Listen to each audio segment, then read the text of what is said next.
All lies on you. No time for the look. You see, the bigger the bank, the bigger the dance, the better your friends. The get to quick friends, going out to the big stand. Make a big stand, make a quick man. Slow ahead by the nightstand, light man. I want to take a wedding ring. That can count to the Philippines. Take care of things, y'all. I'm in the bigger room. I make it easy while I love nasty hoe. That phone, but a classy hoe. You jazzy hoe. Don't be scared, cause this action hoe. It ain't, cause it comes right now. Well, shout out to Trina. That's why we the best.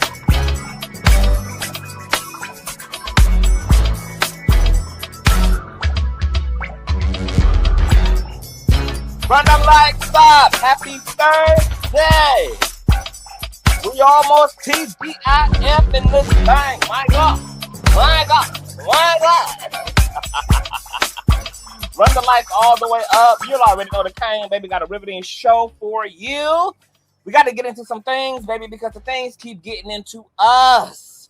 Before we even get into the thizzle, because we got a lot to cover and a lot to go through in this little here docket today. Make sure you guys run the likes all the way up, because you guys know that thumbing up the video not only helps with YouTube's algorithm, but more importantly, it triggers up YouTube's notification system. So when you are thumbing up the video, you are literally knocking on the digital door of another Conscious crew member and telling them to get their black asses into the sanctuary, baby. I got a burp.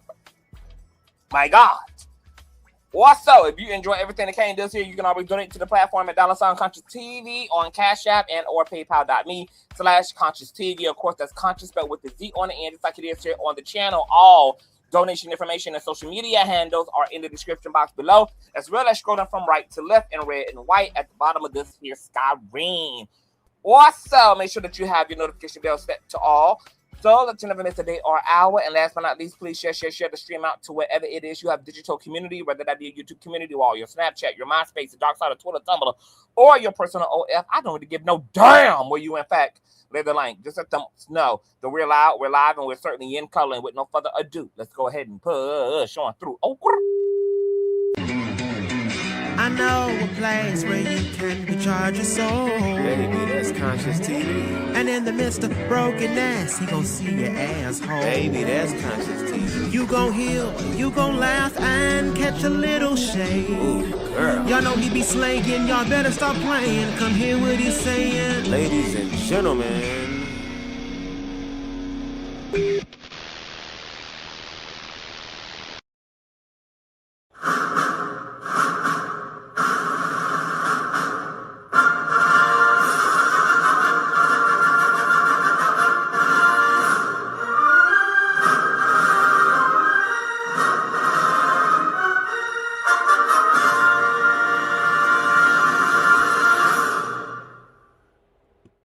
What's going on, Conscious crew? Happy Thursday, honey. We got a lot to get into, so we're going to get straight into it. Shout out to the chat. Shout out to my moderators.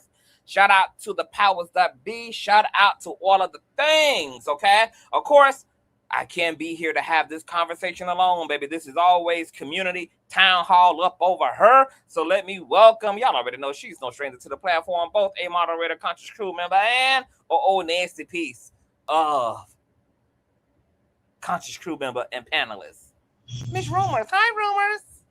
Hey, Conscious. Shout out to the crew. Off my damn descriptor. Listen, you ain't losing it. You ain't losing it. It's so much shit going on, child. We beyond overdrive. We definitely need some downtime, you know. Cool. Check out. Look. Don't forget, if you haven't already, check out this morning's live. That shit was so fucking hilarious. So yeah. Oh, speaking of that, y'all know Spirit done changed the Kane sleep pattern. I used to be nocturnal. Now, unfortunately, I'm up with the motherfucking mortals in the morning. So, yeah, CTV be loud live in the morning. So, catch CTV in the morning. It practically is a 7 a.m. show. And we get into whatever the hell we getting into. So, for all my people who be in commute, getting ready, curling and frying and dying to lay that motherfucking hair to the side, getting the churmins ready, etc., honey, or just join a piece of stillness, okay? After the kids got onto the school bus and I trifling the husband and took his ass to work, and you in your downtime, yeah, put the Conscious Kang on, honey, for your viewing and entertainment pleasure. Yes, God. And speaking of that, it's Nene says, wow, CTV, I'm deep into the other live and amazing. I think it's Nene is talking about yesterday's live, possibly my initial live on Trash, unless you're talking about the morning show this morning, it's Nene. But either way, yes, God, it's all deep, it's all amazing, it's all lovely. Shout out to you, it's Nene. Now, of course, I also can't have this motherfucking conversation without the king himself. And soon as Tasha K gave me the opportunity to bring this conversation to my platform, I said, bitch, there is nobody else I can think of to have this goddamn conversation. This is his shit, bitch, which is no other than our very own IG. Hi, IG. Hey, how y'all doing, baby? We are doing awesome. How are you doing? I'm doing great. I'm off from the plantation today, Period. and I got time to sit here and relax in my element and have this beautiful conversation and build as we Yes. always do. I got my katana playing today, bitch. I'm On ready. period, honey, in case you got a slice of hoe, honey. It could be a sweet dream or a beautiful nightmare, that fan, baby. Yes, Okay, how you indeed. want it? Who need Okay. that? On Now, period. who Now, said that? Huh? What she said? Like we say, what she said? Huh? What she said? baby, I am so excited to get into this conversation, and I want to say something first and foremost.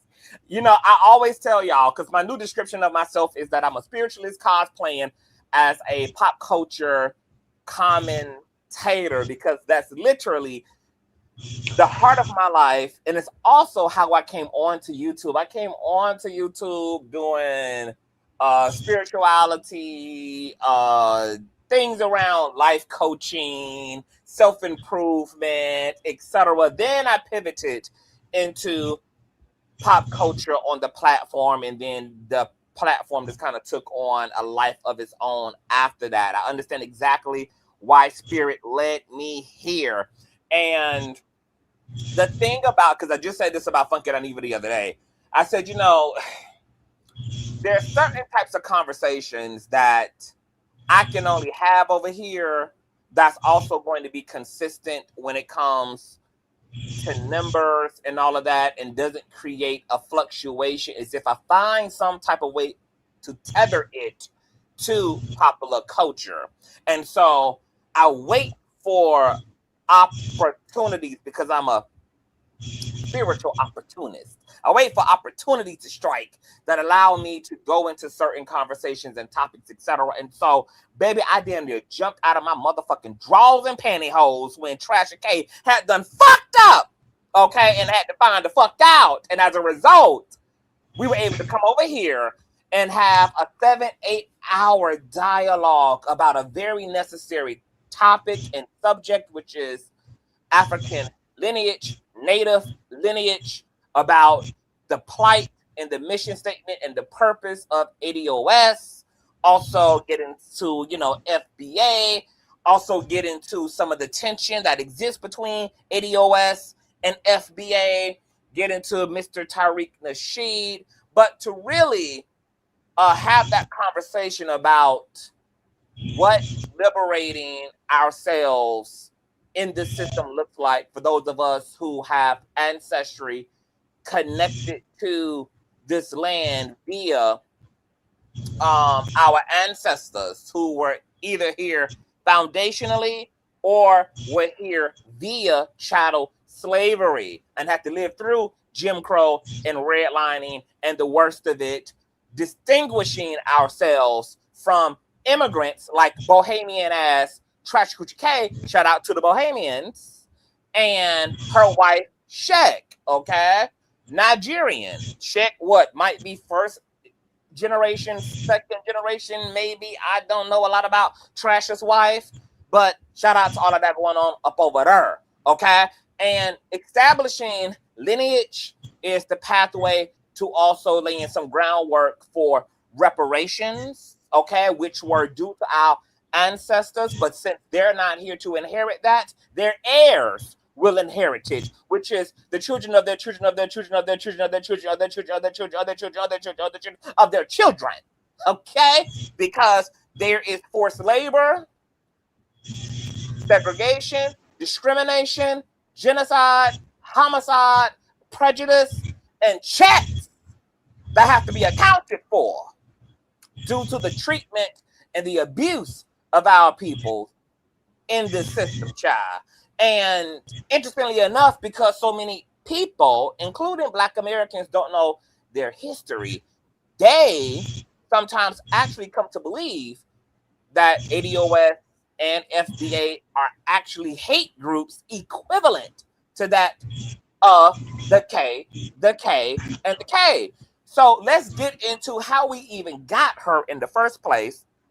Unwinding with Cardi B's money, aka my new name for her is Tasha K, caught herself responding to an inquiry about FBA and end up making some statements that got her bald-headed ass motherfucking canceled like no other, baby. I ain't seen nothing like it, bitch. I'm talking about, baby, she called the FBA KKK and they KKK'd her motherfucking ass and showed her what KKK looked like. My God, it has been a digital homicide taking place over the last 48 hours. Okay, so here's Trasha's initial sentiments that popped all this the way off that has led to so many types of discussions taking place.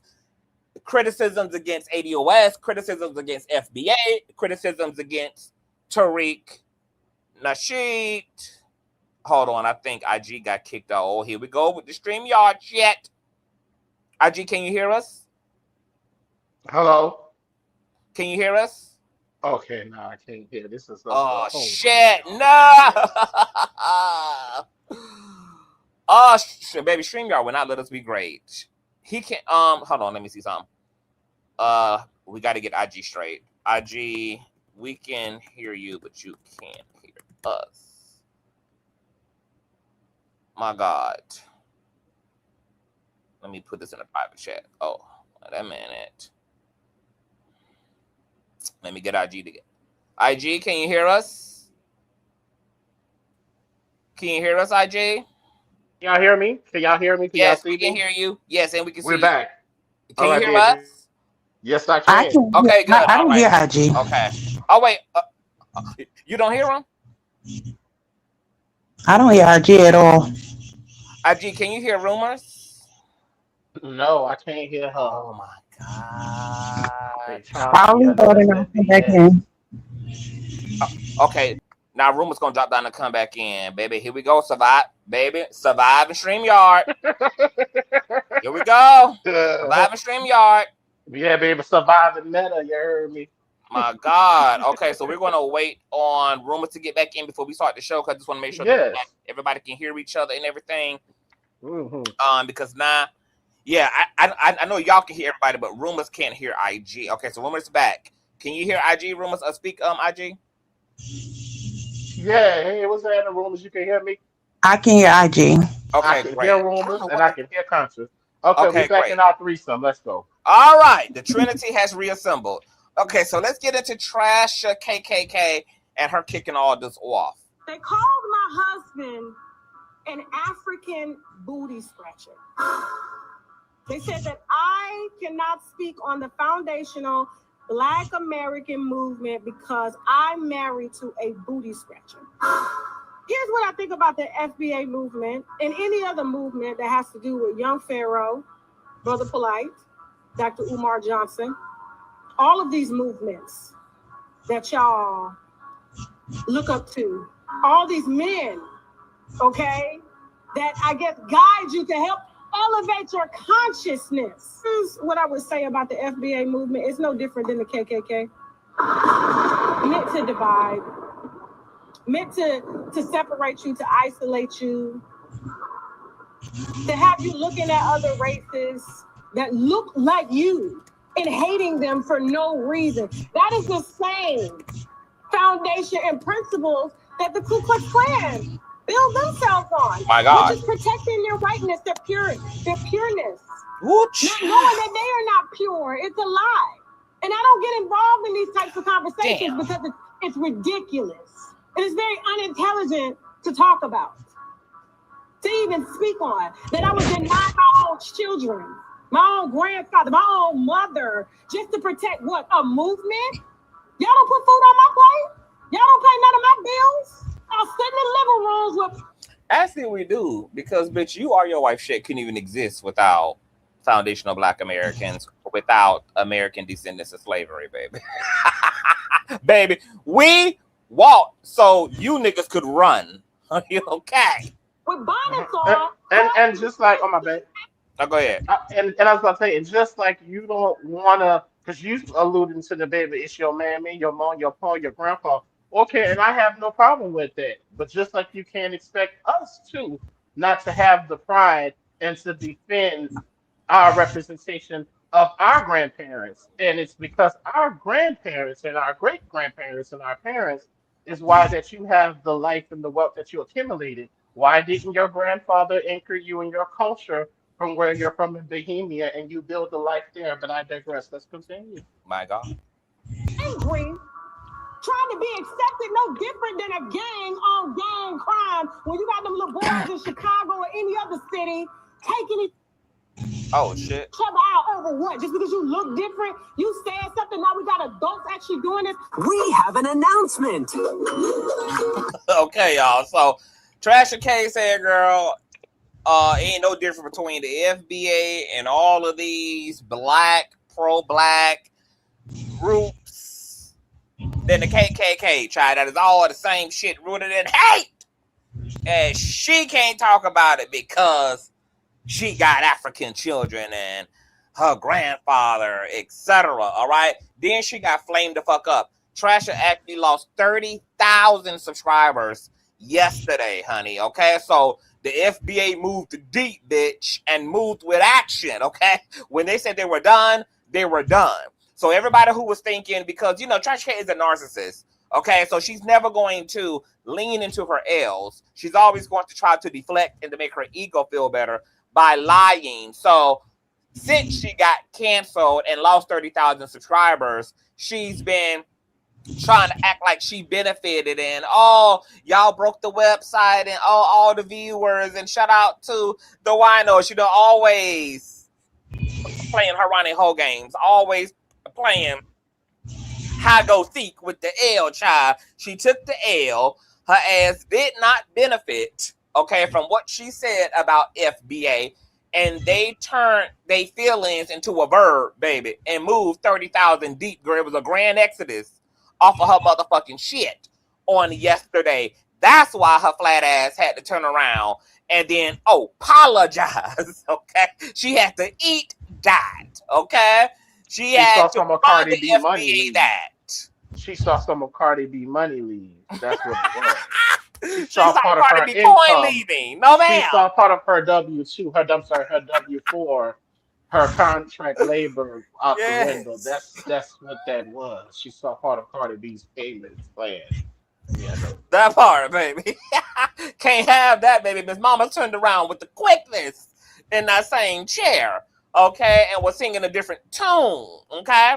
Now, in an attempt for her to clean up her foolishness and to lean into her fake apology, what I think is going to happen in this alleged sit down with a member or someone who identifies as FBA, he's going to be on her platform this Sunday to discuss FBA and to clear it all up. And his name is Dave Anderson on YouTube.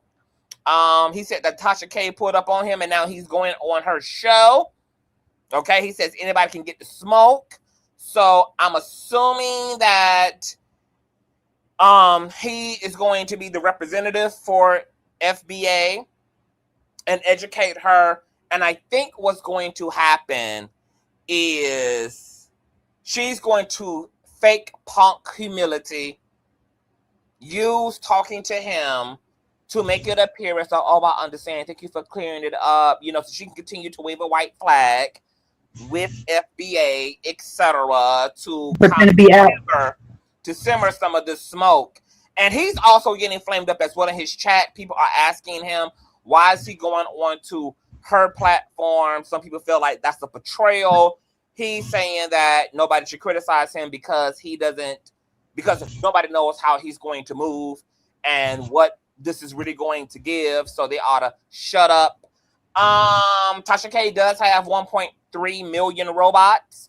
Him going on her platform, if it is, and it's supposed to educate her, enlighten her, that bleeds down into her ignorant, raggedy, alcoholic-induced robotic audience. So I can see maybe, obviously, like how he would benefit personally, obviously, as a content creator, for one, with that visibility, but for two, how it can also give major visibility to the mission statement of FBA, etc. But I want to get y'all opinion about what y'all think about FBA going onto her platform, sitting with her, and if y'all think Tasha is sincere in having someone on her platform to talk to her about FBA. She was sincere when she said what she said about FBA and Black Americans. She was sincere then. So this is unsincere. Everybody's sorry after a consequence. Like it isn't, and it's disingenuous.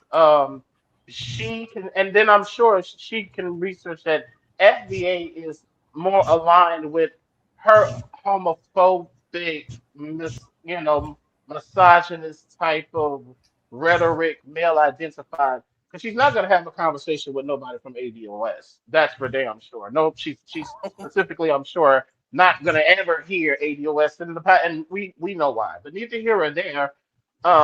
It's on brand. I can see how it will mutually benefit them because the same people who often subscribe to the trademark Foundational Black Americans by Tariq Nasheed for his personal gain. I can see how it falls on brand. The people who often subscribe to his version of Foundational Black American often are so pro-capitalist in the way that it misses the plight of what the movement was for the people. So to me, it's completely on brand. Do I think that she's doing this out of education? No, she's doing this because of consequence. And I will say this, at least for once, it's nice to see the ignorance take out other ignorance. It's nice to see the trash literally take out itself. I'm not calling everyone that's FBA trash, but if you clearly align yourself with Tasha K and that's the source of your politics, then you are trash because you are going to be a cancer to everyone else in the Black community who do not stand with you in your rhetoric. So it's on brand, and that's all I got to say. And like you said, IG, I mean, Tasha and FBA, I mean, I guess I don't want to generalize, but some members, of FBA, to your point, they hold homophobic views in politics. They hold xenophobic politics. They, a lot of them apparently are MAGA and voted for Trump because of his politics around immigration. Tasha is Black MAGA and voted for Trump as well. So like you said, there's a lot, it's on brand. There's a lot in common there, my God. Mm-hmm. Rumors, what do you think? I mean, look, it would be stupid anybody for FDA, to be quite honest with you. If this is about, regardless if it's just sharing information based upon beliefs, or if it's about sharing information based upon facts, they would be stupid. Anyone would be stupid to not go on Tasha K's platform, even if it's just to have a combative conversation. I personally believe Tasha is waving the white flag. She's a narcissistic pick-me. I don't think that it would be I don't think it would be in a genuine way, like IG is stating, for like proper education and information to be shared. However, this is just like really on brand for both parties involved. And yeah, I mean, she's a narcissistic pick-me. I think the only issue that she has is the fact that she's been told, she had a vigorous like reaction to being told, bitch, you're not a part of this. That's the only issue. She don't have an issue with anything else, because clearly it seems and it appears, I don't know, but it seems and appears as though she has been like-minded in her thoughts, sharing the same thoughts as they do as FBA, and she didn't have an issue until she was told that you don't belong in this space. So I don't see a major conflict outside of that issue right then and there. So unless I'm not opposed if the talking points from FBA are going to be solely to just put the information out there of who belongs and who doesn't belong based upon our lineage. I do think that a lot of people need to hear that because this is a fact. Believe it or not, guys, a lot of people don't even know what the fuck FDA and ADOS is. They don't. They don't. They hear a lot of the conversation, but they really don't understand the fundamental and the foundation of it all. They don't. And I do think that because of these topics, this is a way to, regardless if you agree with the beliefs or anything, just making people aware, more aware. If we can't take nothing else away from it, because I'm just looking at how the universe is going to spin this thing, considering the reason why we're having these conversations. It really doesn't matter in the sense of we don't give a fuck that Tasha feels some kind of way because she ain't included, but we do need to have these conversations. So yeah, the bitch is gonna wave the white flag, and I do personally think that this is good. I'm gonna look at the good that can be taken away out of overall. People are going to be made aware, and at least hopefully learn something, or at least even if misinformation is given, is going to jargon people, their brains, and give them the urgency to look further so that we can get back to our foundations and knowing our lineage. It's a lot of people that don't, and it's a lot of people that think that they are part of movements and they have no place being there because they don't know, they don't have the information. So yeah. Okay. Now this was someone in. Go ahead. And I just want to say one more thing. I think that the whole being called, like, anyone in this movement, ADOS, even without us being as crass as FBA, they just did it in the political sense, and they came out and made lies and called us divisive and demons, even though we don't present as aggressive, right? So that's what's going to happen, like the reverse racism thing. So anyone, just be aware when you speak the way that I speak, and when you have your politics the way that I am, and the first thing everyone is going to try to do to deter you is reverse Uno and call you divisive and be the problem. But you have to, one thing we learned in ADOS, when you have political conversations, be careful not to let the other person frame your position for you. You always keep the frame. Do not let them in your interest as a political interest. You'll never go into the conversation with letting them set the frame of what your position should be. And that's all I want to say. So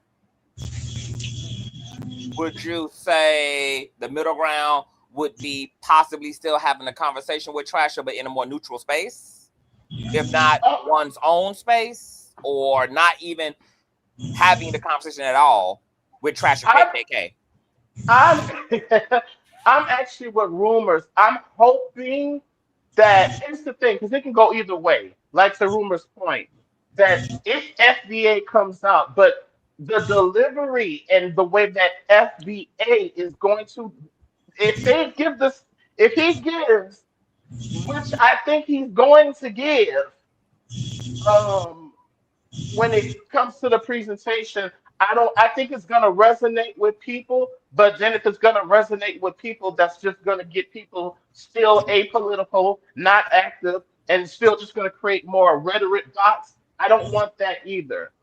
But I'm hoping that even if he go out there and do that, that's why, me putting myself out there, this conversation, I'm grateful for allowing you yourself conscious to use your platform, so that way, hey, there can be some voices in the wind that say, this is not how this started. This is not what this is all about. And I'm going to say this, and it's kind of interesting.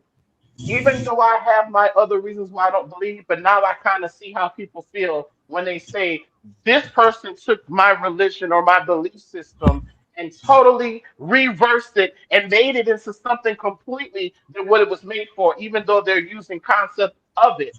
So now, in the sense of politics, I can definitely say the irony with me being an atheistic with a pinch of agnosticism, just a little bit maybe there. I kind of get that feeling with this movement because this is something that was grassroots.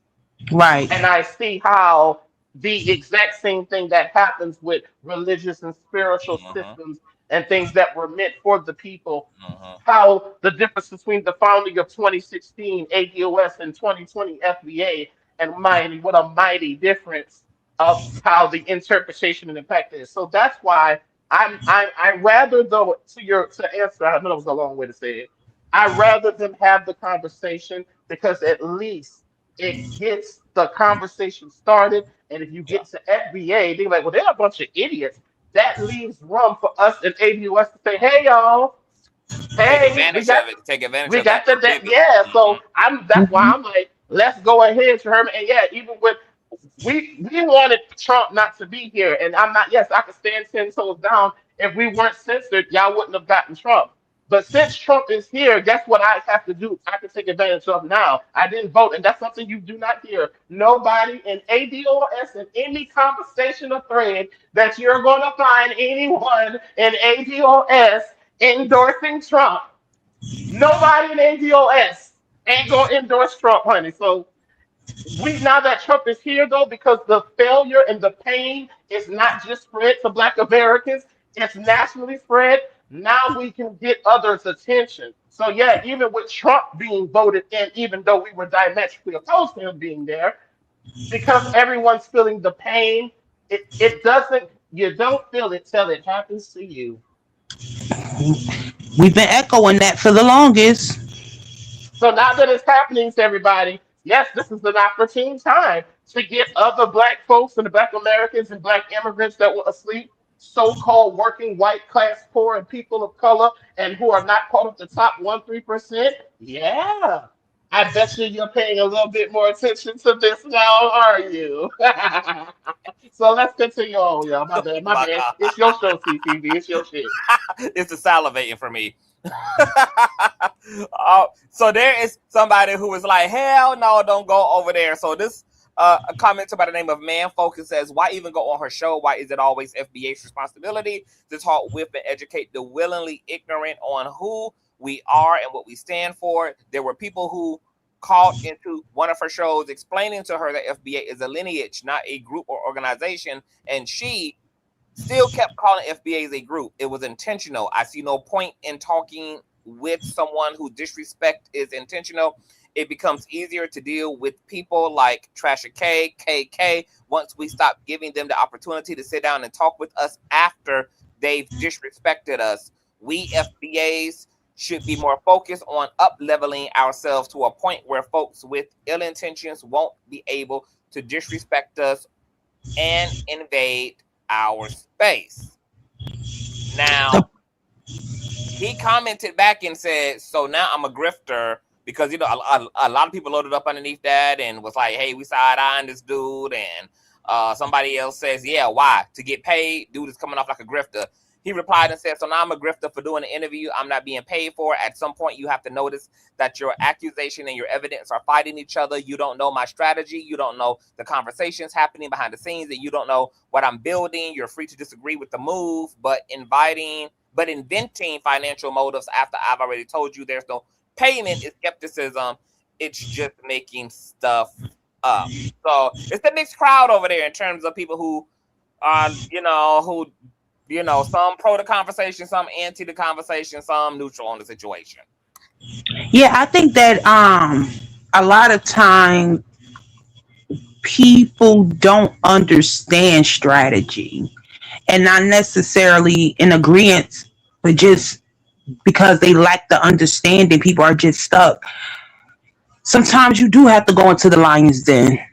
Sometimes you really do have to, in order to spread the message and get the word out, you have to go into situations that may not necessarily be favorable, that may not look favorable. But if you move with wisdom, discernment, and all of the gifts that are given to guide you, really tap into your deepest self, step out of ego, you can accomplish so much by going into the enemy's territory, so to speak, just to spread awareness. There are people that are going to intentionally remain ignorant, but there are people that like, we cannot act like they're not people that are out here searching for information, and they may be in spaces being misled and don't know that they're being misled.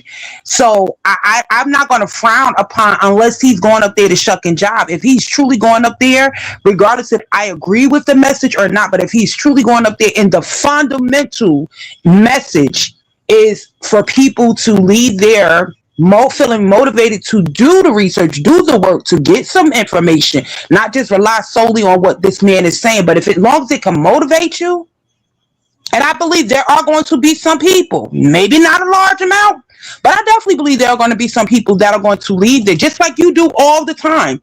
You have people that come up here, listen, sit in the chat, sit in the bushes. They listen and they totally have a different perspective before they listen to you. We all, based upon the information we share, have the ability to draw people in and actually give people a different perspective to, you know what I'm saying, our talking points. So I'm not going to sit back and be, I'm not going to demonize him and give all the reason. I'm just going to choose the one to find and hope that someone else can find something positive out of this interaction. If nothing else, we can sit back and gag and roast the fuck out of them, right? Yeah. You know what I'm saying? But that's my hope, in which, because I'm going to tell you, I have been talking. I conscious notice, I share the lives and everything, but I've been talking to people in regards to this, and a lot of people really just don't know, like, about these movements. They know in the talk, they understand the talking points, but we don't have a lot of people that are out here regurgitating this information in a way that people understand what is actually happened. Like myself, since I've met IG or whatever, I've been more informed based upon ADOS. Now, I knew about all of these theories and stuff. I had no idea what the acronyms were. I had no idea, like, you know what I mean, who was leading this, spearheading this. None of that. I knew none of the history of it, but I knew that we had these talking points going on forever, and there were people that was, I just never knew about the movements. So I know there are other people that are the same way, and they have no idea, but they have these urgencies and these utterance to, like, having these same thoughts. And it's easy to get caught up and lumped in with one set of group, like, people, and not having enough of these type of conversations to identify if this is legitimate, misinformation, etc., etc. So again, I'm just happy that we are now having more of these conversations, and if for no other reason, if it's just because her 2,000 million bots over there draws attention, by all means. But I want to say this real quick. I understand what I have accumulated so much in my comprehension, right? I do understand how ADOS is moving. To me, it seems like they're more intentional about how they show up in representation, right? That matters a lot to them. I just need more of ADOS, and maybe I don't know who is and who isn't, but I just need more of them visibly out here. Because I do think that is the difference between ABF, is that we see more representation of them out here than we do ADOS. And I'm not saying that ADOS ain't out here. We just don't know, as the general public. Collectively, we don't know who is who outside of Yvette and Tony. And we have now become, to me, you are a representation, because you are a part of that movement. You are a representation. And I'm glad that Conscious do always think of you and call you for these topics. But we don't have enough. I don't see enough in my algorithm. Right. And here's the thing, too. You're going to see people who are part of ADOS movements, but you're going to also see people who are not going to say FBA or ADOS. You're going to have the information. But I get, yes, but to your point, there are people that are moving, but the problem is that we are more censored through shadow banning and everything else than everyone else is. We literally are fighting. I'm not just trying to say, I know that we all do that, but no, this movement was actually attacked from an actual whole Democratic Party. well, from the people within position. So it's not that people are even afraid. It's just that the numbers are smaller now too because of the co-opting with FBA. Those voices are going to be louder because, well, frankly, they sure have more numbers than us. Like that, it is what it is. They have more numbers than us, so we'll never be able to verbally and out loudly voice them. We have conversations, but then we have to be careful in how we engage in these conversations. We're in these conversations, but we're having them to a different degree. It might not seem as rah, rah, rah. Like I have that type of personality, you heard me. So I come up here and I be that ADOS bulldog. You know what I'm saying? But at the or pit bull. But at the same time, it's you have to have it in your algorithm. Like you have to be looking Like you got to go look for for it. that type of you know what I'm saying. It's not one of those things that the system is not gonna promote the thing that is gonna get people because ADOS is more dangerous because not that it also liberates Black Americans. It's for the working class poor. It's more of the socialism side of America, Yep. and that is more. That's what I was saying. It's like that's the reason why that has been able to go more viral. That's the reason why people lift ADOS and Yvette Cornell's and Antonia's more talking points, but never go to them or include them within the conversation because they know if they do, based off of the framework that we do and how we do, it's a no nonsense program. I'm not saying black bougie and respectability. I'm talking about it's a non no we're not here to grift the bag. Where our money goes to getting bills passed. That's the type of stuff. It's not the same flashy political No, I picture that totally you get get that. that you get. Yeah. I'm curious as to how do we You would as join AD and I would say join, but that's why I tell people all the time.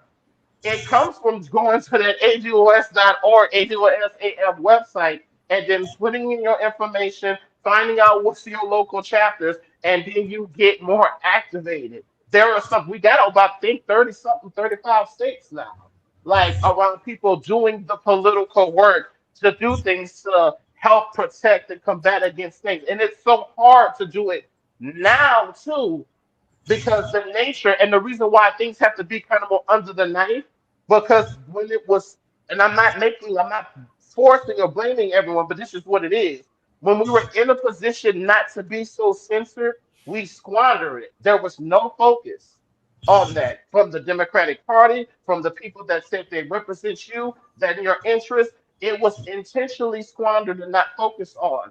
And while Project 2025 was rampant, we saw this coming. We told people this was going to come. You're xenophobic. It's all with data. That's why we were censored the way we were censored. So I'm saying that now it has to be even more, unfortunately, co-opted because you can't even now say anything about race and harm. You have to move language around. So, but the ADOS is we're very visible. We're not some secret organization. And I don't say this arrogantly. You have to want that in your algorithm. Once I got I involved with wonder ADOS, too. once I got involved with that 10 years ago, my algorithm looks different now. Even though there are people who don't hashtag ADOS, but they talk from the specific nuance of knowing the difference of the political importance of Black American versus someone who just immigrated after the immigration acts. You have to be into that. Can you hear me, IG? Yeah, I'm sorry. Yes. Okay, just want to make sure. I wonder too if, I mean, to your point, it's not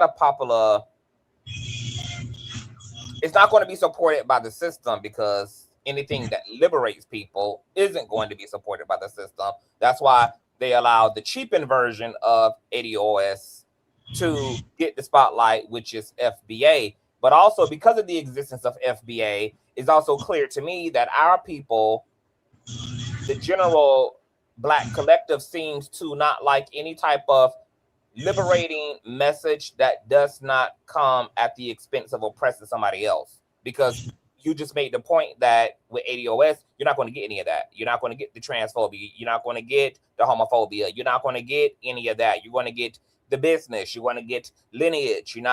We don't use the hate as a vehicle. We don't, but that's what FBA is being accused of, and some members of FBA constantly use putting down others in order to exalt themselves. That's very interesting.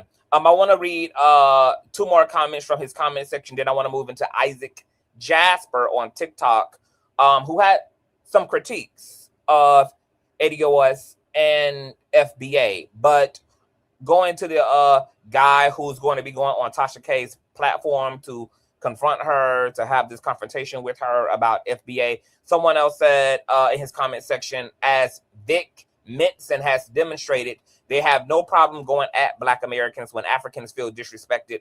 When we address them being disrespectful towards us, we have to give them all the grace in the world. He responds and says, nope, it's definitely not about grace. Watch what I'm doing. Okay, so he got an agenda.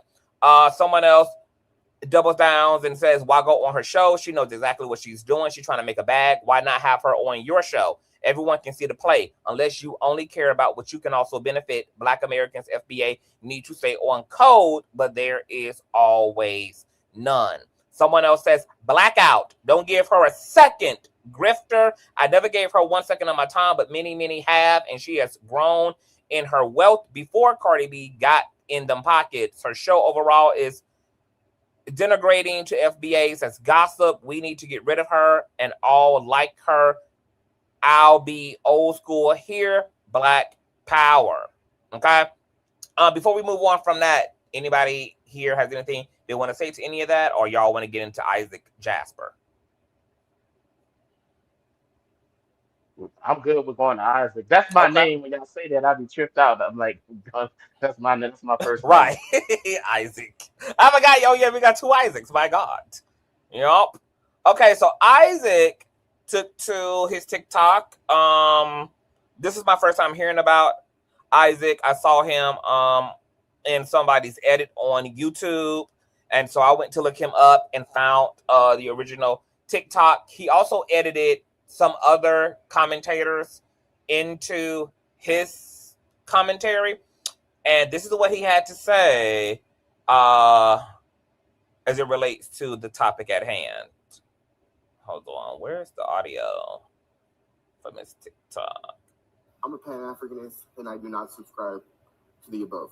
You want to know why? Okay, so he's a Pan-Africanist that does not subscribe to FBA or ADOS. Because it's funded by a guy named John Canton, and it's also anti-Black. It's anti-Black to be FBA. Oh, now I know, because this is going to be a lot of moving parts in this commentary. If anybody here has anything that they want to speak to as this is playing, just let me know so that you don't lose your thought. And I'm gonna. Oh, go ahead. I'm sorry. Oh no, because I want you to address like the point that he just made, that is that ADOS is owned by some white man. Yeah, see, this is where the misinformation comes, like out of like place. A quick LLC F1C3 search will kind of debunk that. You can. I'm not gonna even go through that. But Pan Africanism is definitely one of the things that I can say ADOS was diametrically opposed to, because we saw how it refocused Black Americans' minds to identify themselves more through a continent and having more references and pride to a land and a place that you've never been to versus the land of your ancestors that are here. And it also made people have this identity of, I can't stand Jesse Jackson for the African American classification. ADOS about 5-6 years ago, we were trying to get with the Department of Commerce through the OMB to get us a classification for ADOS. But since Black is co-opted to anything that's non-white or Aryan, which it was not created for that. Blackness was never created for the diaspora of immigrants. It was created out of the necessary class for the West African slaves or the misclassified American Indian Negro. You can't. Blackness does not exist on the continent of Africa. You can't be anti something that is not your culture or classification. Blackness does not exist in Africa. Africa has countries and tribes. Blackness does not exist in the Caribbean. I didn't say skin color prejudice or colorism doesn't exist, but the classification of being black in its antiquity and what does that reference point mean, not just melanin and pinky hair. So, no. And I'll say this too. I know I'm kind of getting one off about Pan Africanists. I need you to go to the continent of Africa and I need you to tell Nigeria to release their borders and Kenya to release their borders and Cameroon to release their borders and Uganda to release their borders. And I need you guys to have an open nation between the two of you before you talk to me about having Pan Africanism. My God. Yes, to be ADOS is to be anti-black. Full stop. There's no trying to go around it. I'm sorry. I'm locking you up like D1 defense. Again, as a Pan-Africanist, we have to address, expose, and hold people accountable to this.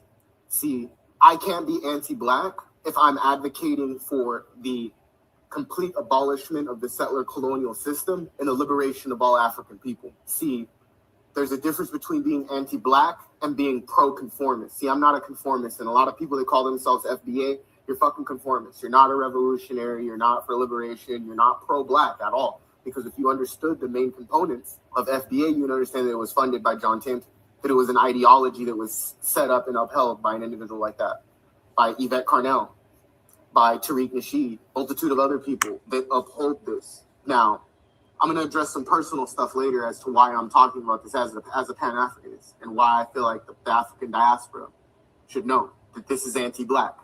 They want to, again, eradicate said immigration. Okay, so I actually want to read this. ADOS harmful anti-black practices and policies. ADOS leaders have a history of working with right-wing media like Newsmax and fake progressive organizations, Progressives for Immigration Reform, that is supported by Saltine supremacist John Tatum. ADOS leaders want to split black representation on the 2020 census and make ADOS its own category, which would negatively impact the representation of black communities, potentially decreasing access to funding and other resources available to black communities overall. ADOS co-founders claim to be outspoken advocates for cash payout reparations, but refuse to support the HR 40 Commission to study and develop reparation proposals for African American Act, a bill sponsored by Representative Sheila Jackson Lee. ADOS leadership initially supported the bill, but is now pushing for the bill to include their newly presented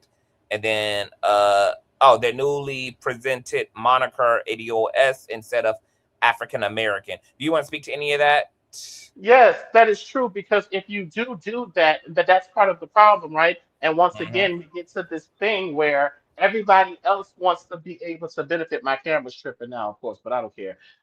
Now that everybody wants to be able to shoehorn themselves. It wouldn't negative. The reason why they're saying it will negatively impact, because everyone else who immigrate here knows that the vast majority of the black population is mostly black Americans that are the larger group and influential group. So if we do identify ourselves, and the reason why we have to do that though is because when people do come here and get those things, they're not building the wealth with us. They're not coming here sharing and spreading that, and we're working hand in hand. They're still taking they're choosing to come here and be black when it's convenient to get the things that are settled for the people that it was meant to be redressed for. But then they disaggregate from that blackness once the wealth or the benefits is redistributed. So what we have to then say is, well, hold on, we made this for everybody. Well, and that's a misconception too now. It's argumentative if the things in the Constitution that was written, because we're looking at the time, there wasn't this huge mass of immigrants. According to the census in the Department of Commerce, everybody else that's here now was to the right of the decimal. There wasn't this huge person of color and rainbow coalition thing when you dealt with the civil rights and the Reconstruction. That would not be in mind, because now immigration might be in mind, but mostly for European immigration, not for peoples or persons of color. So those redresses within the Constitution and those rights of birthright citizenships wasn't necessarily for immigration. It was for the redress of the descendants of American slavery and for the Europeans who immigrate here. So it wasn't never seen as a redress for everyone. But that's where people are going to have an argumentative disagreement with that there. However, it is being used to constitute everyone. So FBA wanted to, of course, yes, when you just say black now, because blackness was created to protect whiteness or anything that's non-European. So you can bring anyone from another country and they classify as black because of skin color, not because of said lineage, not because they are the descendant of Negroes and colors.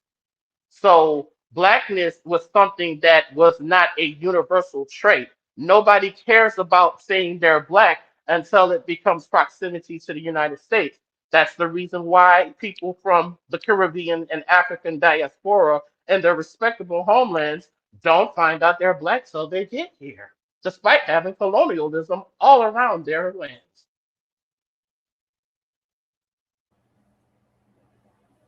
My God. That there's individuals that look just like us, that have been affected by colonialism just like us, that come from the same motherland just like us. And they personally think that these individuals are leeching off of the system and making it harder for them to find a job, for them to get adequate funding, for them to live a life. This is the same lie that white supremacists and bigots use to try and justify anti-immigration laws and anti-immigration tactics that we see being used today in the form of ICE. So when I say they are anti-black, they are anti-black. That is an anti-black agenda. A little bit of personal stuff. I was in a TikTok live, yes. Let me pause for him right quick. And this is why let me just say this too. The hypocrisy, because what you don't hear him saying, okay, is it anti-black when the Caribbeans have May Day in New York City? Is it anti-black when people like in Cobra does reparations specifically for the colonization of their people? Do you say it's anti-black when Haitians have Haitian pride of 1804 and they don't include the diaspora? So it's kind of like you don't say that something's anti-black until it's something that's Black American that doesn't include you. You don't say that nothing's anti-black when something is specific of another black ethnic group. Go ahead. Because are they saying that about HBCUs? No, he's not gonna say that about HBCUs. But so my point is that when every other ethnic group in this country and outside of America has specific cultural pride and politics for themselves, no Pan-Africanist has ever said. That's how you can kind of see why Pan-Africanist was allowed by the government, because Pan-Africanist gets you to think that everyone, you want to talk about a psyop, that's the psyop to get people who built the country and be connected to this land and think about a mother who sold you. My mother would have never sold me, first of all. And second of all, if I own this country, why would I give reference to a land who knows not my name, who knows not my lineage? Of course, I would want you as a white person to focus on the undeveloping country and you didn't build the developing country. Of course, I would want you to think that you don't belong here and you belong to a whole goddamn continent that never had unification on it, even before the pale face went over there. This is a very interesting subject matter to me because it seems like some Black Americans want ADOS to be based on skin color rather than lineage. And we got what that looks like. We see what that looks like now when we just play Creole the games. We see what that looks like. See, it was fine to base everything off of skin color, and I'm not anti-immigrant. It is what it is. You can say it's just like nobody in Africa has blackness. You're not going to do that shit. Why? Because everybody has dark skin. It only made sense from a logical perspective when you include slavery and Europeans and somewhat mixed Mongoloid Native Americans. Guess what? You're the darkest person out on the landmass. So that's why your ass would be called black. Not just because of that, your slave class and your position in this lineage is why you are black. Because there were reports that I got to get for y'all. Even during segregation, African people were able to come to this bitch and not be lynched and fucked with. You know why? Because the white man understood that this is not a nigger. This is an African. An African is not a black person. They're African. We all Negroid genophenotype. Yes, just like the Europeans share genophenotype. But that Frenchman can't just go fuck with that Italian though, baby.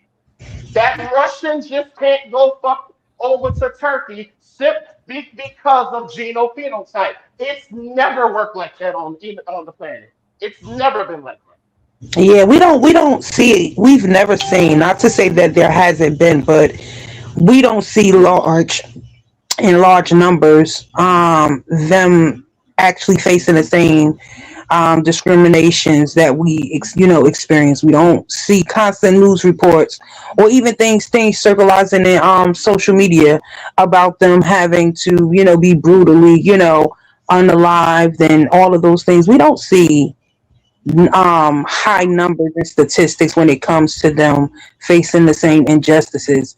And I understand, I don't agree with it, and I know that again, that's that and indulging in the European mindset, of having the nerve to have the audacity to feel like it is okay for us to reap the benefits of all of the hardships and all of the wars that you have fought within this country to accumulate what little bit of crumbs we do get. How dare you decide that we should have to help fight for that? It's like we it's just the irony that anybody feels like we should not have separation in how you receive what you receive based upon what you've earned. And if you haven't earned any fucking thing, why do you deserve to get any of the, what I'm saying, anything rewarded for my hard work and my endeavors? But I understand, because they have the audacity. They so used to coming here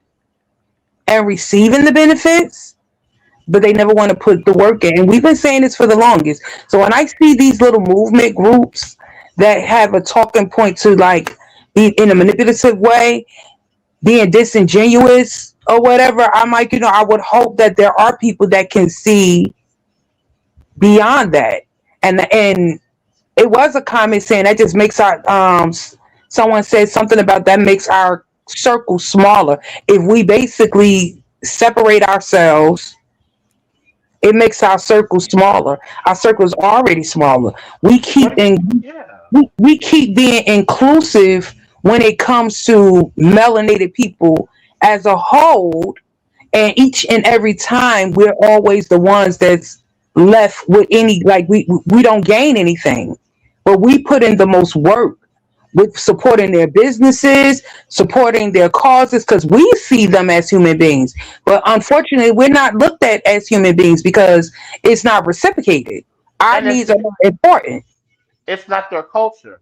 You see how they want to say, see how that works? I'm not being catty. It's not their culture. They're not built like that. We are built like that. Right.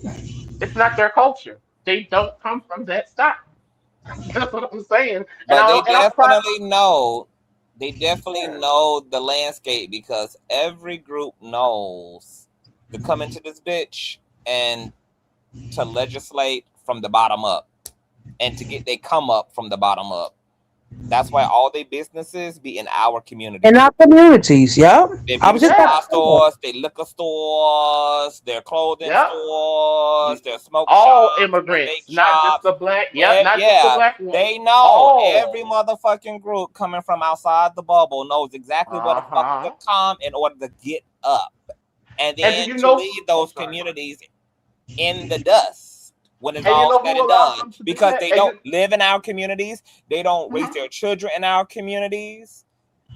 They Mhm. exist from the other side of town. Their kids are going to charter schools, to Uh-huh. private schools. They live outside of the communities and neighborhoods in which they exploit economically, etc. Uh-huh. Mm-hmm. And the Yeah. and the government, and guess who picks and chooses that? Guess who picks and chooses that? The government. They don't just come here because they work harder than you. No, the government allows these people, and this is what they do. They don't just come. They get the political system, and it's not. And that's what ADOS. Please don't conflate. ADOS is just for reparations. No, honey, it's for the complete political redress. Reparations isn't just cash payments. It's a political redress. We know you have the money because we see you investing and making whole families of other ethnic groups who did not pay taxes, who do not have blood and sweat equity. We need you to do, if you would do us like we do, the Mexicans look better not because they work harder, they look better because the government supports their whole family. They look better because they didn't have to come during the time where we're not being the black MAGA and burning down their shit. The Haitian community looks better because you came after the fight and nobody is terrorizing you and burning and ethnically genociding you. And you're not better because you came after the fight. That makes you more the coward than it does me. So you could never judge my character and say I'm inferior to you. Right. I say even even in this present day, right? Because now they say the black neighborhoods, right, quote unquote, are being gentrified, right? And they are. But even with that, you look, they'll come and live in our communities and our neighborhoods. They still don't put back into our neighborhoods, and they'll literally move in and they'll work outside the neighborhood. Kids don't go to schools. The Only schools, move to their businesses they in. do nothing. Yeah, and they only move in because of the affordability. Even when the prices are hiked up, it's still more affordable to live in your neighborhood or our neighborhood, so to speak, than it is to live outside of our neighborhood. And it's all strategic as well, so that they can come in and buy up. All of this is, even though they participate in it, and a lot of them, now I'm not going to speak in a way that I believe, just through my conversation throughout the years, I know that a lot of them are aware of what's going on when they start applying to come here. They are very much aware of how the system works against us.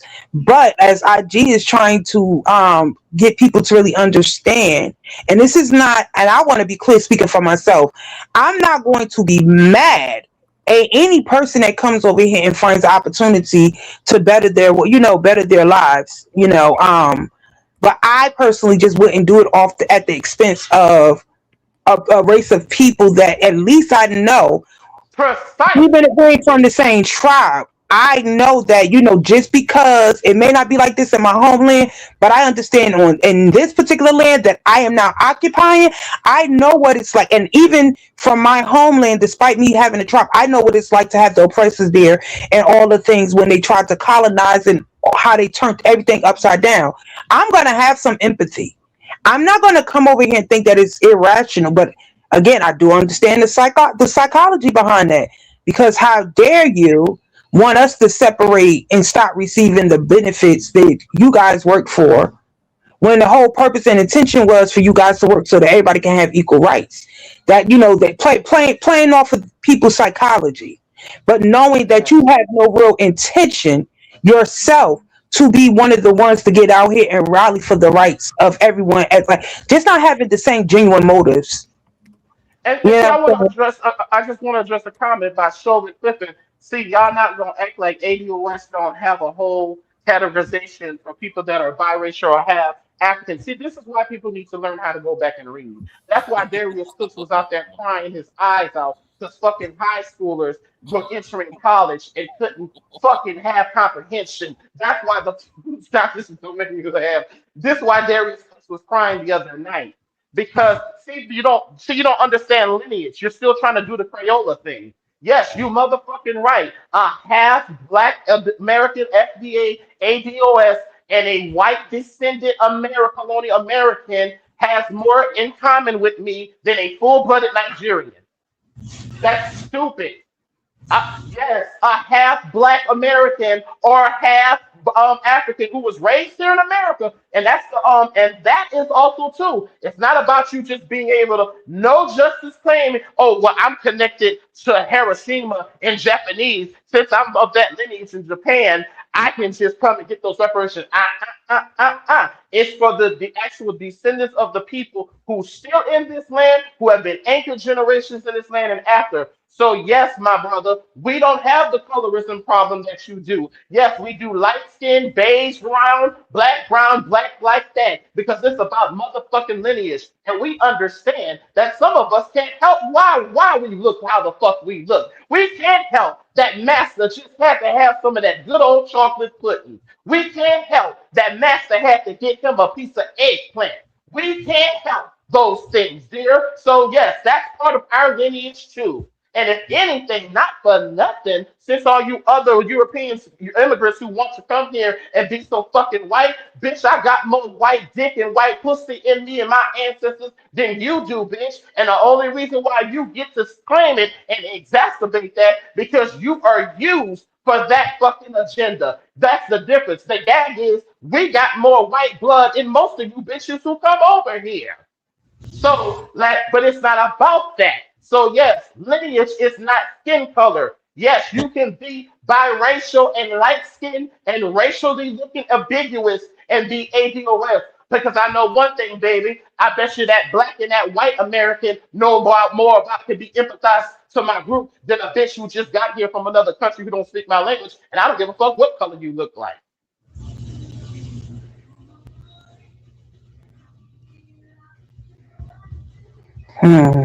Mic drop. Shovel said she had to backtrack on all her rhetoric. I guess she's talking about Yvette. I'm not sure.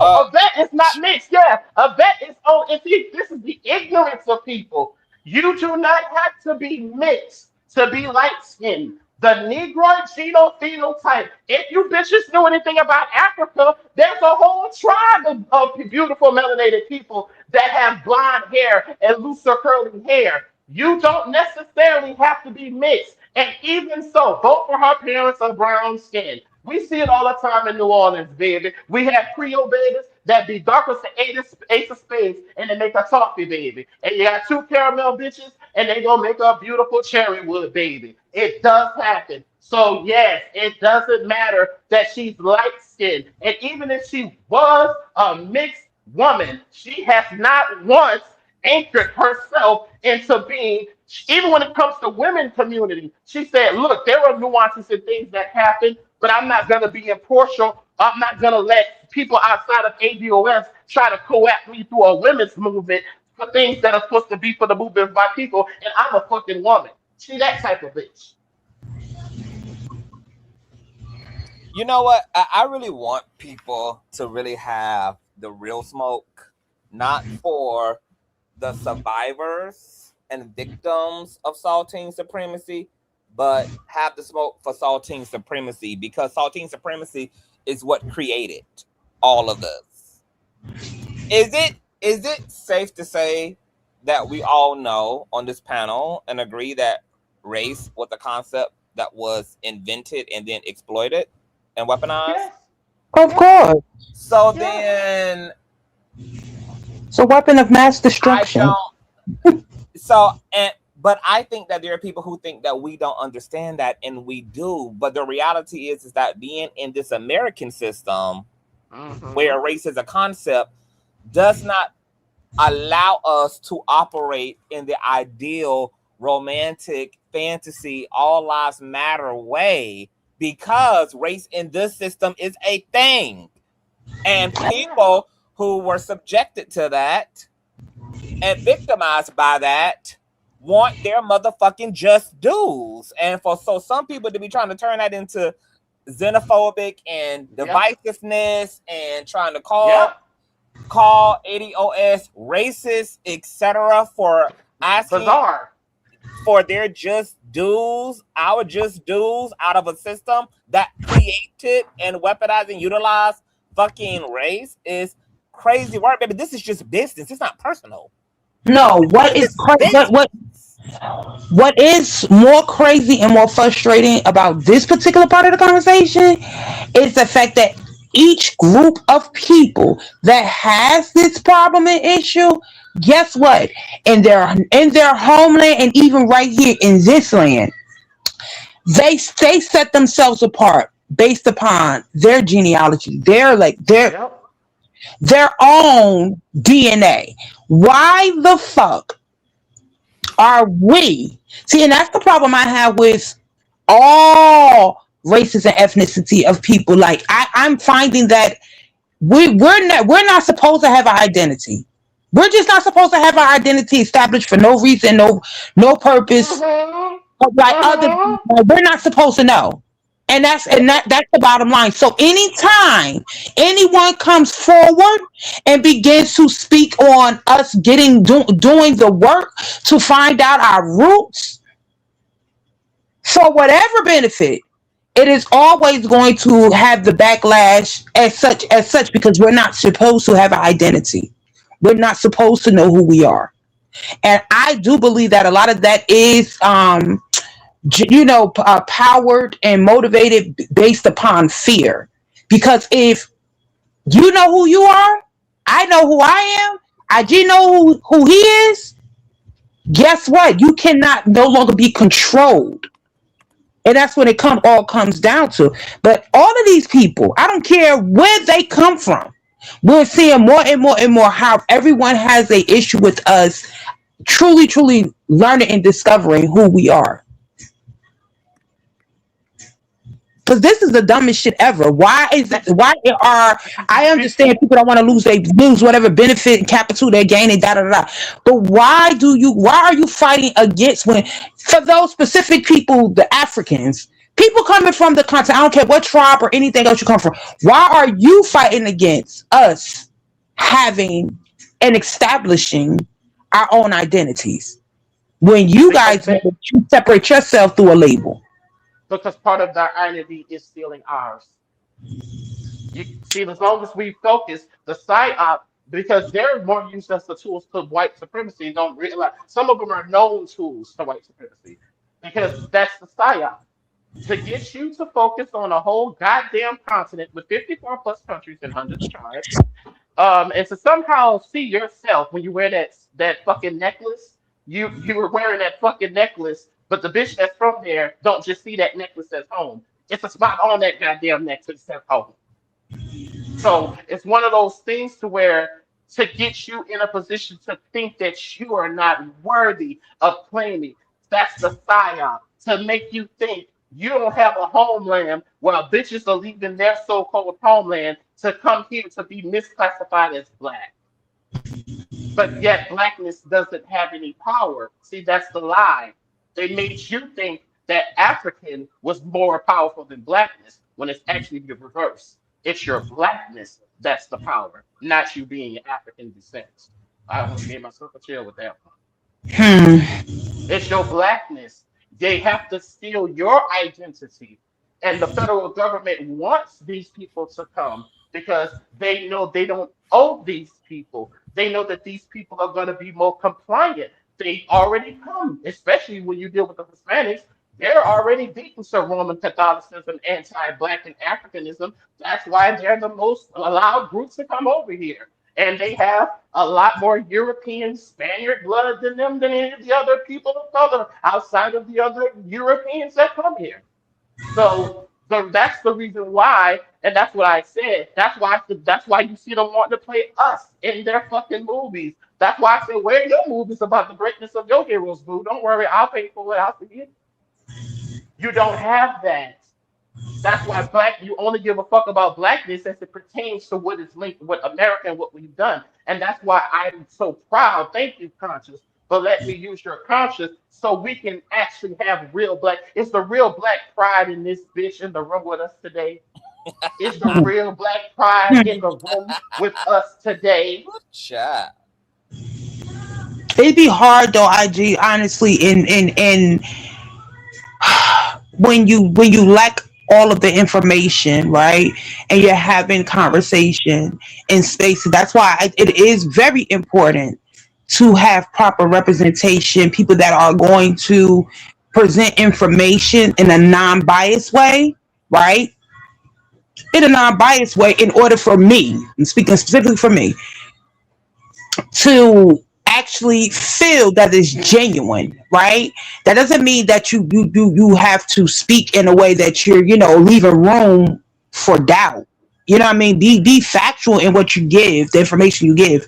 But it's really hard to know who is genuine and who is not genuine in these type of conversations, because most people they give you just enough information to hook you in. And if you don't do your due diligence, which we know most people, and I'm speaking this way because I do know there are so many people that will not, they will just we see this too often, they take word of mouth, they'll do a very limited, they'll do deep dive in research. They just go based upon what sounds good, what relates to what their needs are, et cetera, and they'll just go with that. And then you have people that are supporting movements like FBA, not knowing and recognizing, and because people do, because we do know most people, not all, but most people are homophobic, right? So they'll take that'd be enough of a reason for them to, you know what I'm saying, jump and join this movement, but not knowing all the other rhetoric and the underlying issues and misinformation that's being spreaded, right? Don't know the real integrity of the movement. Now you've aligned yourself and you're following and supporting a movement that does not benefit the overall good of a group of people that you say you are a part of. That's why Dr. Umar is allowed to be viral and Pan-Africanists are allowed to be viral and get exposure versus people like Yvette and Tone, versus like me, versus like Lady Boulay, versus people like Arami Frempong. That's why even within, we said it, that the revolution will not be televised. It ain't gonna go viral either. So it's one of those things, honey, to where, ooh, you know what I'm saying? Yeah, EFS is a real thing. I created that acronym, exhaustion fatigue syndrome, because it's one of the things that, I'm not saying people don't have to deal with it, but this is why you're exhausted, because blackness, so that's why ADOS, because yes, it's not that we hate blackness, no, we just understand that the government has used that to blanket everyone now, so that way blackness is even co-opted, because now we didn't share, we traded in blackness for being fucking African.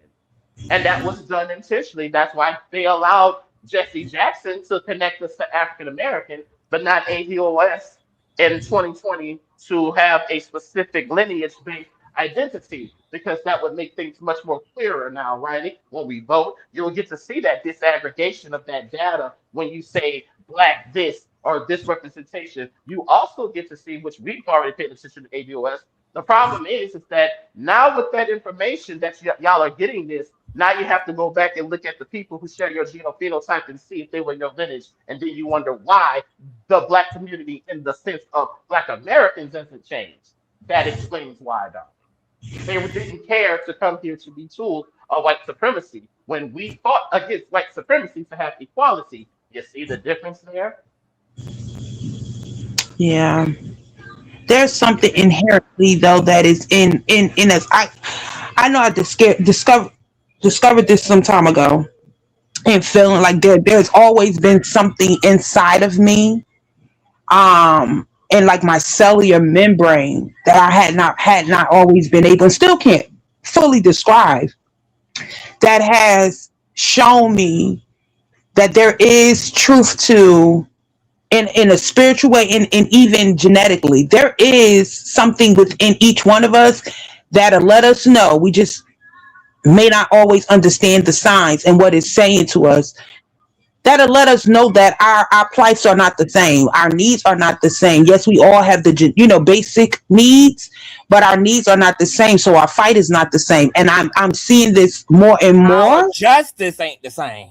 Right. I'm just seeing it more and more, and I outside of the basic examples, I understand why they do not understand.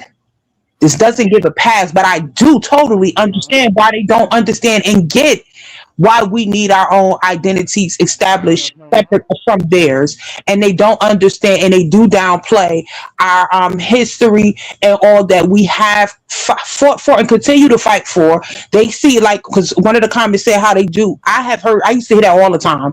I used to be sitting in the nail shops and getting my hair braided, all types of stuff. They really do look at us as though we're lazy and we're privileged and we're spoiled, this and the third. And the irony of that is like, where the fuck do y'all get that from? But I understand why y'all would say that, because they know our history, but they don't know our history.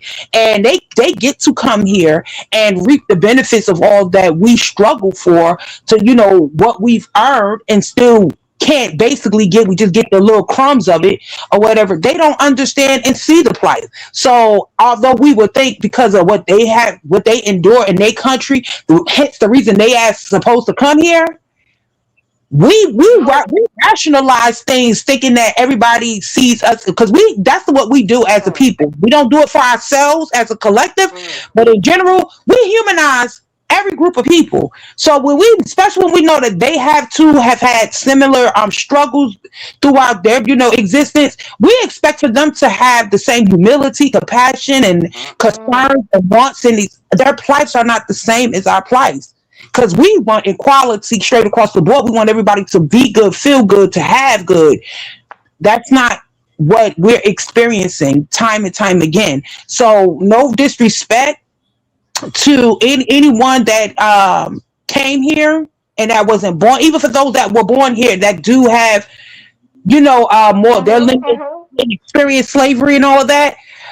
But I personally cannot continue to overlook the fact that of my experience on a Mm-hmm. day to day, you guys don't share our sentiments. Y'all don't have compassion. Y'all are, the fact that y'all think that it is okay and it is cool to reap the benefits of all our suffering, and we're not reaping these benefits, and to feel an entitlement and want us to get over it, shows me our plot. And I always knew it, Hey, but it and just here's the thing. continues to just present Oh, I'm itself with sorry. no way Let me around finish. it. No, you IG, it's just it's no way around it. It is not a one immigrant that can sit down with me. And I'm going to say, I ain't even going to speak on those from the Caucasian, Yeah, but there's not yeah. one immigrant that could sit with me and tell me that my lived experience with immigrants in this country is not justified in me feeling like we do need a separation. Y'all can't tell me that y'all gave us the separation. The You government funny. ain't allowing it, but y'all separate yourself from us in Yeah, everything. and the government allowed it. I have been a census enumerator in this country twice. The government even gives them sanction to identify as their ethnicity. There is such thing, honey. And I'm not saying this to be cat at you. I'm just speaking Mhm. towards them, honey. There is such thing as Nigerian and Ghanaian in America on the census.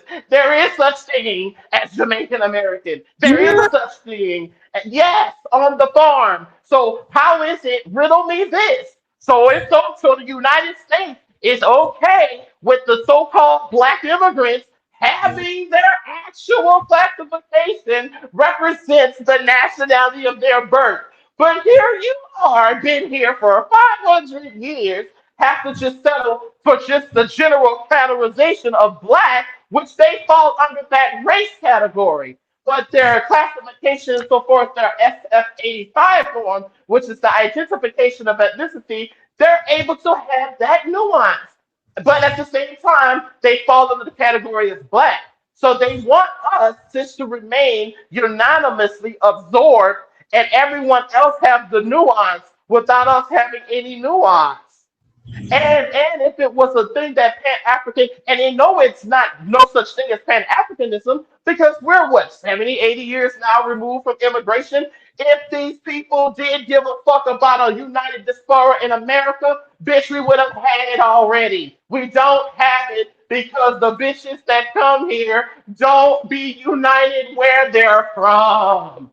The United States, the Asian community is not, weren't we not involved in the North and South Korean War? Did you see how those mongoloid looking people didn't give a fuck that they both farm rice and are on the same landmass? They're connected. You see how that works? You see how Hitler didn't give a fuck that he shares and the so-called Ashkenazi Jews look the same genetic makeup as them. You see how skin color didn't matter, bitch. You see how he roasted that ass based off of nationality and lineage.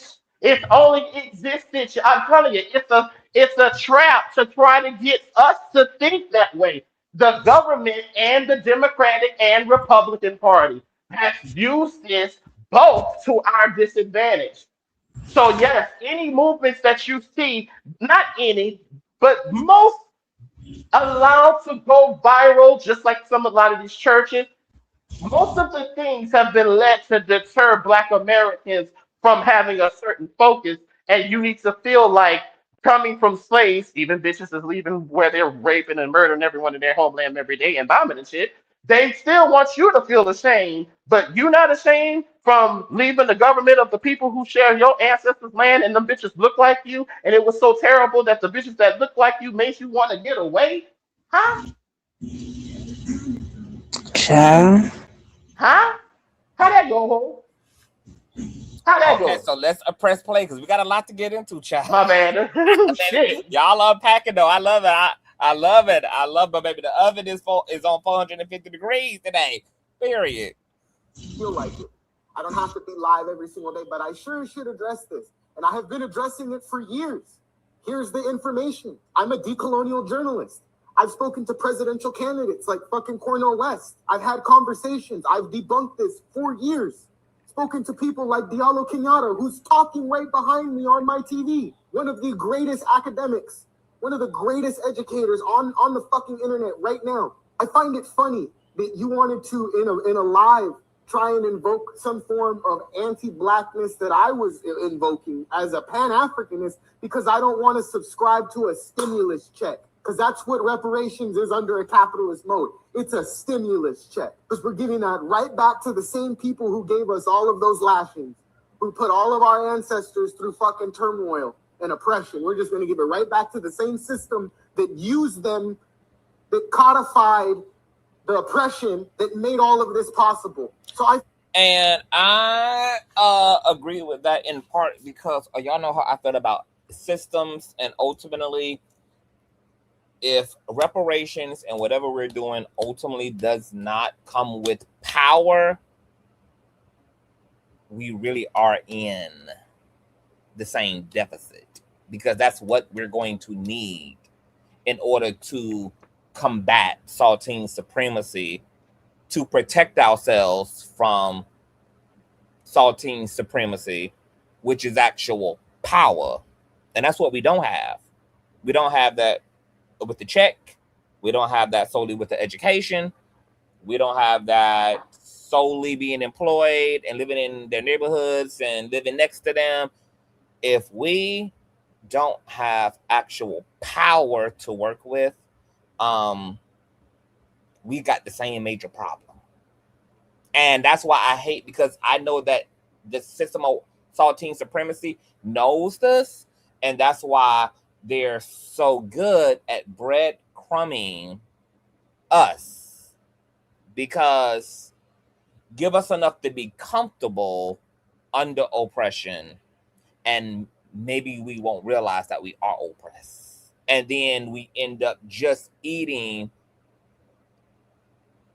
from master's ankles rather than actually owning the table that we also should be at and be co-controlling and co-influencing. I find that to be funny. There's nothing foundational about. I don't want to say nothing. Keep going. Keep going. But no, but that's what reparations ADOS is focusing on too. It's not just the check. It's a systematic of that protection, because we are aware that we did that. But you have to have that with the political protection of the law being also enforced by it.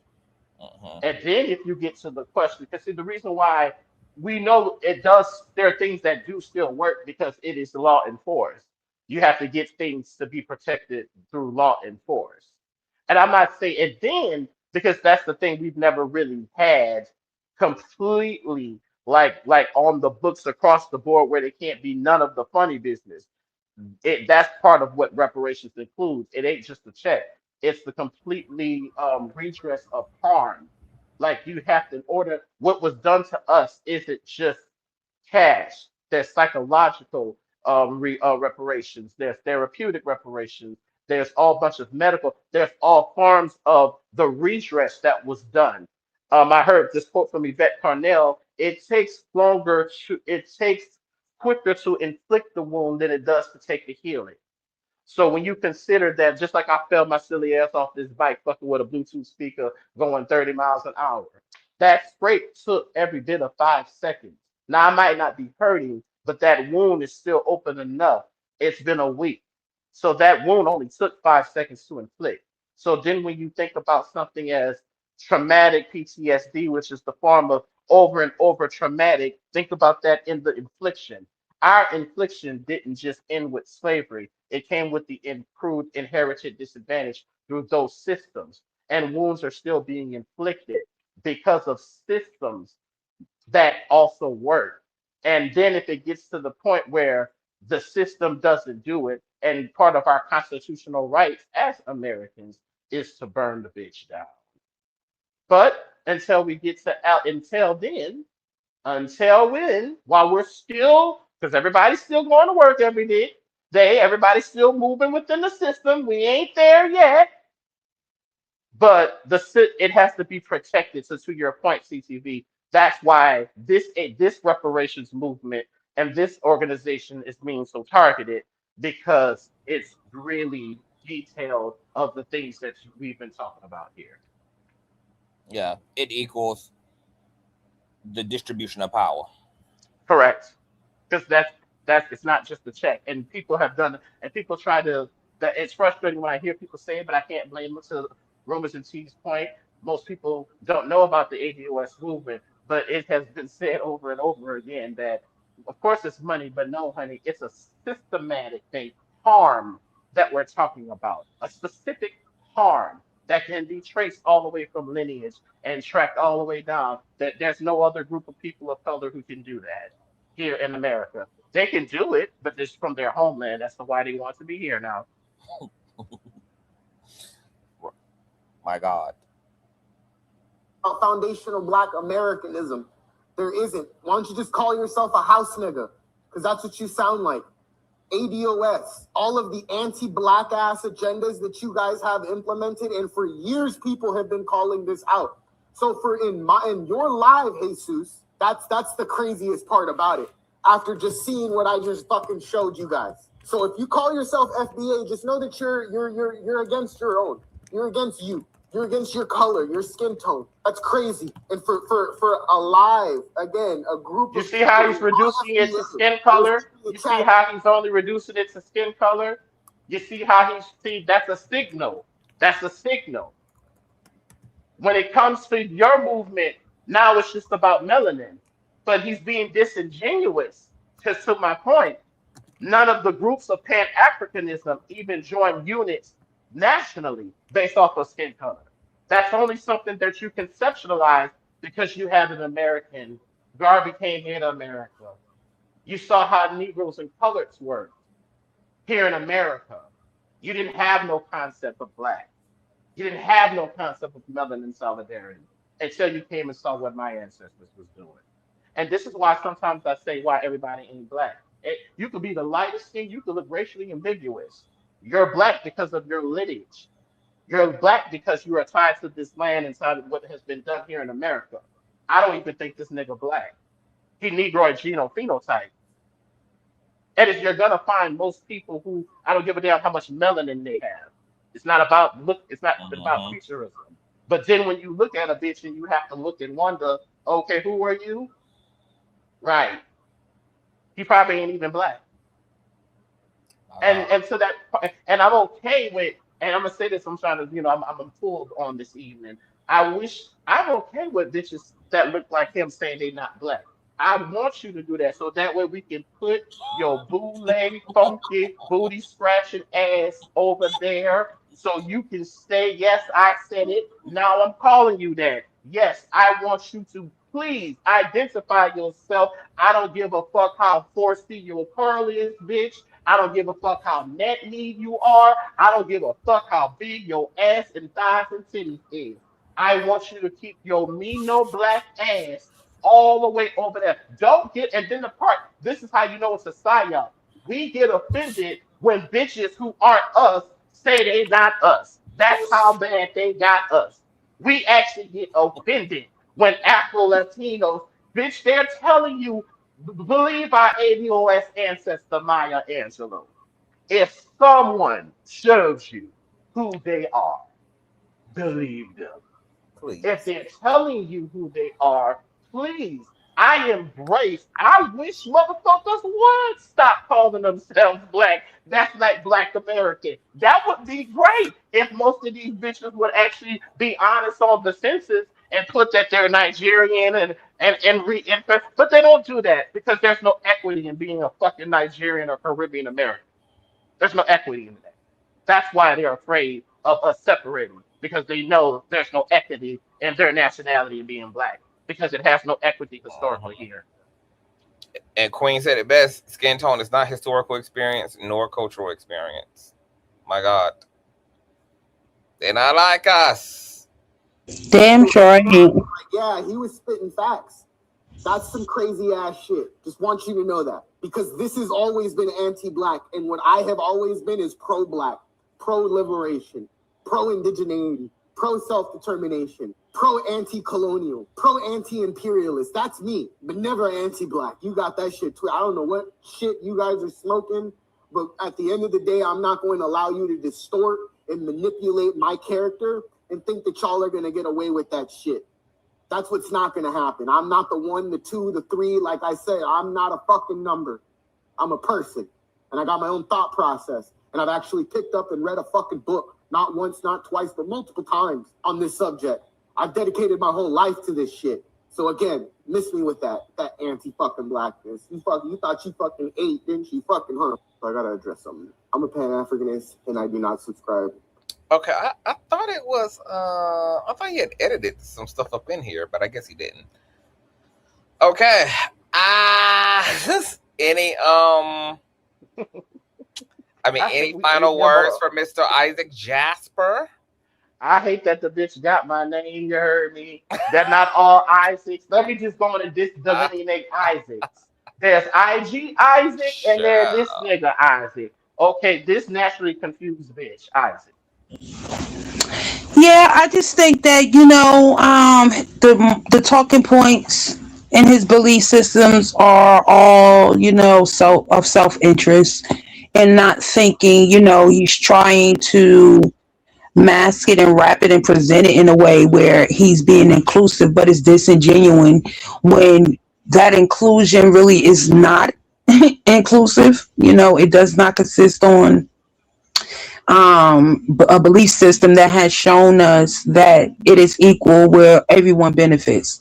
And because we don't benefit and these laws would not be in place, the rights that they do have here, would not be in place. And if it was not for us, any group of people that feels like we're supposed to continue to just ignore what we're seeing and experiencing and just take that while they benefit. Yeah, they have another thing coming. That's the bottom line. And I see why, they're scrambling and they're trying. I do really see why these movements, and quote unquote, because they say, for those that want to continue to say FBA is not a movement, that it's a lineage, whatever, there is an agenda behind this. So I'm going to call it a movement because the lineage, if it's solely about lineage, then we wouldn't even be having all of the confusion that we're having. The talking point, everything else adding, being added into cause separation. So I'm going to call it a movement. Okay. all of these different movements and things, it just seem like divisive tactics. I'm not saying all of them, but most of them. They're just, they're just tactics to keep us divided.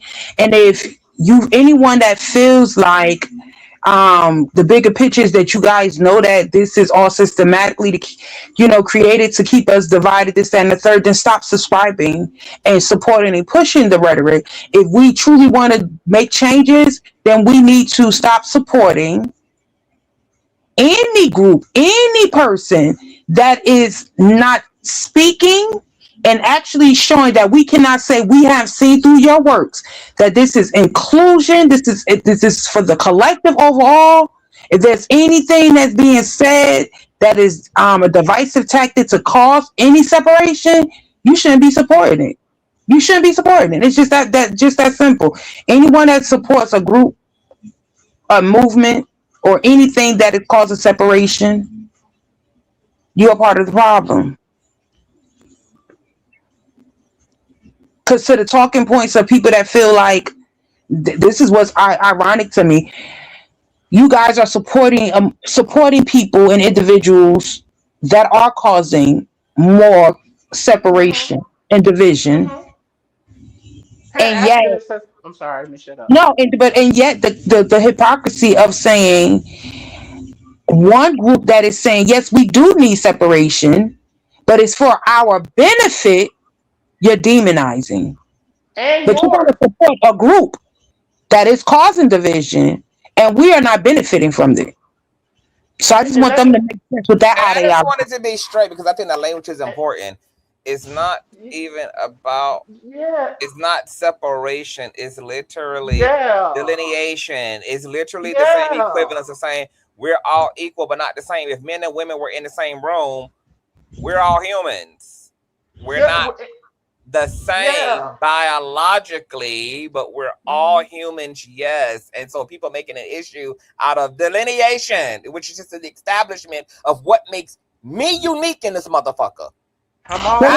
It's not the stuff. It's simply about what makes me unique, a unique component in this bitch with the rest of y'all. And with ADOS, and it also shows what makes me unique and what we have in common. It says what we have. Our whole agenda does not dismiss in any form the racism. If you read it yesterday, this is why Darius Cooks is crying, y'all. That's why he's crying. Even if a bitch reads something for your illiterate ass, your comprehension is bad. This is why I keep saying comprehension. Because even a bitch that can read very well, like our King Conscious, it said in the mission statement, we've been saying this. We've been saying that, yes, we have a delineation when it comes to the issue of reparations. That's it. However, we also do recognize, because you come here the way that racism and class works, some of you come here, you don't have a choice to be black either, bitch. So you're going to probably deal with some things, not the same systematic problems, not the same targeted, exact type of targeting that we get, as to why you're able to do so much better. Still racism that you deal with nonetheless. So that we're not excluding or telling people that this is just a movement that you have to be Black American to join. No, but if you are joining, you're going to be vetted. You're going to be took through the fire like Shaka Khan. And I just want to say that I'm so glad that you made that distinction, IG, and I got it pulled up right here, okay, as it relates to ADOS. Although our justice claim for reparations is sacred to ADOS, we are fiercely committed to advocating for policies that eliminate the divides faced by Black citizens with immigrant backgrounds. We recognize the lived experience of racism and discrimination amongst all Black people in America, and we invite all people from all backgrounds to join the cause, as IG so beautifully stated. Once again, I keep saying it, baby, this is about business, not divisiveness. And within that business, ADOS still recognizes the fact that, yes, we all still are having, to some degree, a shared lived experience under the umbrella of saltine supremacy. So, yes, of course, we are going to be fiercely committed to advocating for policies that eliminate the divides faced by Black citizens. But, like I just said, it's unfortunate that not only do we have a critical literacy issue, we clearly also have a critical comprehension issue on top of that. So, bitch, we're doomed. I'm starting to feel that way. I'm starting to become a racial failure. I'm really starting to become a racial failure. Yeah, I'm starting to feel like, and here's the thing, with that doom, to your point, I might not have as much money, but I have a tribe. I have people in my circle, and we talk about this. See, if you was involved with ADOS in the beginning, honey, we talked about, you're gonna have to build those emotional, those bridges and get to be able to live with each other and address those painful issues and how you address capitalism. Even Tom was talking about dating and expectations of how that should not be because of the politics. And we got the charts to show you the medium wealth of Black American. This is not expected for the man and the woman to expect this type of fabulousness date. You better find something other than how it's presented. So why you want to love the person next to you. See, we talked through all that at the beginning of ADOS. The work that you gotta do to be able to work with your people type shit. But since I'm a bitch that was already doing it, right? That's why it resonated with me. So yeah, now that everybody else is so scrambled, it's not that we're just quiet and sitting back like we told you so. But hey, we have to be quiet on the creek because when it was time to rally up, and it's not necessarily y'all fault, but thanks to Tariq Nasheed, you had someone who came and took the wind out of our sails. And that made it okay for the racist, prejudiced Democratic Party. Even though we are telling people that we have to negotiate with them, we're holding feet to the fire because the Democratic Party has piss poor represented the working class American. I'm not saying the Republican Party is better, please understand. But just because I criticize, and these are people who are not politically astute, people don't understand you can vote down ballot against your party for you to say, well, I know I don't have nothing to negotiate with the bitches on the other side, but I can vote the part of my party in protest to make a message. That's why we recommended in 2020 to vote Democratic down ballot for Black Americans to send something when we got Biden because of the way that the policies was going to end up having to send a message. So there's ways for you to be part of a party. And that's another thing too, and I'm gonna be quiet. We're not without on the state level, it's okay to talk to some Republicans. It's okay if you got some Republicans that are willing to do things in policy that get money to the Black community, to the ADOS community, that are willing to work with you and do things, and you can come to a negotiation on some issues. That's what you're supposed to do as a fucking American. You're never supposed to vote off a party. And ADOS teaches you that. We vote off a policy, not party, darling. And that's why we were censored. And that's why you don't know what you know. But just like they killed King, when you got people who are on podcasts like Yvette talking about, I know I could take a bullet for this. You have to be willing to take a bullet. You have to be willing to fight politically for the next generation. Because even I know I might not see no goddamn reparations. Do you think I'm fighting for this? Because I think we're going to see this in the next lifetime. Well, gee whiz, what if the other ancestors thought how fucking selfishly as the boomers did that came after them did?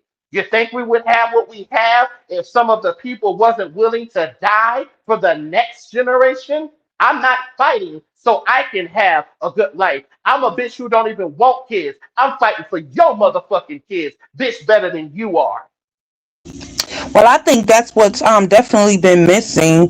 It seems like every other group of people think about lineage. They consider the lineage. They don't always expect to have to be able to live to receive the benefits. And I'm glad you echoed that. It has been very delusional of our people to think that the only way that you're going to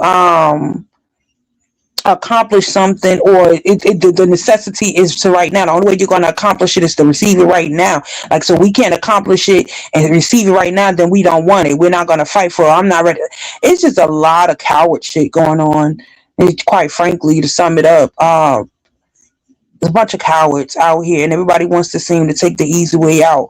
But unfortunately, history has constantly showed us repeatedly there is no easy way out for us, and we have to get out here and really fight.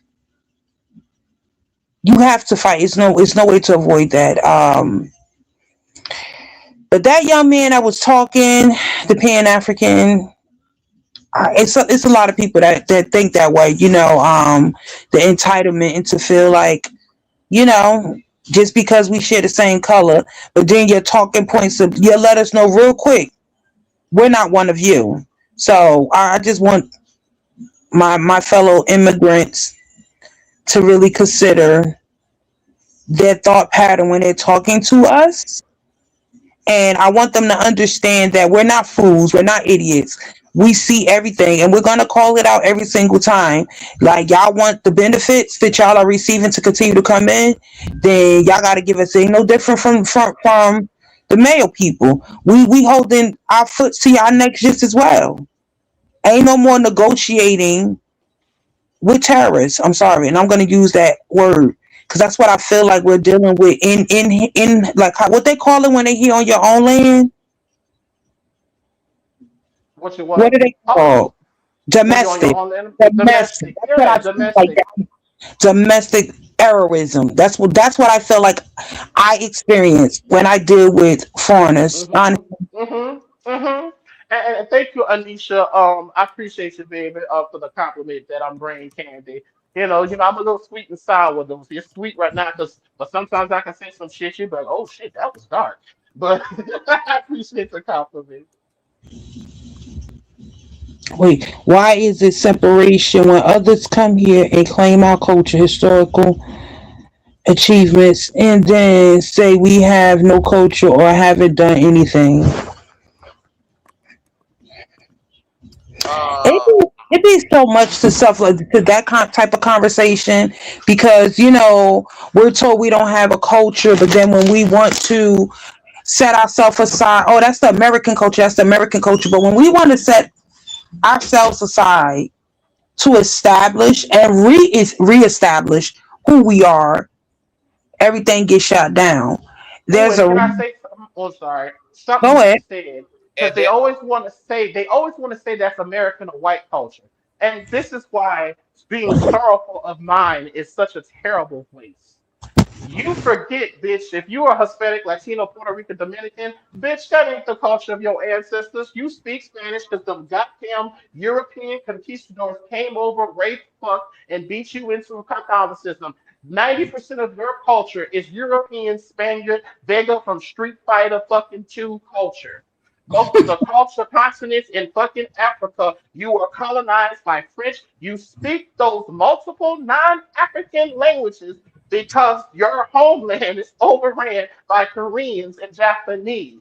All these people of color who try to escape the colonialism with the corruption of the people who look like them, who still represent, who has to kiss the motherfucking ring of another European imperialism. So you can't come here with your broke back European third world country as version of European culture and then try to disembark mine as if you don't have a fucking colonized language. Cut this out. When you speak Spanish and you are Hispanic, you are European, bitch. There's nothing indigenous or brown about you. When you come as an African and you speak Dutch, French, and especially when you lived in other countries, and they don't tell you that too, a lot of these black immigrants already come from first world countries and they're not being honest with you. So even in their homeland and when they're immigrant, they're not even authentic when they immigrate from somewhere else because you still co-opting another language and culture. So no, that doesn't work. Most people who immigrate here, aside from of the Asians now they're the more on their shit. The Hindustanis, the East Indians, the Japanese, the Chinese, the China. Now the Mongoloids though, yeah, they on some other shit. They out of all of us, they still got their authentic shit. Everybody else you could possibly fucking never. So your culture is just as hand down and from a colonial as mine, bitch. Thank you, and I hand you your receipts. And I want to play this video.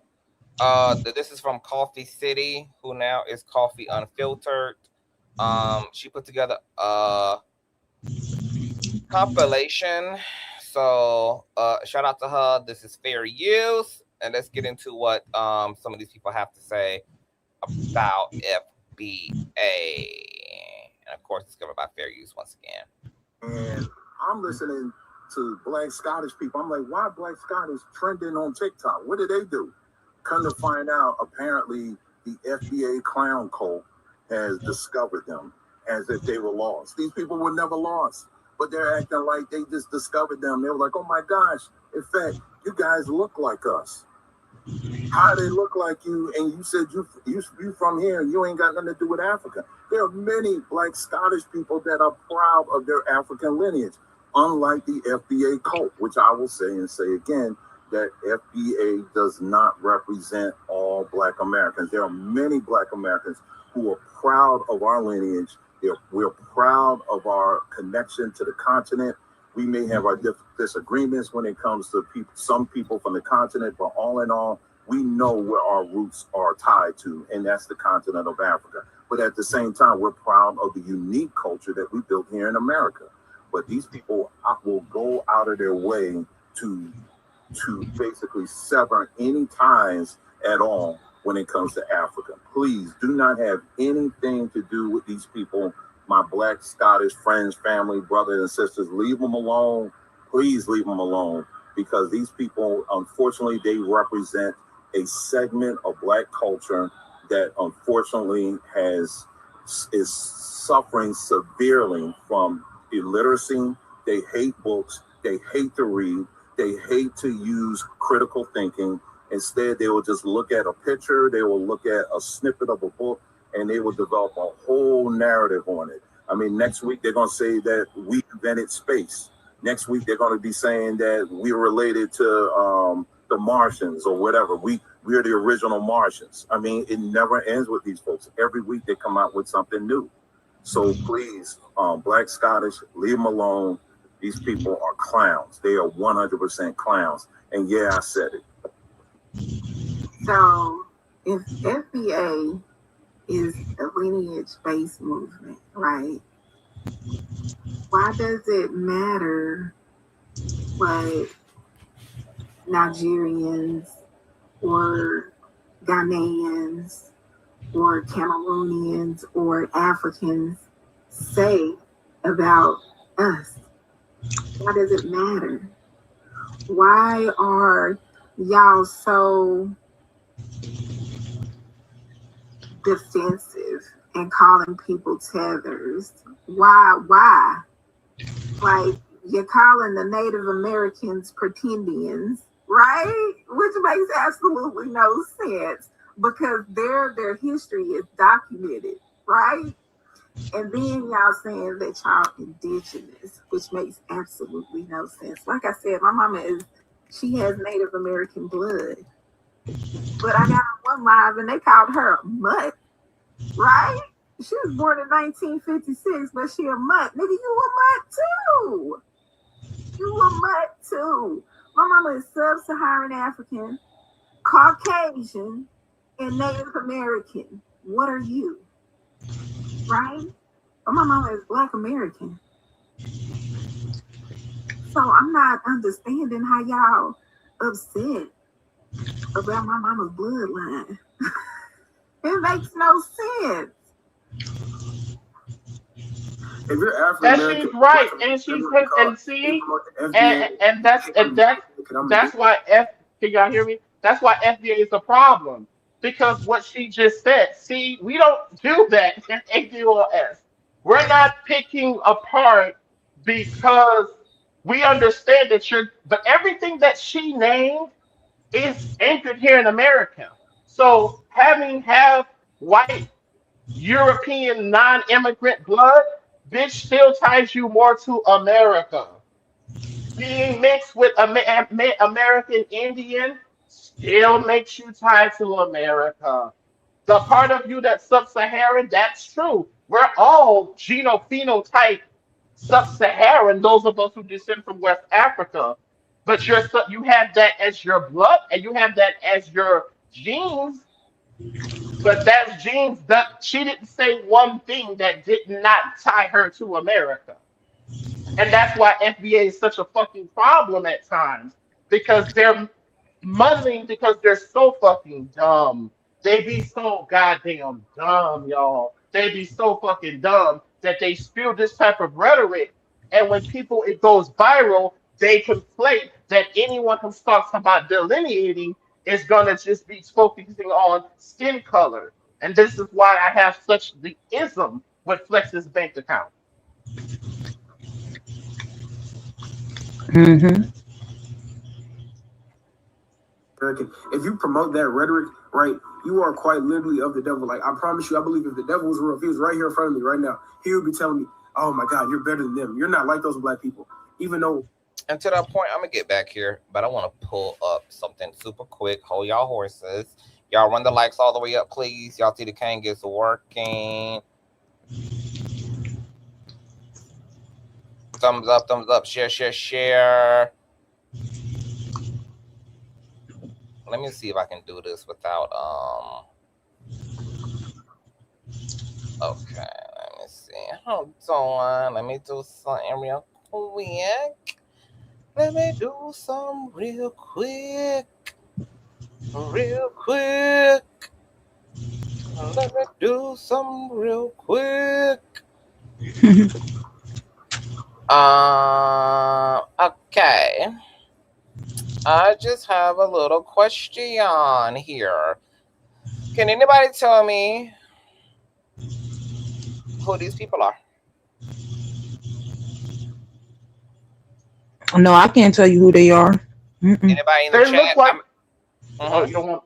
They look like the Bushman people of North Central Africa. That's what I'm just guessing. They remind me of the Bushman tribe of people.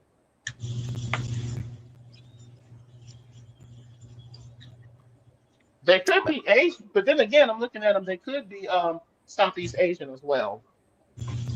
Yeah. I'm giving the chat an opportunity to see if they want to take a wild guess. So, y'all see how I'm cleaning up? I'm showing a tutorial how I keep the bone clean. So these are the Sand people of Southern Africa. And they are the oldest indigenous inhabitants of the country, having lived in the region for over 20,000 years. Mm-hmm. Traditionally hunter-gatherers. They reside in countries all over Africa, Angola, South Africa, Botswana. They're famous for their unique click languages, deep knowledge of desert survival, and ancient rock art. When we say that melanated people are the oldest human beings, we're the oldest ethnicity on the face of the planet. That's what we literally are. Now, my question to you, Rumors, and you, IG, is because Trasha yesterday, she's trying to still make. She's still trying to make her argument work. You know, we're all black. Do y'all agree that we're all DNA have ties to Africanness and Africa? I absolutely believe that. Is that the single nucleus? Do we all agree that that's the single nucleus?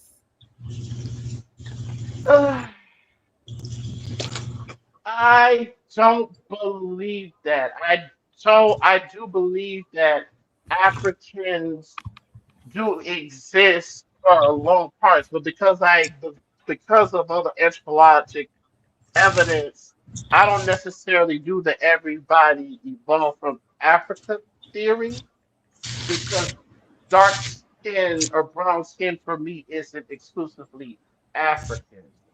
So that's the only reason why, even as a person who has indigenous blood in me, I don't need everyone else to think that they descend from American Indian blood in order for me to authenticate my greatness. I think now, if it's something that's scientifically proven, there are some things that I've looked at to support it, but then there's also things to kind of not support that everyone is African. So I'm not one of the people that think that just because some of us have, I mean, African DNA, that that's why African is the oldest.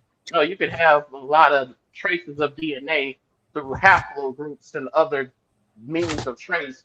That doesn't mean that that group of lineage is the oldest in the world just because they're traceable around the world. We all trade and migrate, not just Africans. Well, and for me, until it's proven different, I Yeah. believe it. Um, Yeah. as far as that being, it's the first recorded set of human beings, and that's as far as back as we can trace it. And there's no other explanation to show how. Like, I'm not worried about the specifically the color. Like, Right. we've all established different hues, different, I believe climate, all of it, different factors to contribute to that. However, I do believe as human beings, as a race of humanity, yeah, we all can trace at some point, or should be able to trace that back to Africa. Yeah. But the only thing is, when they do DNA tests on non-melanated people, it don't trace a lot of them to Africa. When they do some tests on Southeast Asians, they Hmm. don't come back with no African genome. Well, I So believe I that I believe that there is a way to. I mean, we're talking about eon, thousands and thousands of years ago. So I there's do no way to believe test that it. it There's no way will. to test it. What you just say? I don't think there's no way to test the lineage. You can test that a group of civilization existed. There's no way for you to test if any current genome is connected to that. Yeah, like I was saying, like, this is like if you dilute something with enough water, eventually, like, it will just be water, right? Right. Yeah, so I think that there's a possibility that that has been what has happened throughout the generations. But even with that, as I'm gonna assume, conscious, unless you want to jump in with another question, I'm just gonna assume you asked that. And for Well, most people I that asked that. has, If I can clarify, Hmm. I asked that because I think a lot of people also don't know the differences between nationality, ethnicity, race, etc. They kind of right. lump all these things into one, Uh-huh. and they're not all one. Uh-huh. And so I want to read y'all something, and I want y'all to react to it. Black people are biologically and historically native to the continent of Africa, encompassing Saharan Africa, as well as parts of North and Northeast Africa. Populations with distinct dark skin pigmentation are also indigenous to certain regions of Oceania and Southeast Asia, such as the Australian Aboriginal peoples and the Negrito groups of Southeast Asia. Populations in the Americas, the Caribbean, and Europe are part of the global diaspora resulting from historical migrations and the slave trade rather than being indigenous regions for Black populations. What do y'all think about that? But that was the reason why I wanted you to clarify a little bit more, and just me assuming. I felt where you were going with it, because being, the ethnicity, as you stated, in the race, it still separates us, and even by their own tribal beliefs, right? They know this, which is again a little frustrating to know that this is not a custom. It has become a custom in its own perverted way, but this is a custom practice from your homeland, from what you participate in. So why will you come here? Although it basically is the same form of practice. It's just the intention and the underlying reason behind it, the agenda is different, but you come over and participate in the same system. However, you want us to ignore your participation and also ignore the fact that if you were home like on your own turf, these are the practices that you participate in. So why try to continue to play this, like, manipulative, obvious game? You literally know that your customs are to have an identity separate from others that may possibly be a part of that land or that region. So why should we not? So why should we not? Especially when we're, again, not the ones benefiting. Until I really wish someone that is of foreign melanated descent could participate in a functional way to have this conversation where it can make sense. I'd be more still, and I would not be as sharp, but a lot of them say that because white America and its power structure destables, and this is true enough, does things to destabilize things in their country and helps play a role into that too, as to why they feel they're entitled to come here. But see, you can't have that both ways. So which one is it? So you can't see they pick and choose to see us linked to the empire as the excuse as to why they get to come over here. But then when they come here, they see that we're not that, and they know that. But then now we're lazy niggas. You see how they kind of chew their carrots twice by doing that. You can't Right, pick and you pick and choose when you want to say that I'm part of the empire, and that's why you should accept me when I've been the biggest victim and victor of the motherfucking empire in the same breath. So that's what they're going. I'm just saying what a lot of them say, and I'm like, well, I can't help that, though, sweetie. You should probably deal with the destabilization of why your countrymen and the people of your ethnicity isn't big with America and hold that accountable. You decide to come here, and like myself, I was forced out of my home state, New Orleans, because of a natural disaster. Now I get it, something like that does happen, but that didn't mean that once I got to relocate to Texas, all of a sudden, because I'm American, I get to say what should not go on in the state of Texas. And one thing about it in Texas, bitch, they weren't having that. Because a lot of niggas from New Orleans, oh, you think you big and bad with your city population of only 750,000? Bitch, we got 2.5 million guns in here, and grandma gonna blow your fucking head off and help buy your grandma a fish plate if you roll up in her house. right. That's Texas. It's just the audacity when you know that if the roles were reversed, it would never be this way. And Yep. it's just those small little nuances for me that makes me so super appalled to know that we have not a shared experience, but we have so many similarities. And I'm going to tell you guys what it makes, again, I'm speaking for me specifically, what it makes me feel like. It's like in the back of my mind, I'm always, anytime I have an encounter with a melanated immigrant, and they're very, very arrogant, and they feel this entitlement, and they treat me as though I'm lesser than them. I always feel like, low key, your ancestors was a part of putting my ancestors on that boat. Somewhere in your DNA cellular membrane, you don't have no empathy, and you are okay with seeing me as a lesser than human being, because there's no way to have had similar experiences with these people and then come here. I understand survival tactics and all of that, but it's no way that you could come here knowing what we experience versus what you guys experience, and then to turn around and treat me lesser than. Do you know that some of these Ghanaian Africans has the Africans have Ghana played a lot in the slave trade? Do you know now that they're talking about world reparations? The same people in the Guyanese government, Ghana, not Guyanese, Ghana, Ghanaian government. wants to have their voice appealed and influenced and saying that we should also get it too because we're all African, despite there's so many records of you being one of the main ports and contributors of the transatlantic and sub-Saharan slave trade.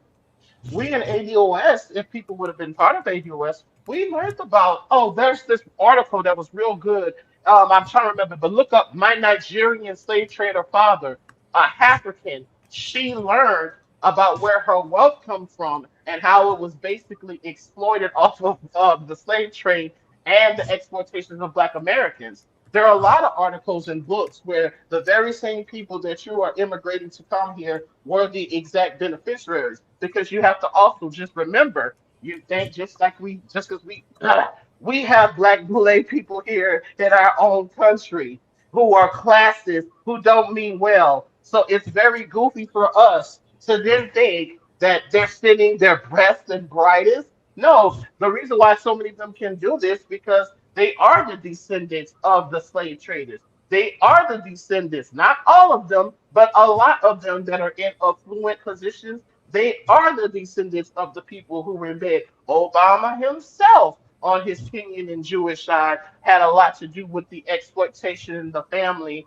of the Hawaiian people over there in Hawaii with his Kenyan side. It's thing deep. So it's you know I The mean lack as of much as knowledge. the and it's just kind of interesting because as much as we watch animes, video games, and there's all these different things that's showing you tribalism even within a certain race, it's like apparent everywhere that this is part of human nature's design. But all of a sudden, when it comes to us Black Americans, we're just supposed to be like fucking Ditto or Eve with no evolution stone, just a regular old Evie, huh? I got Because the bigger picture is, as long as we don't know, the you. we'll stay disempowered. But once Yep. we know, and you know what I mean, I think they feel like the demand. Now I don't think about it, I know it. You That know. the demands that will come, because if I can establish my identity, you know and what I mean, I can and it's assert. not rooted on being fucking Hebrew Israelite. That's a wash. We already got white Jews. You can't be fucking Egyptians. That's a wash. The United Nations already have. And yes, I am not dismissing us who know that we have American Indian blood, but I'm not sorry. You're not Native American and recognized as the one according to the United Nations and the United States of America. That is for your understanding. That's a wash. So as long as you can get Black Americans, because we've been shamed to do, to try to see our identities intrapersonally as something else, and then politically come out with the African American shit, then anyone else can claim and say that you're you because it's about melanin, right? Skin color. See, it's all melanin. You see the con?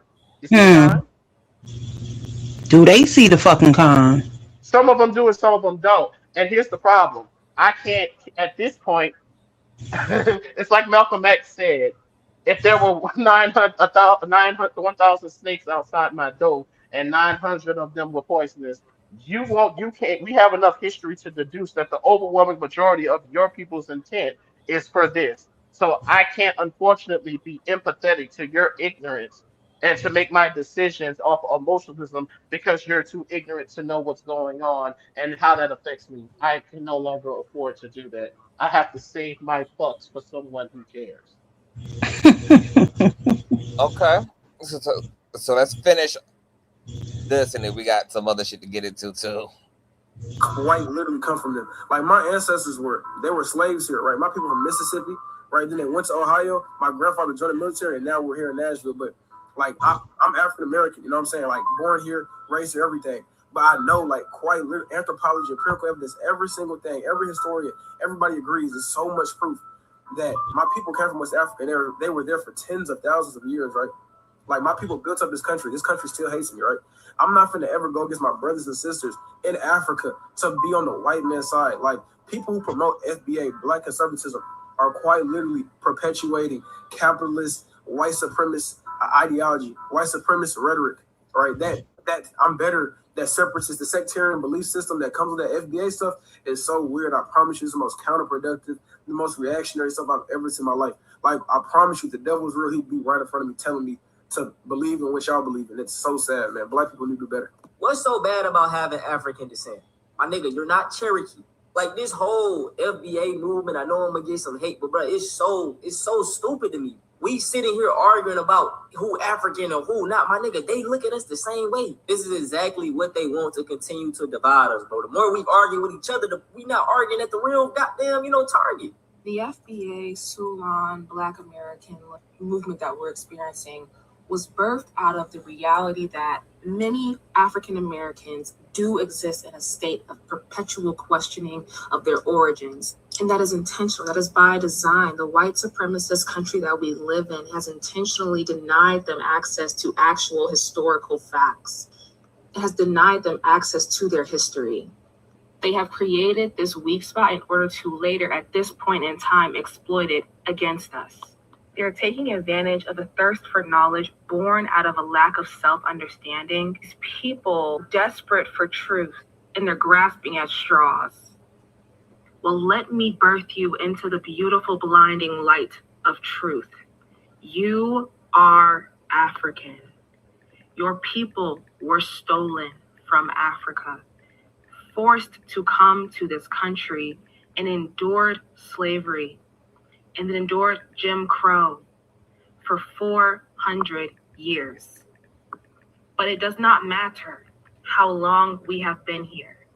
Even as we have continued to add on to our culture through the experiences that we have had here in this land, the fact that we are African cannot be changed. We need to talk about the rise in Black American nationalism and the Black American nationalist to white supremacist pipeline. Yes, white supremacist.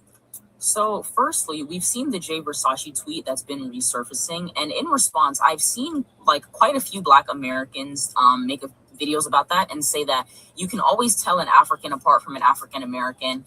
Y'all are not like us, etc., etc. And before I even get too deep into that, I really want to ask you guys, what is the purpose of making that distinction? Why are you guys fighting so hard to make this distinction in 2025? Don't tell me that is reparations, because that's a really stupid answer. And just to speak to that point, Africans are very diverse looking people. Yes, there are people you can look at them and tell they're African, just like you can look at some people and tell, oh, okay, that's a Black American person. But if you go and get Africans who were born and raised in America or who moved to America at a very young age, you probably would not be able to tell. Most of you cannot, because people can't tell with me. It's literally not until you say something or until somebody sees your last name that they're like, oh. And that honestly kind of brings me to my second point of this whole thing of Africans are cosplaying Black Americans. I don't really think you guys understand how silly you sound when you say this at times, but I think it really does speak to sometimes how Black Americans, when it comes to this particular subject, some of y'all can be a little bit narrow-minded in your thinking, because what do you mean we're cosplaying? If you're born and raised in a country, you're going to have the mannerisms of people in that country, especially if you're raised in a country like America where things are typically just straight segregated by race. Like, let's be real. So it's like, you're going to have and adopt the mannerisms of the people, in your community, which for a lot of people who are African but born in America, that's going to be Black American people. Like, hello. And thirdly, which I think is honestly probably the most egregious, is I saw a Black American woman on here who was trying to say that what? She said that Africans, Latinos, and immigrants are the new colonizers. That's quite literally the term that she used. She says that Black American people and she included white Americans. She said Black American people and white American people who've been here for hundreds of years, who came over from Germany and Ireland, who built this country. They built this country, and now people are trying to come over here and force their customs on them, et cetera, et cetera. And I saw her in the comments literally liking comments saying white and Black Americans need to stick together. Like, do you see where it's not okay?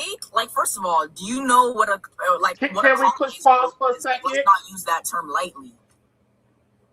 See, that's ironic that she's alarmed to that, because what happens is you leave the white colonialists that's from your parents left the Europeans to come deal with our European descent. So it's so really interesting because most people of color, and I mean all people of color, come to America to get the proximity to whiteness. You have to be, you come here because if you don't come from wealth, then yeah, by default you come to our neighborhoods. But it's ironic for her to say that when most people immigrate to this country to get the proximity to whiteness. Her people are more focused on proximity to whiteness. And the reason why people like her is dangerous, again, I'm glad she came here legally. Hopefully she did. Wink, wink, somebody. Her folks came here. But if she came here legally, but you see her parents with the accent has put things in her about us that our parents as ADOS, you, our parents don't put the hatred or the they're less than us rhetoric when we see these other brown, dark skinned, negroid, niglet children. So this is why lineage and delineation matters because that's why it matters too which generation, how long you've been here in America and to get a citizenship. Same thing with the ADOS movement. She's only first generation. So even though she sounds like us, her culture is us. And she does I'm have sorry a to point. interrupt. I just got to say something. I need to call my attorney super quick. I just got an email, so I'm gonna go call my attorneys. Okay. So y'all carry until I get back. I'll be right Handle back. your But y'all business, carry. I just want to let y'all know that I'll be gone for about a few minutes. Handle your business, baby. We know you got business to handle. Okay. Uh-huh. Yeah, it's just really interesting that she doesn't really see that her folks came to America to chase after white American dollars and white American proximity. So it's so strange when we say that, hey, let us try to build some healthy relationships like the white Americans we've been in this country with longer than you have. All of a sudden we kissing white people ass. But when you come here to be tools of white supremacy and anti-black and anti-working class, oh, but when you do it for your business, that's a come up and you're not being a coon. Yeah, because the truth of the matter is, I've never heard anyone else speak out. Any other country's citizens speak and say they were inspired by the American Negro, so to speak. Um, With music and entertainment and sports, that's it. But Outside of that, they still not inspired in regards to let me come over here and get this American dream. Now maybe inspired to come over and because they know that the Black American won't be able to accomplish these certain things, but we can because what I mean we're held and weaponized against them. So the opportunities are going to be there for us. And I always thought it was quite interesting because when you sit in their spaces for service, you will find at least one, because most of the time they won't speak in they speak in their native tongue. They don't speak in English, right? But you will find one that's always bold enough to translate and let you know. They're very arrogant and wanting you to know that you are lesser than them, right? And all their talking points are always from a place of ignorance, and they're so confident and feeling like what they're speaking is true because we're lazy.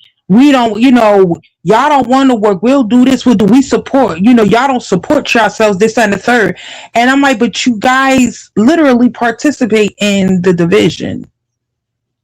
You and you don't. come, yeah, and you come here, and you come here to assimilate to that. What does that say about you?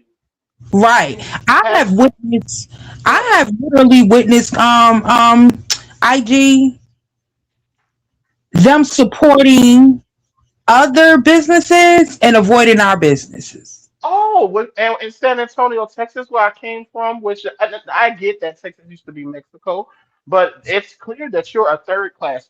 As a Black American, it is Mhm. so clear that you are a third class citizen. I ain't never been called a refugee so many times out my life by folks, and bitch, I'm more legally American than your ass. But I digress. It's one of those things that yeah, like I learned, especially with dealing with the Mexican American community, or all of them are very extremely, but the Puerto Ricans, Dominicans, Colombians, they're problematic. But baby, they ain't got shit on the Mexicans. The Mexicans are so colonially Spaniardized and Mhm. like so whitewashed. Baby, I learned. I tell people this all the time. I didn't deal with, to be honest, I really didn't have to deal with oblate and brutal racism and hateful racism from non-Hispanic white folks living in Gretna, Louisiana. You heard me? I got my first taste of I'm a nigger with a whole R from the conquistador fucker called the spicy white people.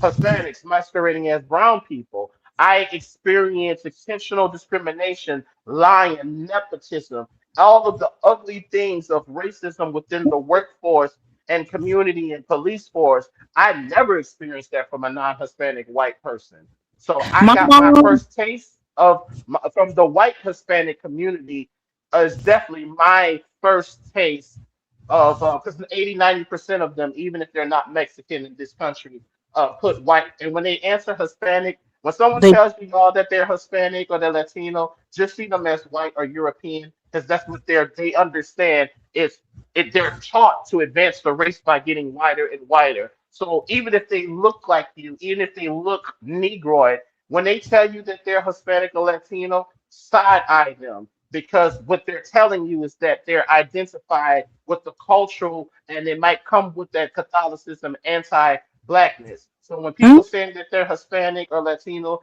they're saying they're white without saying that they're white. Oh, my mom lived in Grand Prairie, Texas for about close to 2 years. And my mother said Texas was beautiful, but the experience overall was horrific. And she Hmm. had never, living in different states, traveling all over, she had never experienced systematic racism the way she did living in Texas. It wasn't surprising to me, but it was definitely surprising to her. And I think what surprised her was the fact that it was, she said Mexicans, but again, we don't even know what, she knew they Well, were in of Texas, like a they Latin probably were background. Mexican. If they in Texas, they probably was Yeah, Mexican. the way she was telling me, like, just her experience, and we talked about colorism in that conversation because she was saying, like, colorism played a big major part within their own community, and it just made her realize that it was not just limited to just the African American race of Yeah. people, but I do find it, I They're don't know. xenophobic to other Hispanics. I seen it even in New Orleans. There was a Puerto Rican who obviously looked more fucking Spaniard than her. Her parents still didn't give a fuck. They didn't want him to put his Puerto Rican dick in her Mexican pussy because of the lineage. It didn't matter that his skin was lighter than hers. Unless you're an Aryan white European, like full blood, like Mhm. something of that nature, then you can do that. They didn't want him to be fucking with her because I remember the whole thing. So even when that's why they made such a fuss of Jennifer Lopez. She's Puerto Calling Rican. Selena. You see Mhm. that? You see that? You see nobody? You see Pan Africanists? Wait, where was y'all at? Huh? How come y'all didn't say that was divisive? Because Jenny from the block, she was more of the Hispanic girl on our side. Where were you calling out the xenophobia about Jennifer Lopez? Because we include Puerto Ricans in anything that says that they're melanin. Pan Africanism is nothing but a bunch of men being able to include a different nationality so they can fetishize and fuck on their women. I said what I said. But that's why they Child. included Jennifer Lopez. They could want to conclude her. Okay, y'all wasn't half smoke for the Hispanics when the Mexicans said, bitch, I don't want this Puerto Rican bitch playing my role. So much less you think you're gonna see a Puerto Rican person in Mexico. Matter of fact, wasn't it like 3 or 4 months ago that the Mexicans who was trying to get it? I don't know if it was Dominicans or Puerto Ricans. It was one of them other spicy white countries. And baby, the Mexicans was on the border saying, "Do not let these fuckers in here."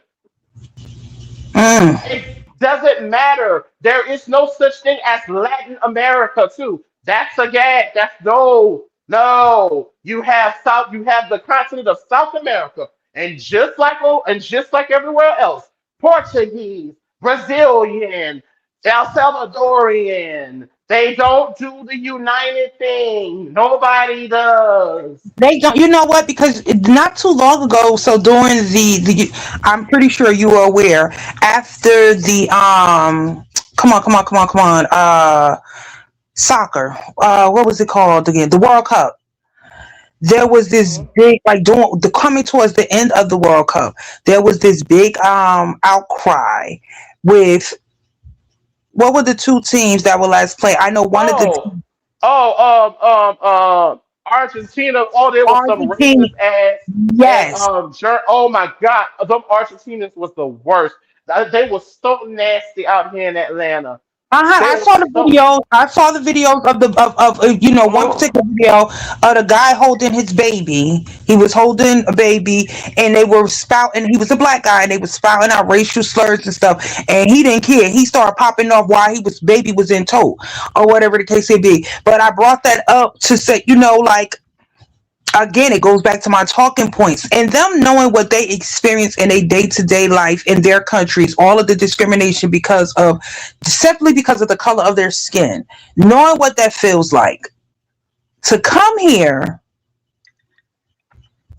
and have no compassion, no consideration, offer no help, no resources or anything. You just come in and you jump on the hate train, because literally that's literally what they do, and you continue to perpetuate, and then to turn around and in every tactic, because to sit back and say y'all lazy, y'all spoiled, y'all entitled, y'all ignorant, y'all don't, all of the things, it's like victim shaming. It is so but you think fucking. and then they get mad when we don't give a fuck about what happens with ICE. They're But not yeah, that's what I'm saying. But then to turn you around and they want you to, can't like, it's the you can't hypocrisy expect me of to it all. care. Why Yeah, it's should the you expect me hypocrisy to of it all, care? because how dare you and then be upset because I now, and I understand ADOS talking point is not for separation. It's just to Right. solely provide identity to your lineage. I get that. So that you Yeah. can, as long as you know who you are, you know what you are entitled to. Right? I get that. I'm also in support for those that do want to separate, because I do think that there needs to be a clear separation. Doesn't mean you're not going to not participate in business and things of that nature, because I believe in allyship, right? But I think Yeah. we do need a separation, because we are being treated straight across the board separately. So anyone that thinks or their talking points is against us separating, when we're treated, we are already separated. I Right. guess that's for me the frustrating part. Is like, Hmm. you are already separated. It's being displayed and literally proven to you day by day, second by second of the day, and yet you continue to want to emerge yourself. I think people need to get clear on the difference in allyship and actually communing together, because I think we've been communing together for too long. It doesn't benefit. We invite their asses to the cookout. They don't invite us. Exactly. It's We just it's share it's our resources with them. They don't. They don't share with us. And it ain't just those from coming from Africa either. This is straight no. across the board. So I It's don't just understand the confusion when people are showing you. Again, they are showing us who they are. Why do we want to continue to take the high road and do the opposite of what, when people show us who they are and how they want to be treated? People always show you how they want to be treated based upon how they treat you. Why are we pushing against that? yeah. Nobody doubling down on Butterfly and Southern Breeze and all of that. voice. Nobody's bubbling down. I know what you're trying to do with the whole genealogy thing. Yes, you can look up your genealogy, and it is effective for you just to find your actual living ancestors and connections. You can use any one of the DNA testings, not the test. You can just use the ancestry.com. You can go ahead and go to your Library of Congress, City Hall, all those different things. And again, you might find that you have some connections to Native American. And if it gives you some tangible, which we don't hear a lot of people getting that, and it's resulting to some tribal acceptance, it's changing something in their financial or their status. So that is something that will vary, though. Once again, that's not a black inclusionary, because if we're doing that, we're gonna keep running into the tribe. See, you want to break up into thinking of individual tribes and stuff like that, even though there's a shared lineage, because you was misclassified as a Negro or a black person. Now, nobody recognized us. I'm very much in touch with my side of my Seminole root working shamanistic ass bloodline. I'm very much aware of all of those things. However, I'm also very well cognizant. So yes, there is no African specific DNA test. All DNA tests is literally genealogical astrology at best. It does not hold or bear in court because it's not an actual factual. It's based off of what history has already shown and what could be proven in guesstimates as to how they do your chart. There isn't. There's only so much DNA that you can take nowadays that where you can have a blood relative. You're not going to be able to cross geological boundaries through some spit in a tube. That's just not how it works. They know that they can guess that most of you could have African or say that they have African in you because especially if you're Black American. But then some shit comes up to where it's gonna show a lot of European or XYZ. But again, it doesn't hold bear in court. You can't take the DNA test and say based off of this. That's why most of these white European descent Americans who don't need the DNA test, but even if it comes back and shows how much they're 70, 80% Italian or German, they still can't go across the border, fly to Ireland or Italy, and say, based off of this DNA test and the historical records from America and immigration, I'm Italian. Can I come now and integrate as an Italian or Irish citizen? Absolutely not. That's not how any of this works in any first world country. America is just more nicer because we're too goddamn nice. That's why everybody else is able to do that. Mm. So, what do you think when it comes to how people should move ahead in gaining more? I know you say go to the website, right? You always tell them to go to the website for ADOS, right? But what would you prepare, like if you had as a talking point,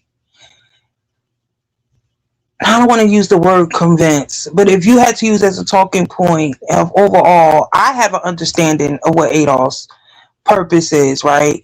But what would you say to people that feel like there should be a separation, that may have, and when I say separation, not because of gender orientation, none of that shit, but just solely based upon people feeling like we need all the allyship. We are all one. We all should come together. We are like, what would be your talking points to get people to really, really understand what ADOS mission is, and get them to understand that it's not about separation? Because I think that's what.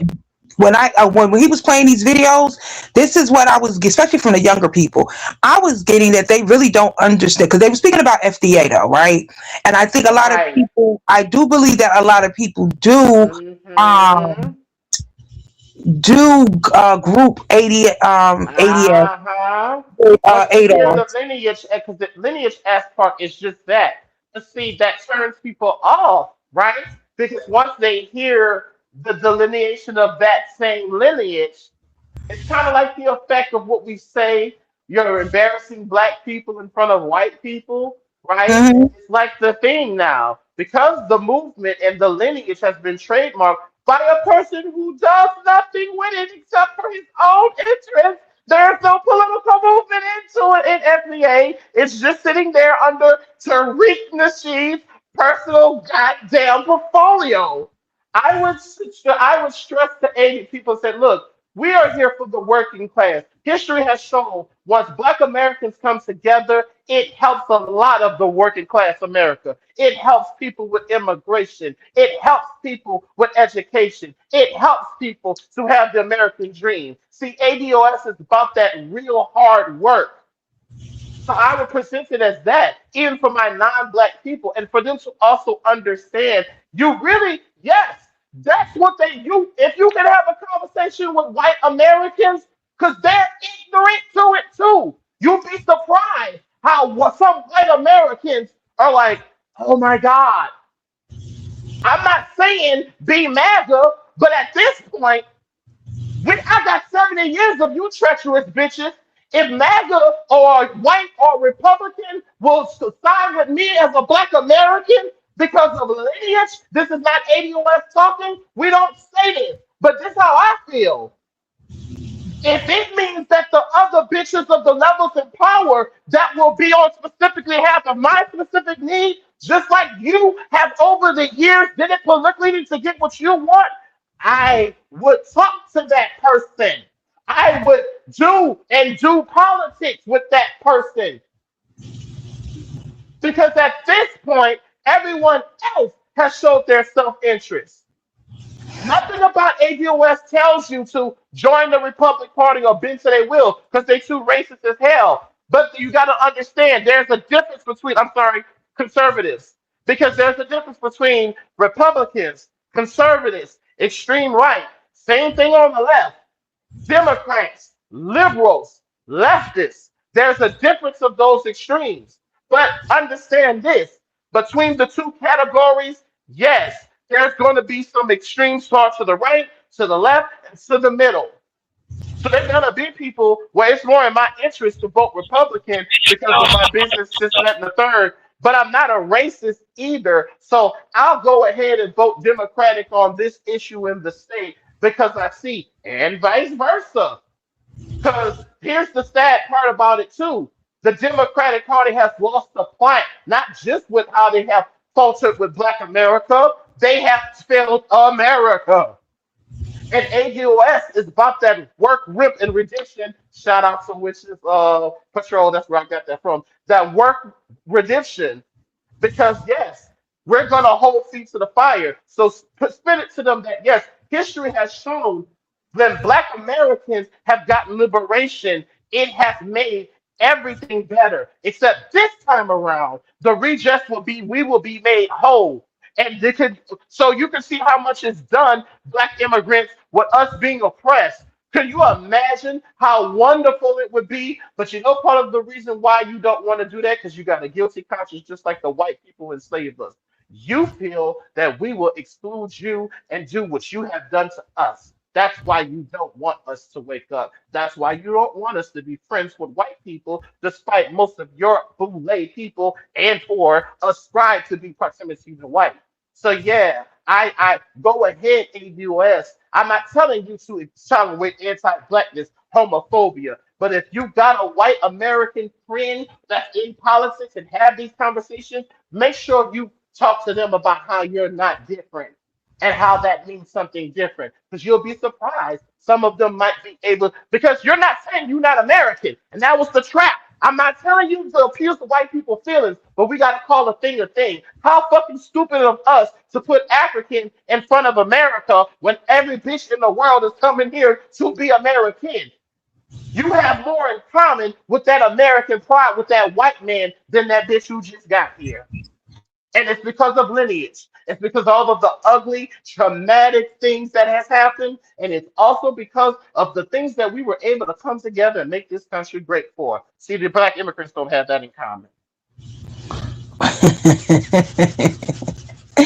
Shady, shady, shady, but facts. You have to learn how to use genjutsu for you Naruto bitches. That's just been in my mind. being the most physical. I'm not trying to shit on us, but I gotta say it. Having a big dick, big titties, big ass, being talented, motherfucking entertaining is not the flex. They know that. That's simpleton shit. We need more farmers, engineers. We need more people that are going to be involved with that. That's where the threat is. It means nothing if you have. If the reason why Black Americans are such athletic because they bred us to have these big ass dicks and asses. They bred us to have these muscles. They bred us. That's why we dominate sports so much. They bred us for these things. So having those attributes doesn't show your superiority. I know we say it to make ourselves, I'm not saying feel inferior, but it shows that they play off of that. Get the Negro to only praise his physical and sexual attributes. Therefore, he will not focus on the things that are psychological. And in the rural universe, it ain't the bitch that's throwing fireballs and ninja stars. It's the Achias. It's the bitch that makes you see things in your mind. It's the one who manipulates your warp of perception. It's the reason why that there's an intentionality why you never see black mutants or expressions with psychokinetic powers. You never see black mutants with cosmic and warper driving powers. You never see black mutants with a power set like Superman because they understand if you see yourself psychologically, even though these things are not physically real in physics, they understand though we're gonna limit you to electric powers and things that can easily be counteractive. Because as long as I can outwit your black ass, I'll always beat your big monkey ass. Start practicing your mind. Focus on genjutsu. Because the taijutsu, us shaking ass and being good, that ain't scaring nobody. They had you on the plantation doing that. Next, it took the will of the mind of Malcolm X with the physical violence. It took the will of the mind for Dr. King, Fred Hampton. It took the will of the mind with the physical. But if you just be comfortable of being seen for sports and entertainment, and they use that, by the way, that's why other people of black, that's why immigrants just think we're all fucking rappers and basketball players. Everybody's so creative. You don't listen. You preaching. We need a collection plate. You know. I was talking to my youngest son not too long ago. He's a freshman this year, right? And we've been discussing though for the last 4 years, just discuss off and on. What does he, where he see himself? What does he want as far as a career? And all of these things, what is his next step after high school, which we were talking about the other day. And he's like, I don't know if I want to go to college, et cetera, et cetera. And I said, it's interesting. Why do you feel like you don't want to go to college? A little more higher learning, et cetera, et cetera. And he said something that, I had heard throughout the years for people that did not, whether you obtained a degree or not, but did not go to, further their education. It's like, what's the point? Like, people really go to college, especially black people, get these degrees. He like, Mom, they be in debt. And they never get the degree to pay off their debt. They always got to go working somewhere else, another field, et cetera, et cetera.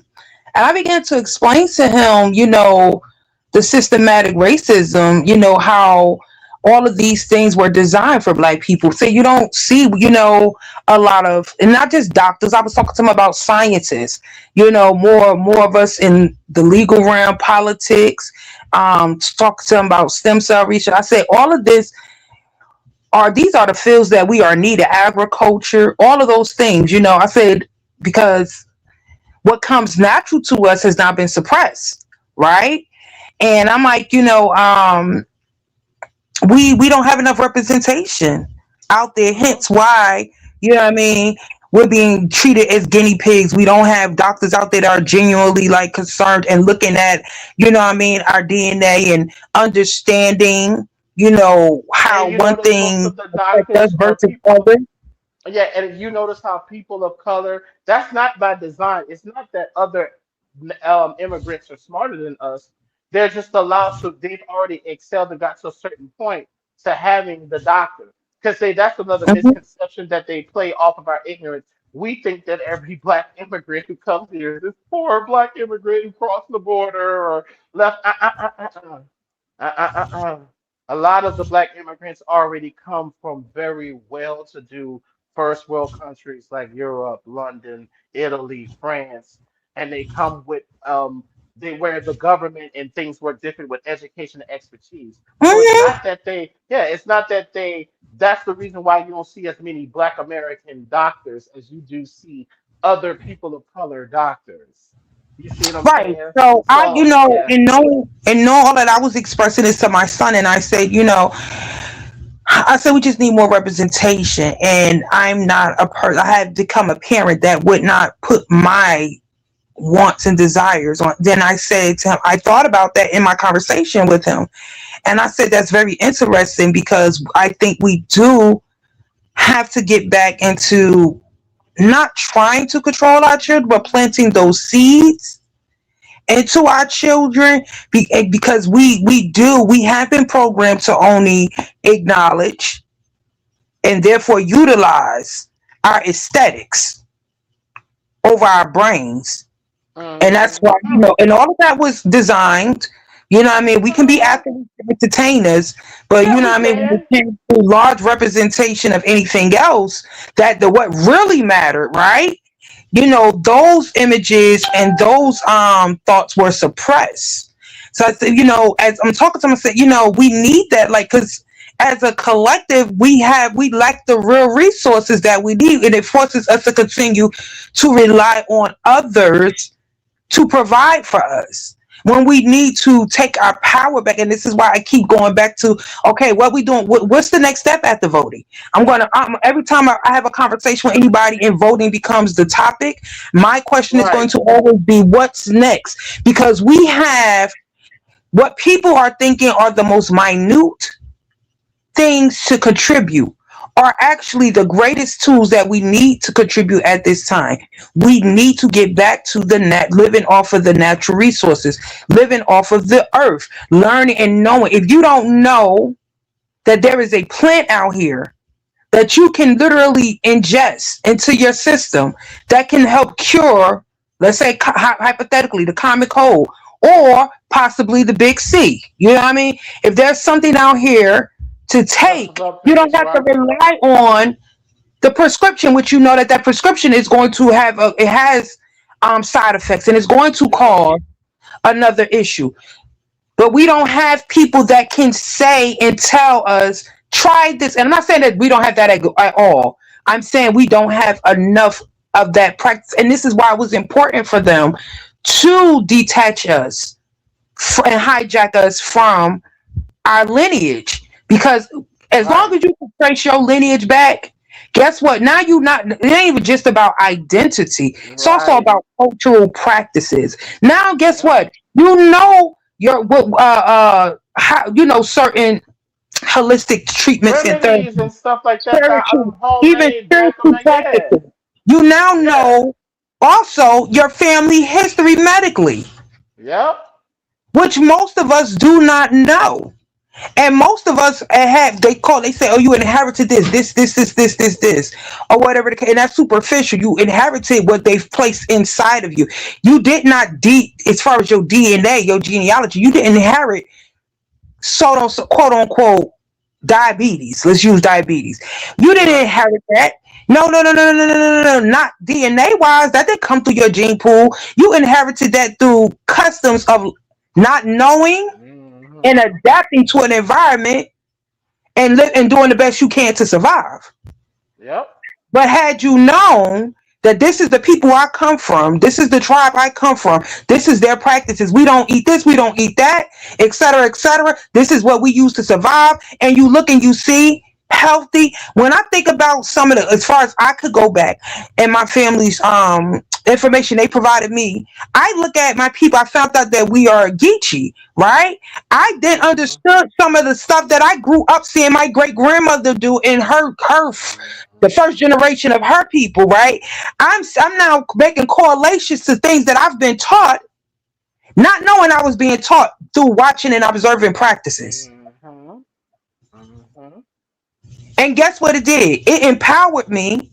And now I can, because it literally made me start remembering things. Now I can go back and instead of running to the doctor for a prescription, I could take my tail if I needed to outside, grab a root, et cetera, et cetera. You get what I'm saying? So, yeah.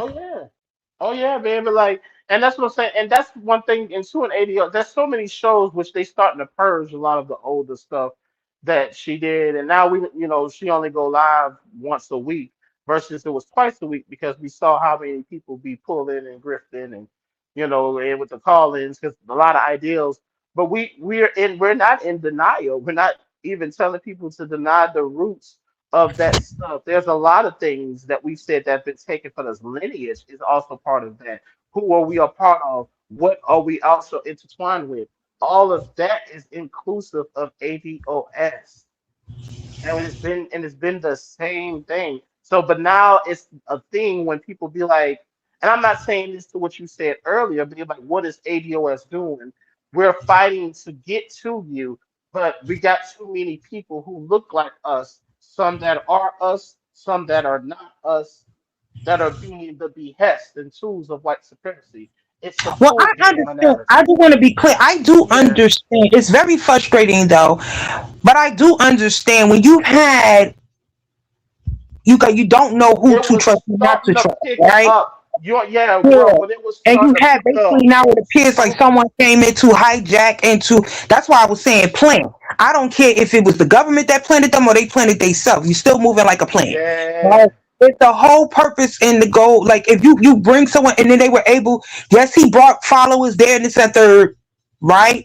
But Facebook pages with hundreds of thousands, leaving, tens of thousands leave, of members locked out, gone. The people who wanted to get that disconnected from Facebook groups with pages. See, there's a lot of things, y'all, no, that and I get it because and you know what's crazy. We've seen this time and time again, so none of us should be shocked. And I do understand. Like I am happy that there are people like yourself, right? That is a part of ADOS that can and know how to adapt in any environment. But you will get out here and you will express yourself and you will get on the same fucking energy that's given in return. I understand those. There are some people because I have an uncle I that's like talk that. like this at my job. No, but listen, I have an Go ahead. uncle that's like that. And we always call him the Hasididi one because he does not. He don't. He just want. He says all the time, "I'm not going to get in the pen with the mud. I mean, with the pigs and roll around in the pen. I'm just not. I'm not going to do that." But he always presents the information. He said like he's going to always, be his best representation, right? And that could be frustrating at times because when I am a person that feels like whatever energy you put out there is what you're going to get back. But again, everybody ain't meant to play the same role. Everybody ain't meant to be in the same position. It's frustrating because I want to know how can we, what is it that we can do? Like, okay, you say, and I know for Start you, it's spreading like, that hold information. on. Like, go No, ahead, but hold sorry. on. I know for you, you probably feel like, because you did state it earlier, like you're kind of exhausted. It's what it seems like. You're exhausted with motherfuckers that's ignorant. You like the information is out there. People have to want it. You can lead a horse to water, but you can't make them drink. But I know that there are a lot of people. Trust me, I do. There are so many people out here that don't even know where to begin, and it becomes overwhelming and frustrated with the day to day thing. But they definitely have the heart and the passion to want to do better, want better, and literally, I know if you could just not choose per se, but if they could be just brought on in, it's like an incentive needs to be had. It is easier People to are get scared caught to up bring us in both, on. If huh? people are scared, if people are scared to bring us on because of the backlash. like Yeah, and I get it, and I'm platforms. just like, how do we do? Because I'm like, people, people. Some of the stuff that FBA, the videos and information that's being shared around, it ain't all to glorify and uplift them. Some, people are Mhm. spreading and sharing this information to clown them, right? But the information is still being shared, and I just want ADOS to be in the algorithm more, so that for those that if you get a balance of both, right? Then you can Yeah. know, just listening, you can have a clear understanding of who intentions are in the best interest of yours, like which Yeah, side. we be sharing, we be doing a thing, but when I So tell it's just you, that it needs to be more people and sharing yeah, information. And that's what I was trying to ask you earlier. How do we do that? How do you legitimate? But this is how we do it right here, because we're having yeah, we the doing it now. conversation and they can hear your talking points versus FBA, right? Uh-huh. So And I now is said some a strong point things of that the I people wouldn't that's in. have. Yeah. So the point is for those that are in the chat, right? Hmm. If any of IG's talking point resonates with you, I think that it's important that we do our due diligence and share out this live, even if we have to clip certain parts. You know what I mean? But we need, because people do have attention, like short attention spans. But we do Hmm. need to start sharing this information out, because if we can't be upset, right?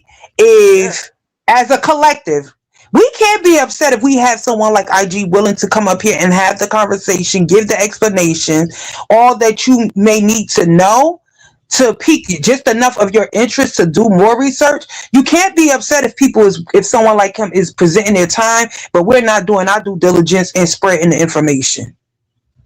All we got Hmm. to do is just share it, clip it, and share it. It is time for us to at least share the information to get the word out to combat the misinformation that's going out there, or any group or people that are misleading and doing something, hijacking our purpose and our mission of what we're trying to accomplish as a whole. Exactly. And then it does get, I experienced EFS. You know what I'm saying? But because I don't just do this online, I have to carefully and strategically appoint people that are Black American, or I have to, ask questions and figure out, okay, are they immigrant? Are they Black? Or are they first, second, third generation before? You see what I'm saying? It's a very, sometimes a delicate touch when you're in certain spaces. See, I do this day in and day out because it's not like every time y'all around me when I'm smoking and drinking, I'm talking about politics. But no, I'm constantly having conversations with Lyft, Uber drivers, and being able to direct them to the website and direct them to chapters to get them more involved and stuff like that. So, but it's outside of a lot of what ADOS talks about, which I got to try to see if I can get, connect us with Conscious, that work that work. Yeah, thank you, it's Nini. Yeah, for a few years, IG has tried to explain in various panels about ADOS. And I got pushback from a lot. I'm not trying to, again, be competitive, but from a lot of people because even if I said the same thing calm, even if I was screaming, and I was just like, all right, we about to go down this hill. And it's not going to be, and I have no fault of it. It's like the biblical. I'm going to wash my hands like Barabbas because I know that I broke my fucking neck on multiple panels, got called xenophobia, dealt with the homo. How can a faggot speak for what Black American went through all that to advocate for people that and still not hate niggas and still can see the things and fight? To say I can't stand you, oh Jesus, for a lot of reasons. There are a lot more about him that I'm about like than you are. Because the social justice Jesus was the Jesus flipping tables. The Jesus in the Bible was tribal. That's why I'm not deifying him by explaining this. But Jesus told that woman at the well, it is not meet to give the children's bread to the dog, because that Canaan woman, that bitch wasn't his people. He prioritized his people, even though he's the son of God. We're not going to talk about that. Still. the context of what is being told. Everybody spoke that have a spiritual you nirvana still presented it from the premise of their culture paradigm. So if I'm going to take anything from Yeshua as an atheist without it being mystified, yeah, it's okay to be a tribal bitch because your Lord and Savior is a very much tribal bitch. He called the bitch a bitch. That's how much of a tribal bitch he really was. And that's okay. Yeah, I find nothing wrong with people. I don't particularly subscribe to labels, but I don't have a problem with people using labels to set them apart. You know, if it sets you apart and just for identity purposes, so that, whatever your needs are met, your needs are, they are met. I don't think there's anything wrong with it, but my conversation is going to always sound redundant in regards to this topic because I just think that it's very hypocritical. It's fucking completely idiotic to think it is okay for every other group of people to have a label but us. Yeah. I label myself must accomplish, which the irony of that is, as you stated earlier too, when you look at not just applications, but even just in everyday conversation, if you walk up to a Jamaican in this country and you ask them what's their race, they're not going to say I'm black. They're going to say I'm Jamaican.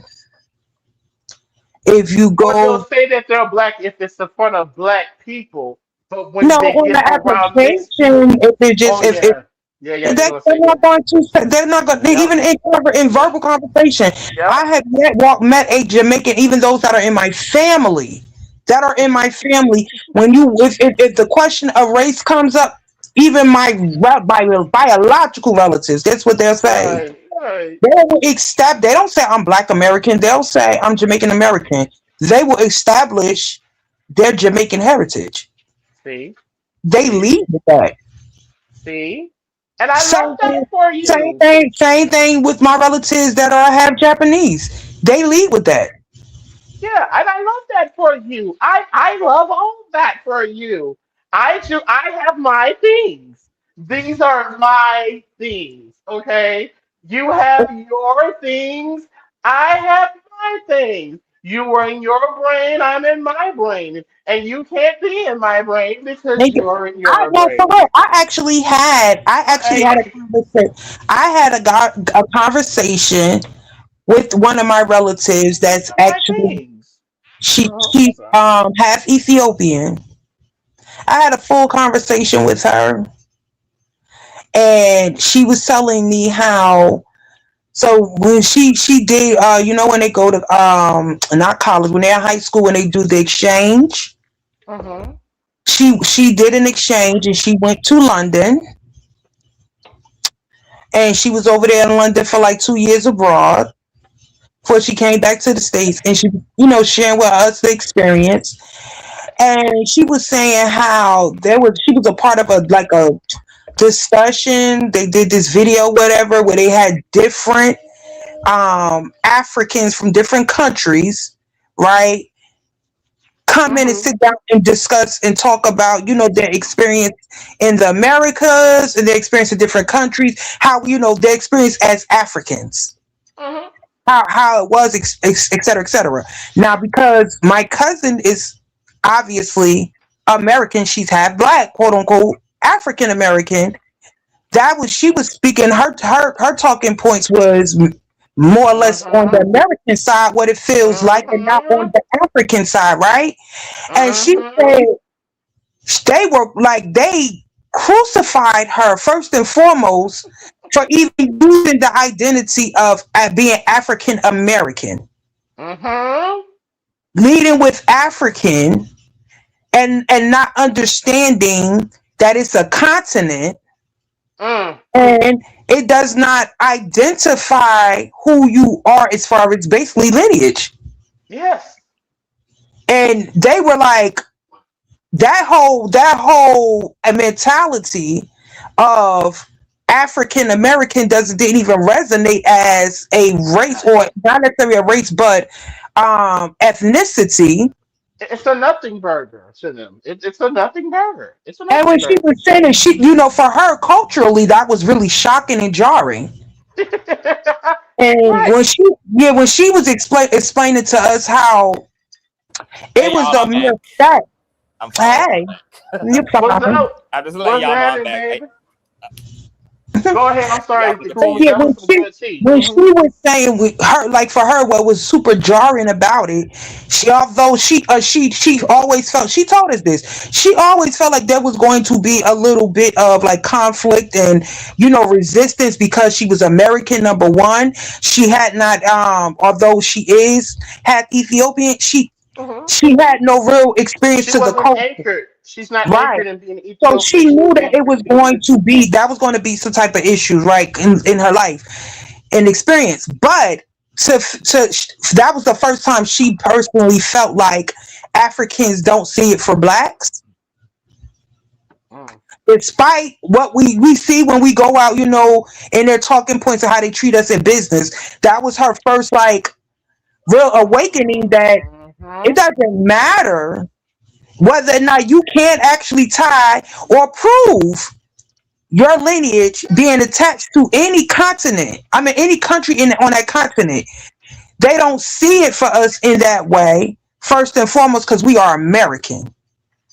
That's Right. the first thing. And because we cannot, and we do not, and cannot verbalize and provide proof to where our tribe is from, all of that just saying the continent, because of they have their own segregations, their own separations, their own identities, their own customs, their own cultures, all of those things we don't have.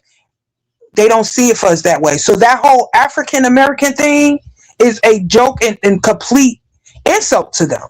And it was exactly, and it was allowed to be a determinant because the federal government get the American Negro to focus on Africa, and that will keep him from focusing on his homestead here. Get the Negro to disassociate himself with the land of his labor. So that's why they were able to bring so many other people in here, and that's why I kind of have a vitriol response of glorifying Africa because I see what it is. I see the arrogancy and the arrogancy of it all. Oh, Mother Africa, you're not my mama, bitch. My mama would have never sold me. Those But drums I and do think those drums. Hold on, let me say this. Oh, well, you have the music because of the drums and rhythm because of. No, I don't. I have the I do think expression of that. there is. Even when it comes to praise and worship, even when it comes to so-called sacred music, no, no, no. The reason how I call on Jesus and I play my chords and my music is a unique experience and vibration to hear. So yes, we might share genophenotype, but that vibration is because that's mine, not because it links me. Because they do that. I'm just saying they do that. They take everything, try to say, oh, that's just part of this, and this. Honey, that's 500 years from that. Could you say that in another sense if you want to? But it's not said like, oh, well, we share this. No, it's always presented as, oh, I have some seniority over you, as if I don't have a culture and I have one of the culture. I built one of the greatest countries in the world. Let's start for that. That's for one. I think that is something that we definitely can sink our teeth into. Maybe later on, sometime Hmm. down the line, watches you can, you know, pull up in some research. We can have a conversation, on the dark side of Africa in Oh regards, yeah, to we do how got a we lot got of to where we're influence at. too. Yeah. Because I do think that there are some people that are discuss that hold the same sentiments as you. You ain't the first person I've ever heard say these things and feel like F them, like they, what I mean, they participated, et cetera, et cetera. They don't see it. That's why they treat us this way, and things of that nature that speak with such vigor, vigor. And I can't say just because I don't feel that 100% across the board that I No, cannot I'm not concur. Because 100%, but I'm. No, I'm just saying that I understand and I feel that. You understand? But there are more people that feel even deeper. They feel just like you in depth, deep depth, like from the bottom of their heart or whatever. And I don't knock that. I know based upon the experiences that I have had in my day to day, when it came to those that look like me, closer to hue than me, Yep. that I know what present, but that also lets me know, like you said, something very, very true. I don't know if you was here to hear that part, conscious or not, but like he said, there are No, I haven't heard anything. many immigrants that come here that are our complexion that ain't coming from Africa. That ain't coming from a dire, background. We think, oh my God, oh my God. They coming from London, India, and everywhere else. Yes. And they come. That's why you see so many more people of color doctors outside of Black Americans. It's not that they work harder. No, you already left the continent of Africa, what country that you're from. You already are first generation London. And by the way, if you do the research on most of these Africans in other countries, they haven't immigrated and lived as long as in those other countries, y'all, as we have in America. Hmm. Okay, And we so the definitely thing is, know. so and they are, but they come in. That's why you see so many East Indian doctors and Nigerian.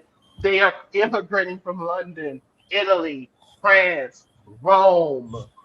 And don't please understand, just like we have our black boule that are bad in classes, honey, they're the kings and queens. How you think we got our asses over here and became black? You think those elitist ass tribe leaders gave a mammy fuck about some melanin solidarity? Do you think the people who benefit just like the white slave traders who got reparation and benefit from the residuals? Do you just simply think that's why I keep saying this to people? Yeah, I don't do slavery in any context. I want you just as dead as I want you as a cracker colonizer. If you share my phenotype and you have to oppress, I want the same cruel, painful death for you as well. I don't care because I'm not going to care that you look like me. Are we that stupid that we think that just because someone looks like you that we're supposed to just accept anything from them? I beg to differ. If we're gonna be anything like white people, because let's not forget that them bitches don't take that shit. That's why they got nations and tribes too. Please understand that they got the same brutal, stripping, flesh searing, painful things they did to us had already been done to them. That's how most of them are Catholic. That's why most of them are Christian. That's why most of them are these things. Because the Hmm. empire of the Roman party. So please understand that these tribal bitches, yes, most of these people, other immigrants, especially dark skin, who are in, they are not always bringing you the poor African with the belly. No, them bitches got way more wealth than that'll make your head spin than some of our finest out here. Yeah, I just was just about to echo that sentiment again. That it's And they present important as too you for us though, but they to present as recognize. you though. You see what I'm saying? They get to Right. represent you, To the working understand. class person. You see that's the problem? They get to speak Because for they're you. definitely in their own country. They are definitely people of privilege, of great privilege, and they just come over here and utilize the rest of your benefits to further their education. And they do it all the time. And you're right. I do think that that may be something psychologically that people are not self consciously of doing. We humanize them in a way we think, oh my God, they left their country. Not to say that they're not, but like Mm-hmm. we think we visualize them being poor, destitute, struggling, and out here. This is the narrative that's been created. But we know that through even the research of what they decide to put on TV, what they, what I'm saying, what they propaganda us with, and seeing these immigrants coming from third world countries that are, completely deported. And you're absolutely right. I watch a lot of international TV on YouTube, and I see it with when it comes, even like we see this happening clear as day. Nobody pay attention to the medical field of it, right? We talk about it, but we never really paid attention, and we demonize. Now, I'm gonna be fair. We demonize all of the foreigners for coming here getting all the jobs in the medical field, and we just fell back, and now we're seeing in the entertainment industry, because we've seen a lot of black celebrities, and I don't care what genre of entertainment it is, but now you see a lot of them complaining like, oh my god, the black Europeans are taking over, or Europeans are taking over altogether. They've invaded our entertainment industry, whether it's through music, whether it's through acting, and they just invading the arts. We see a lot of that. A lot of black actors are complaining because you have black quote, where they don't consider themselves black, but you have these Europeans coming over and they're getting all the roles playing black American actors or historians. But this ain't nothing new. As Yeah, IG said, as I've said, as Conscious has said, many a times people don't start complaining until it affects them. until it happens to you. And I mentioned something conscious that you would find interesting, and this is kind of me being esoteric. I said there's a reason why, and I've likened this unto Black Americans.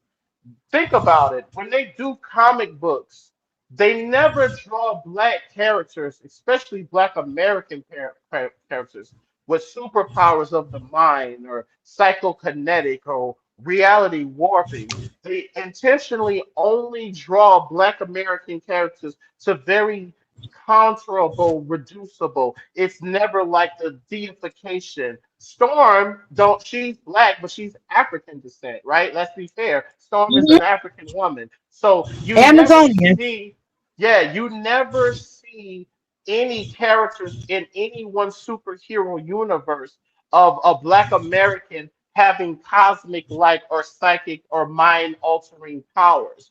And that is because they understand. That's why I was saying I'm a Naruto fan. I like to think of myself or like the people who like us, you have to use genjutsu. We're under, in my perception, sometimes we're all under a big genjutsu, and that's why the taijutsu and the genjutsu is impressive. But the genjutsu is the one that counteracts and attacks the mind and the perception of reality. So having the most ultimate fire bursting thing ain't gonna counteract someone who can cast a shadow and make you think that 2 seconds feel like 5 years and you die because in your mind you think you were stuck being stabbed for 5 years and it's only been 2 seconds. Mhm. The most threatening of all of the ninja clans globally was the genjutsu users, were the people who warp reality. So that's why when it comes to even in how they portray us in media, when they give us films and movies, they are sure not to ever give us or show us in cosmic like powers of illustration. It's always very limited because they don't want you to subconsciously see yourself. Because even though nobody can't do any of this shit according to the laws of physics, but the perception of seeing yourself and having a reality where society is built around white Superman is a white man because out of all the men on the planet, white men get to determine and rule. So yeah, he's almost invulnerable except for certain things. That's why white people draw white characters with these cosmic powers, and they make Black Panther is cute, but it's so realistic, and I get it resonates to us.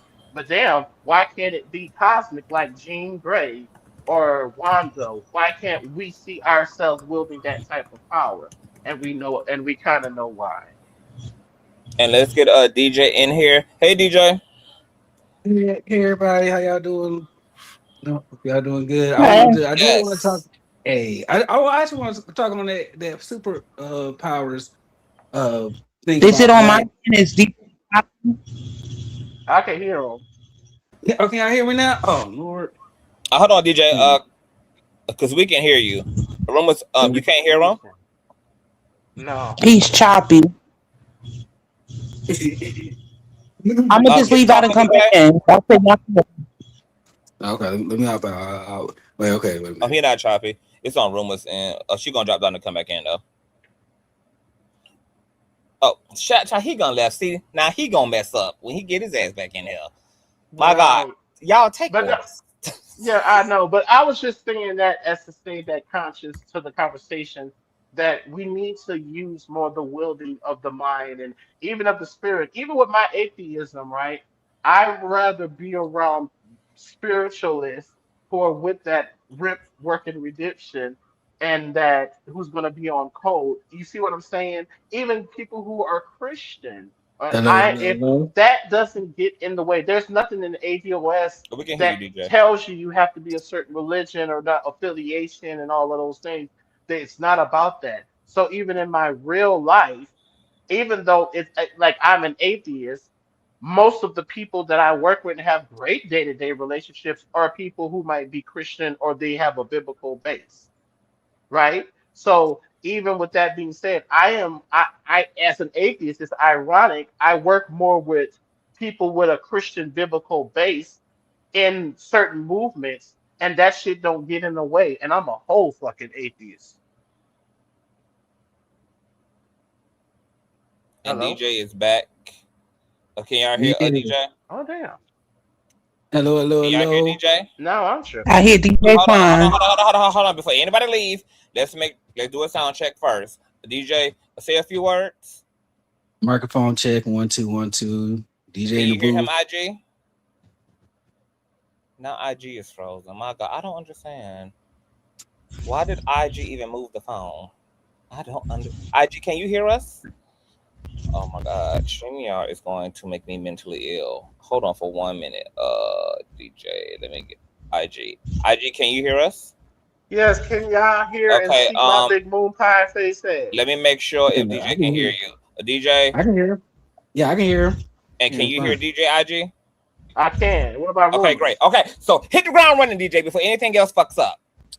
Oh, yeah. And in addition to the superhero conversation, I did want to add that it seems like the historical context for all of the Black American characters are either rooted in animalism and or some type of imposing harm onto the person, like Static Shock, Blade, Spawn, Cyborg.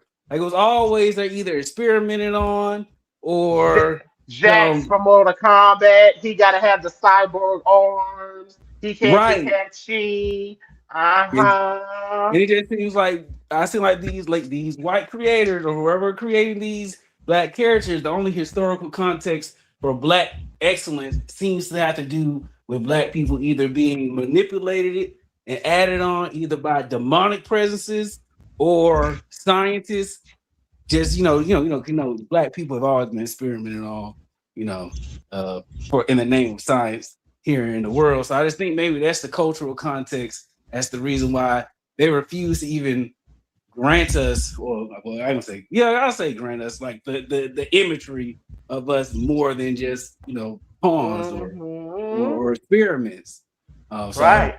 When I was listening to it, I was like, yeah, you're absolutely right. Like, why the hell we can't warp reality? Uh-huh. Like, why can't we reach into somebody's heart and like just move it out their body without our hands getting bloody? Like, why do they limit us? Yeah. Why does all of our power sources have to be strictly given Because to us that by mm-hmm. experimentation? Like, it's because weird to me. Or we're because animals. it mimics how they want us to move. That's the thing about that's why for me, I'm an atheist because see, God is real to me because man created God. And since man is real and God created all these other things. So when I say this, with that being said, I understand that the person's intent, it also mirrors how they see you in this reality. The thing about fiction, a lot of times in comedy, is often connected to the truth in the most peculiar ways. Because just like how we've been moving politically, very loud, very boisterous, ooh, flamboyant, they're being used as that. However, the movement that got us here was someone as of a Charles Xavier, was really someone of a Wanda Maximoff, was someone really of someone who was of the Achille bloodline who manipulate the mind with chakra. It took that type of movement. With also too now, we need the Genjitsus and the Taijitsus and the motherfuckers who have physical, active, destructive abilities. But the chess players are often the people who warp perceptional reality or who on the astral plane, all those things that even when it comes to magic, all of those things, you are never seen or illustrated like that because they want you to have a limited view of how you view yourself, like with your politics, especially the Black American characters. They'll give everyone else the Brazil, like even the X-Men. Pay attention to X-Men 97 and X-Men 96. Go back and watch the cartoons and watch how there weren't too many. All of the ultra omega level power mutants were never. You're not gonna find an omega level Black American. You're not gonna find probably one Black American that can just fly without wings if they're connected to an animal or something, like brother Right. said. So that's how they have us moving with politics. That's why your superhero has to be like Black Panther that has a political story connected to it. And I get it resonates with us, but that's why we can't say that is art really separated from the arts? Is it that art imitates life, or is it that life imitates art, or both? Either way, they're certainly intertwined in some way or the other. I say it all the time. Yeah. And that's how we're moving in politics. We need to be doing ninjutsu, and we need to be trying to be like Jean Grey and Psylocke. Instead, we're out here like Colossus. Baby, I got so much stuff I wanted to show y'all, but shit, this done almost been a 4-hour show by itself. I ain't even got to all my damn tabs up here, so this might have to be a do-over. I don't know how y'all feel about. That's fine. We was keeping it. It Okay, was well, a I'm gonna good. let the rest of this video play, and if y'all want to respond to it, and then we can probably wrap it up. Mm-hmm. Let's go. If you are claiming that your family has been here for all these hundreds of years and all this other stuff, girl, you should know the real history of colonization in this country, and you should know the real atrocity that it was, and not try to compare people who are literally coming over here peacefully to try to seek a better life for themselves, the new colonizers. That's very audacious and nasty. Immigration is not perfect. There's illegal immigrants who do terrible things, but that is not the overwhelming majority of people. So for you to be using that kind of rhetoric, especially as a Black woman in America, I have to say pause. Like, come on. So again, I really just say all that to say, like, really, what is the purpose of this FBA movement? Why is this beneficial? And again, don't tell me reparations either. Because what, you guys think that by separating yourselves from the rest of the diaspora in America, that you're going to go back to the white man and say, hey, okay, it's us. We're the ones that deserve anything he's going to give it to you? You're crazy. This goes for all Black people in the diaspora, period. If you're not ready to take the reparations by force, it's not happening, period. So again, just why are y'all doing this? What's the purpose? What's the agenda? All right, so I've upset some people with my FBA video, so I'd just like to address and reiterate a few things.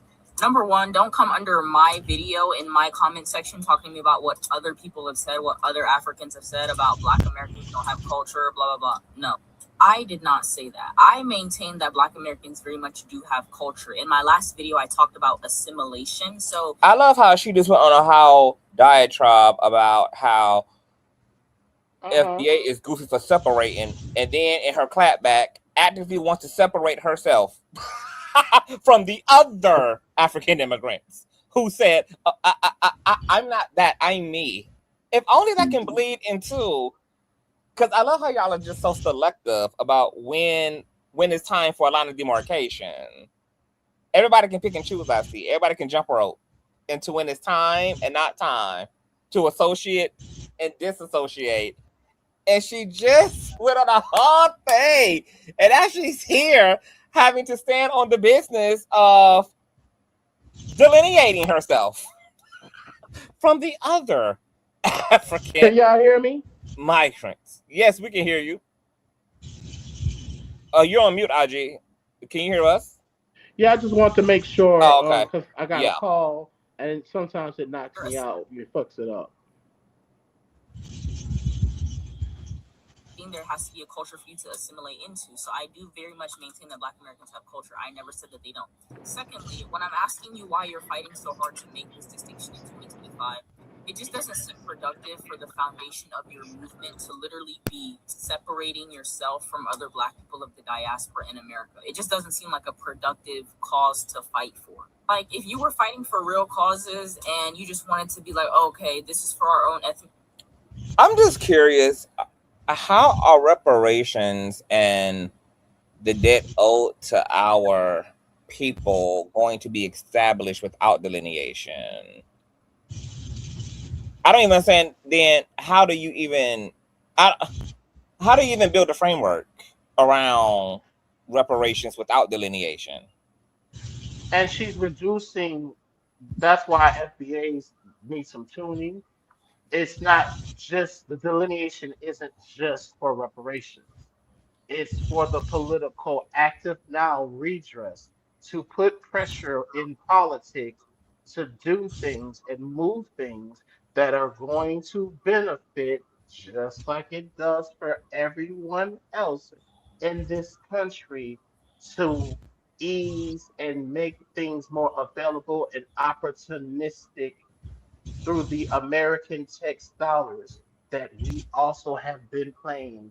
We've also been doing represent taxation without representation. That's the difference. So when I said what I said earlier, be careful to not when you engage in a political discussion. Do you see how earlier to let someone else frame your perspective for you in a political position? Black American women, especially rumors and tea. Girl, do you see how she just lumped in your particular nuanced struggle and tried to make it liken unto her immigrant struggle? Do you see how she took what you went through specifically as a Black American woman, and just because she is also a Black quote unquote biological female, do you see how she tried to still use the example of your specific nuance of being a Black American to make it like into her movement? They don't even really have a political imagination of authenticity. Everything about their political identity outside of being an immigrant is because of the contribution or the rights of Black Americans or the redress. So she framed she intersectionality, your specific experience as a Black American woman, as to her diaspora position. Now, which of these kids do not belong here? One of these kids are not the same. It's just all the audacity. It's just the audacity to feel an entitlement. And I was gonna say, me always this. He go to Hello, empath. Always, DJ. You can't hear. DJ. Um, He spoke. yeah, he said hello. He might have been talking to somebody on his side of the Uh, fence. I don't know. but it's always the audacity. Um, but I was gonna say, I guess the empath in me is like, trying to make sense of it all, and I'm like, are these people so set on their own? Well, we know many of them did not get colonized or didn't face the same brutality that we did, right? But I'm like, are they feeling like, well, they're entitled to it too because their country was, the colonizers came, and if I can't get it out of my country, if they can't get it, well, at least I can get some retribution. In America, if they get reparations, I can get it too, or whatever. But no, no, no, no, no, no, no. If your country didn't put up the fight and you guys didn't do the work to get any reparations, how dare you come here and want to sit and eat off of my plate of crumbs and feel an entitlement to my plate of crumbs? Like, no. And I don't think that's what most of them, not all of them, but I don't think that's what most immigrants really get and understand. Melanated Black immigrants, they don't get it, or if it is that they do get it, they just don't give a fuck. And I did think y'all that hear what I said? reparations. I'm sorry. Excuse me. No, I was going to say that I think that reparations is going to have to look like a lot of things: free education, free health care, land, a check, and it's going to have to be indefinite and forever. And if this country had a soul and had a character and had integrity, it is not hard to say that the things done to indigenous individuals and those who were forced here and belabored here are indebted and entitled to a level of comfortability that we can only imagine can be material, because there is no way for us to atone for the crimes committed against the humanity of those said Native individuals and those enslaved individuals. And obviously, because those indigenous individuals and enslaved individuals are not here to reap the benefits, we can only find it proper to bestow our attempt to atone to their descendants. And that's it, and that's all. Can I say Because it's something? not Oh, even like sorry. they're paying reparations and allocating these things to all people of color, because that is the whole point of delineation. It's not even like it's for all melanated people. It's not. But that indigenous part is politically already has a space though, conscious. So Native when you with the Native Americans, regardless of how we may feel about them being the real ones, like that 116, obviously European, the Native American indigenous box is filled. The descendants, the reservations, they don't feel the same way. Their plot is different. Please, and I want y'all to hear what I'm saying. I'm not done telling you that you don't have the blood, but if you the reparations and the redress is including people of the Black immigrant diaspora and Native Americans can join. But when it comes to reparations, we're not including Native Americans because Native Americans already have a representation. So anyone who does their genealogy, it's unless it links you to a tribal, federal recognized thing, that is the thing where it's going to change your life. If not, if your birth certificate still says you were born and you were African American, Negro, or colored, then darling, I'm gonna hold your hand real close when I tell you this.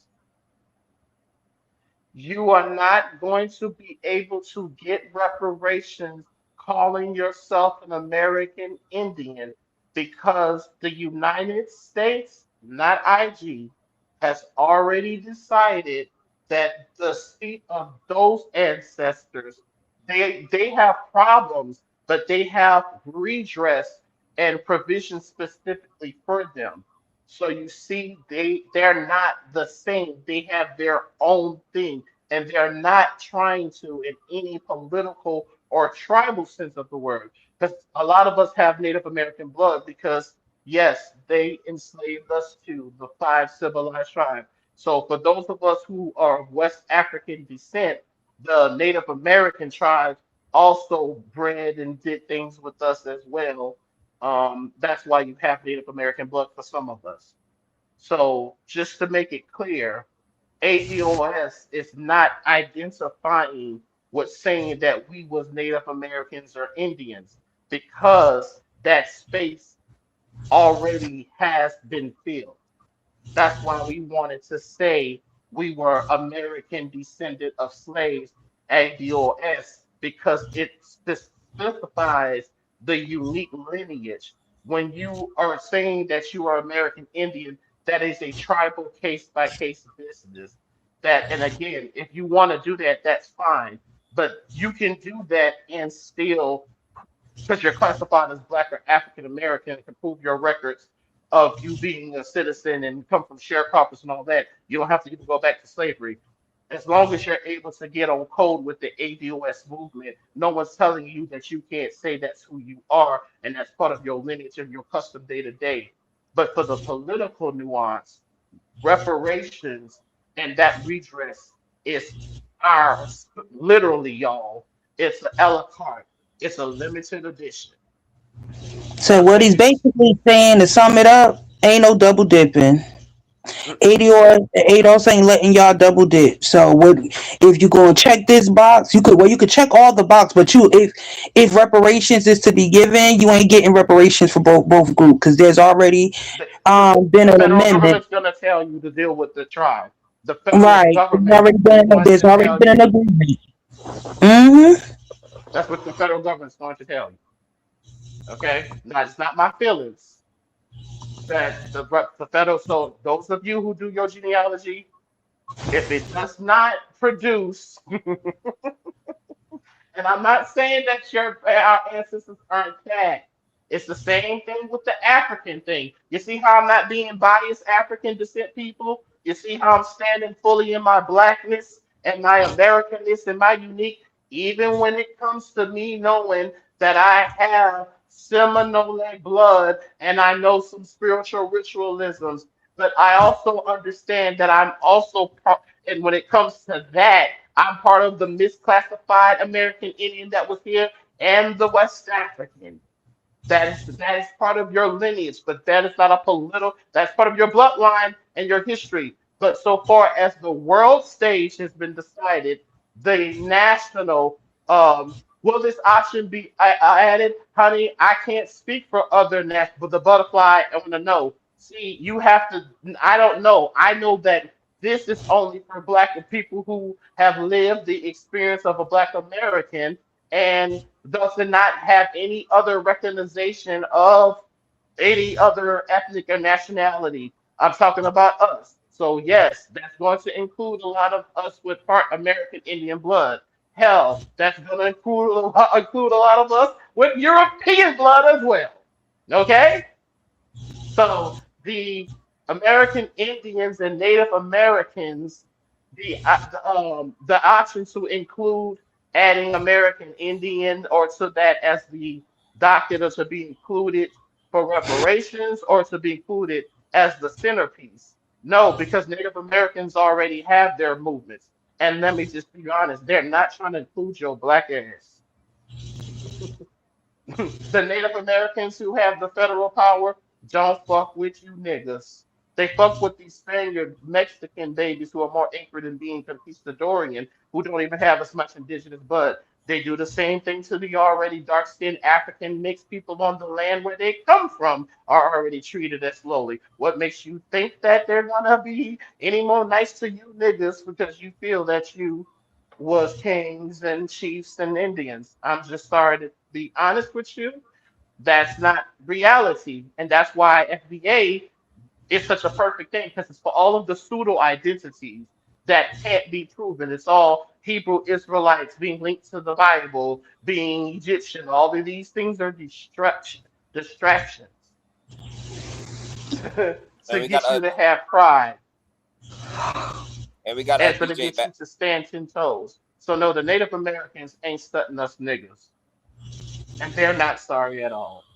You should look at the reports of what happens to the Black Americans. It doesn't matter how much do you have to prove it's up to the. If they're testing the blood quantum theory, well, no, there ain't no way your Negro ass blood is gonna test with these fucking hybrid conquistador European who paid $5 during the Dawes Roll in 1867 to become American Indian and these Asian Mongoloids. Your blood is never going to test like theirs. So there you go. You do what you will, what you want to do with that. So our square is truly us, American descendant of slaves, FBA. This is for the niggas, strictly for the niggas. This is for the niggas, strictly for the niggas. And we got a DJ back. A DJ, can you hear us? Okay. I don't think DJ can hear us. There's a lot going on. Hello? Can you hear us, RG? I can hear y'all. Y'all can hear me? Oh, man. Okay. I can hear you, DJ. We finna I don't know if I close can hear out. Conscious. Can't hear me. You might have to drop out, RG, and come back in. I'm gonna let the rest of this play, and then everybody can get their final 1-2, 1-2s, and then I'm gonna say the rest of this for another time, so that we're not here for 12 hours. identity and we want to do X, Y, and Z, that's totally fine. But when it starts turning into Africans and Latinos are the new colonizers, they want to come here and force their customs on everybody, they're replacing us, that's where I have to say pause. When you start saying that Black Americans need to stand with white Americans in solidarity against immigration, that's where I have to say pause. Like, it just seems like a lot of the anger that's coming from the FBA movement. I don't say that in like a bad way. You have every right to be angry. It just seems like a lot of that is very misplaced and misdirected towards African people and immigrants, when in reality, we are not your real enemy. Because the same people who committed these atrocities against y'all as a people in this country are the same people who committed atrocities against people in like Latin American countries that's forcing them to come over here to America now. Like, we know that the crack epidemic is probably one of the biggest examples of this. It devastated the Black American community, and the money was also simultaneously being used to fund wars overseas to destabilize nations. And so I think when we can look at it from that perspective and understanding that governments are, or Western governments in particular, are disenfranchising people on such a massive scale and forcing them into certain situations, I think we can look at it for exactly what it is, which is, again, Western nations destabilizing other countries and populations, forcing them into certain situations. Because at the end of the day, nobody leaves their home country because they just hate it so much or whatever it might be.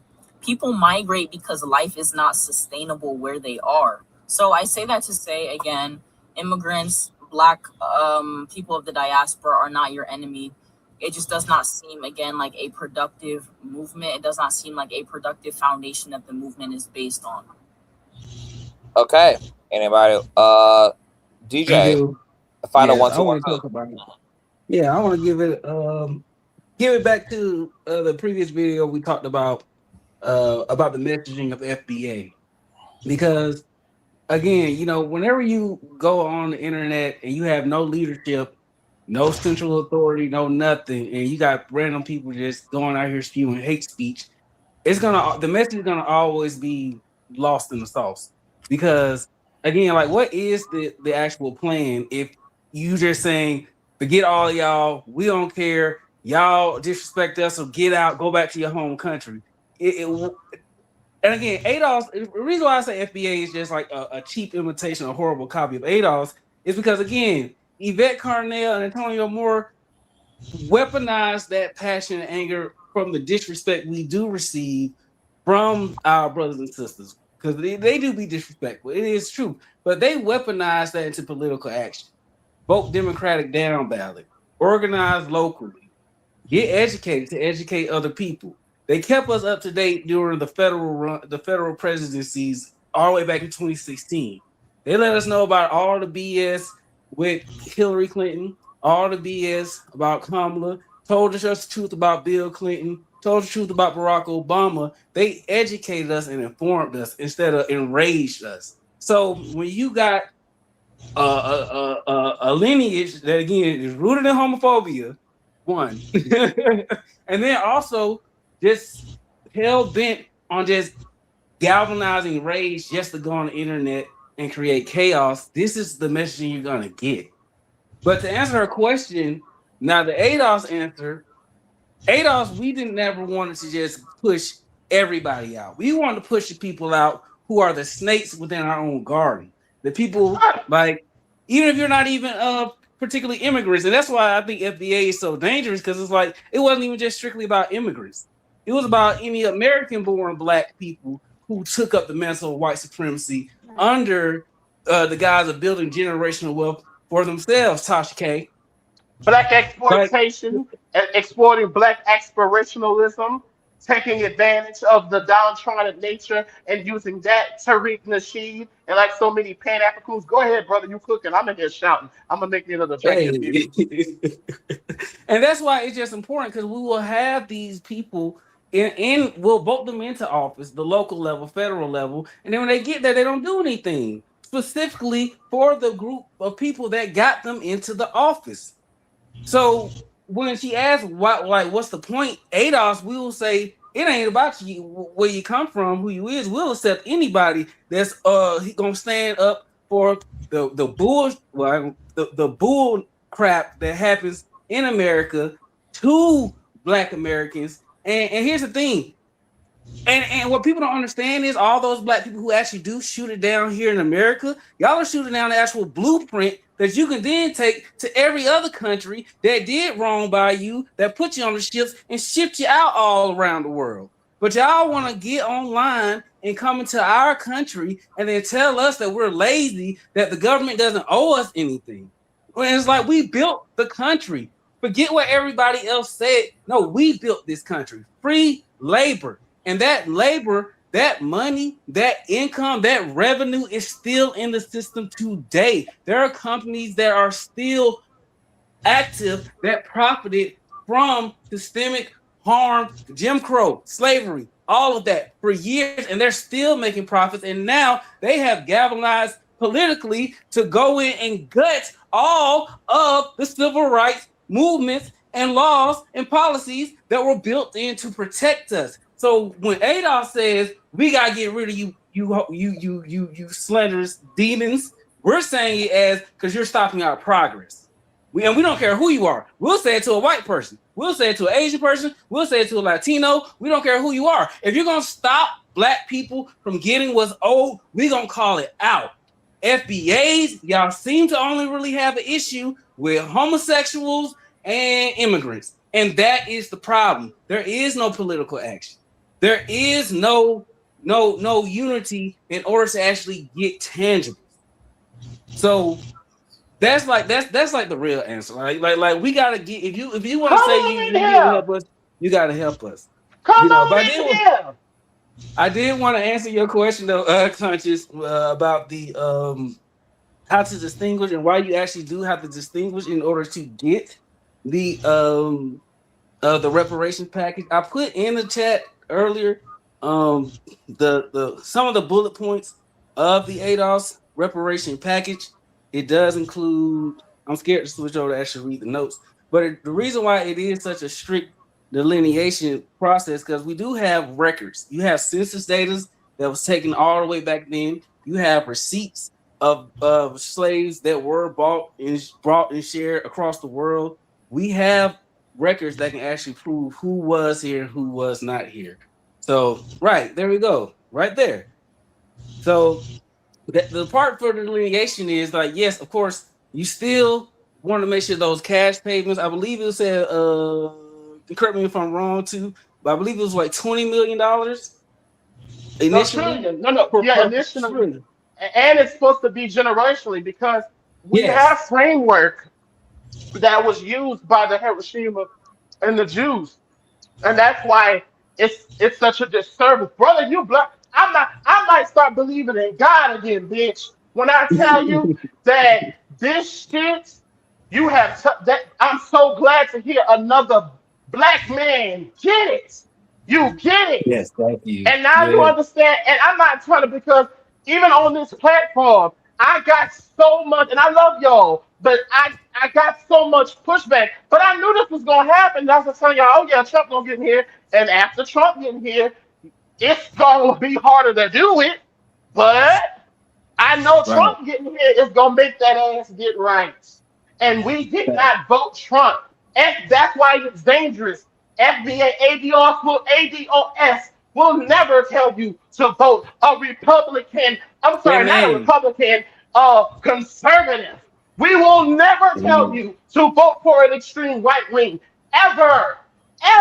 There is no media with right wing. All these things are lies. That's why we want to become a 501c4. That's why people are careful not to quote and slander us now in the way, because everything in the work that we got to do, we got the 10 years. Again, when people ask us where we at, see this brother, he was in the bushes.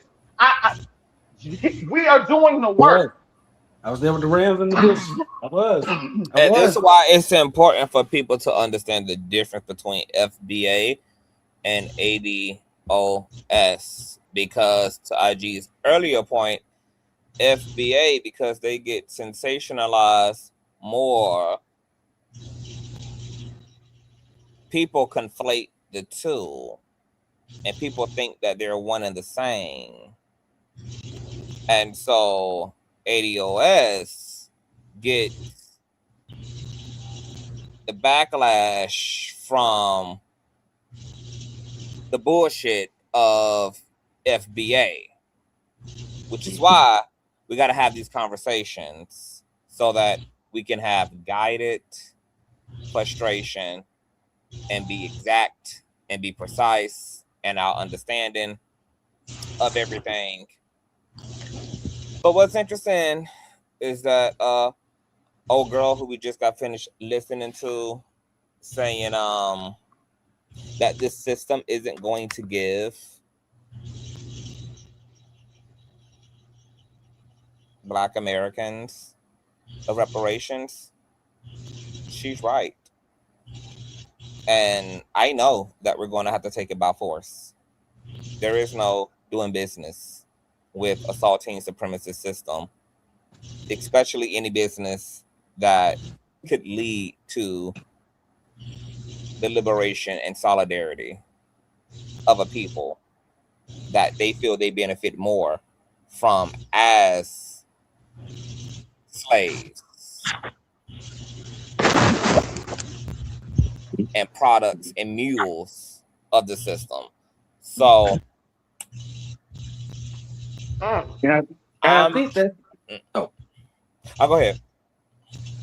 I was gonna say, and I think that's the. And one thing I did want to say about that young lady, I think it's so insulting that so many people come into our country, into our space, and talk to us like we're little kids.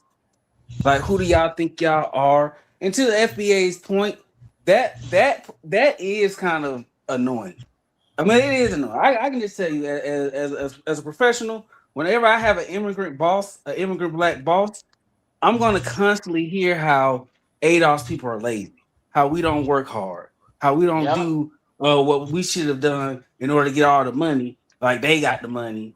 But then when you actually work with them, I don't want to slander them, so I'm just leave it at that. But when you work with them, I'm your witness, because in Atlanta, since I've lived here, it's predominantly Black. Bro, the only times I've had a problem with a supervisor or a worker, you heard me, it was always a Caribbean nigga or a West African nigga. It was never. I hate to be like this, baby. I'll be glad to see Billy and Bobby, because Billy and Bobby treat me with more respect on the job than you do, Francisco. Amen. Amen. They promote me. White men promote me. White men promote me on the job. Yep. White men treat me with more respect. When I have to deal with your conquistador ass, I sometimes hate to see you coming as my supervisor, because I know that you come from an imperialist, especially you spicy white Hispanic. I don't know how fucking stupid we have to be to learn where Spain is, and somehow we think this is a brown indigenous culture. How goofy is this? Stop. Go ahead, brother. It's unbelievably goofy. But guess what, though? They'll penny pitch us all day, but let a white person, an Asian person, or a Latino person come in. Oh, my goodness. And they can come in and do half the work and get paid twice as much as you. And they're going to make sure you get paid less. And it's absolutely crazy and ridiculous. So I get that frustration, because, yeah, we do need to get that whole superiority thing out of here. Like, don't come to our country and think you're better than us because you've been propagandized to believe all of the worst ills of Black America. No. And then you don't want to associate with us, so then you help side with white supremacy. And it's a thing. And thank you, IG, for agreeing with me, because that's what you experience out here in the world. You can be pro-Black all day, but then you'll see how the immigrant Blacks will treat every other group. And then you'll watch how you get treated and how you and your people in the workforce get treated. And then we still supposed to act like we all Black the same, when clearly they have done things to make it seem like they're better than us, and they assimilated into that ideology that we're less than. So it is harsh. It's a harsh reality. But even with the reparation package, Black immigrants will still, of course, get some benefits.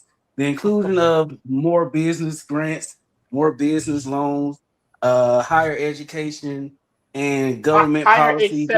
Higher acceptance, because yes, they are discriminately and denied less access, unlike the spicy whites who are Europeanly anchored. You know what I'm saying? What I'm saying? I was the one on the ADOS show when we was doing the calls who mentioned that about, you know, how they have a European anchorage. And I had to explain to people that the most good example of what Latino and Hispanic culture is Vega from Street Fighter 2. Because a lot of black people were confused when they hear Vegas from Spain and they think the nationality of Mexican or Caribbean. But the antithesis of the Spaniard culture is strongly European. Matter of fact, the Spaniards gave the British a lot run for their money. They were just as terrible when it came to colonization and rape and murder as the British were. They were just Yep. maybe sometimes a little bit more crueler. So you gotta understand the psychology of the people that are coming here who say they're Hispanic Latino. I'm not telling you to demonize them. I'm just trying to get you to understand the culture that they're anchored in is anti-African, anti-black, anti-non-Catholic. It's very colorist. So this is why you've been handed a bad hand from the Democratic Party by putting you, and there were Black Americans, to DJ's point, who knew that this was a bad hand, that putting us in certain coalition or speaking us with certain organizations and groups because it will benefit their interests, but they knew that it wasn't going to benefit the overall collective. So there are heads that need to roll with the not just the black immigrants. There are a lot of ADOS and FBA heads that need to roll. Hypothetically speaking, that is. You gotta get rid of the snakes out of the guard. And that's just how it is. If you want progress, because what's gonna happen is, I think that she did a really good show explaining this. What's gonna happen is like you'll get co-opted while you're at your peak, while you're already about to make moves, and then somebody will come in there, slit your neck, and then take it over, and then just all of a sudden, right when you about to get it, then it all just goes away, and everybody looking around with their boo-boo face. Like, man, what just happened? And in order to prevent that, you got to go ahead and delineate now. We got to go on and hear what you think now. We got to go on and let it be known that you're FBA, ADOS, Caribbean, wherever you are. We just got to know, just so we can know who you are, so we can move accordingly. So that's just it. Don't lie and fake the funk in my face. Don't play in my face. And then when it's time for the deal to actually be made, now all of a sudden, oh, you ain't me. You ain't never been me. And that's all we trying to say. We all on one. If you were ADOS, you saying you rocking with one accord.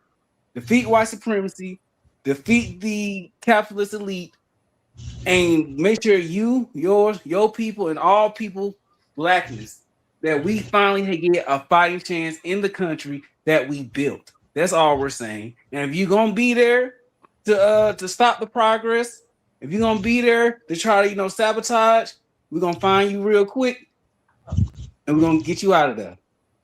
Hey, and that's really the conversation. We just gotta know who he is, because we getting to the point now where, like you said, Conscious. Oh, we might not be. They ain't gonna give it to us, but we're gonna have to take it by force. Right. Now I want to know if I'm running on the battlefield, the person next to me, you ain't gonna turn your gun on me. I don't want no friendly fire. I gotta know you know how to point, aim, and shoot at the target. And if your lens is off, if your scope is off, if you thinking, oh, I'm your enemy, and you need to go and just join the other side. That's all we're gonna say. It's gonna, and I do mean that literally by force. Yes, sir. There's gonna come this is gonna be like a by hostage situation. Like, unfortunately, because of the narcissism of saltine supremacy, black folk have no choice but to take it. Because there is no way to negotiate our way into this. And I'm just curious to see what that looks like, because I know that it's going to have to be a whole sting operation. It definitely is. It's going to be a whole sting operation. Right. Because it's going to be a standoff. It's going to be a whole lot of things. It's going to have to be a whole militant, tactical response. And execution of said things, because unfortunately, black people probably going to have to finally give saltine supremacy what it wants and play into that motherfucking fear, bitch. We're gonna give y'all something to be scared of, bitch. Yes, because we're past that era of peaceful negotiation. We had that time during the Obama era. We had that time during the 2020 era with Biden, but that time is gone now. These Christian nationalists have done their thing to just completely shift the conversation in regards to race. Now it's white supremacy, KKK, white purists is on the rise now. So all the empathy, sympathy that we did garner back from the civil rights era all the way up to the early 2000s, we used it all. It got spent and taken by politicians who got into office and didn't provide anything that they promised black people. And also, and again, like, I'm gonna make this very clear, because with ADOS, again, it's not just specifically immigrants that we had issues with. It was any Democrat, black politician who got into office, like specifically Barack Obama. Let's talk about Barack Obama. Roland Martin. When we knew Barack Obama, when Barack Obama got in there, we kept saying reparations on the way, y'all. We about to get paid. We knew it was about to happen, but then it didn't happen. Like, we got 2.5 years into it. We waiting for it. It still never happened. We like, what's going on? You had correspondents like Roland Martin. I'm gonna say, because I just specifically remember Roland Martin saying, y'all think that black man can get in there and sign a bill for reparations? Y'all gotta give him time first. We trying to get two consecutive terms. But what does that look like? Can you explain that to me? A president can federalize a reparations? Like Obama has to take a sole power to do that? Yeah. And matter of fact, the last presidential election, and he doesn't have to go through any other channel. Did Trump sign into so many laws? He had to go through no training. Because the House and the Senate, yes, and this is where the party matters. The party, because it depends on how many we have in this Democratic seat in House. So if the president signs off and signs on those things, just how you see how everything's happening at neck break speed right now, right? Like, see, the thing what Obama did was pay pacifists to appease, because Obama's a person of color. See, that's, we fell for the okie doke again, y'all, because we thought melanin and kinky hair. We thought because you have a pinch of Negro blood that, and again, I'm not trying to make us feel bad, but that's how they programmed us to be. Right. And it's because that's our lived experience. Our history doesn't involve a mass diaspora of all these different people. That's not what we come from. So that's why it makes sense that skin color would make the thing, because we're distinguishably that and no one else is.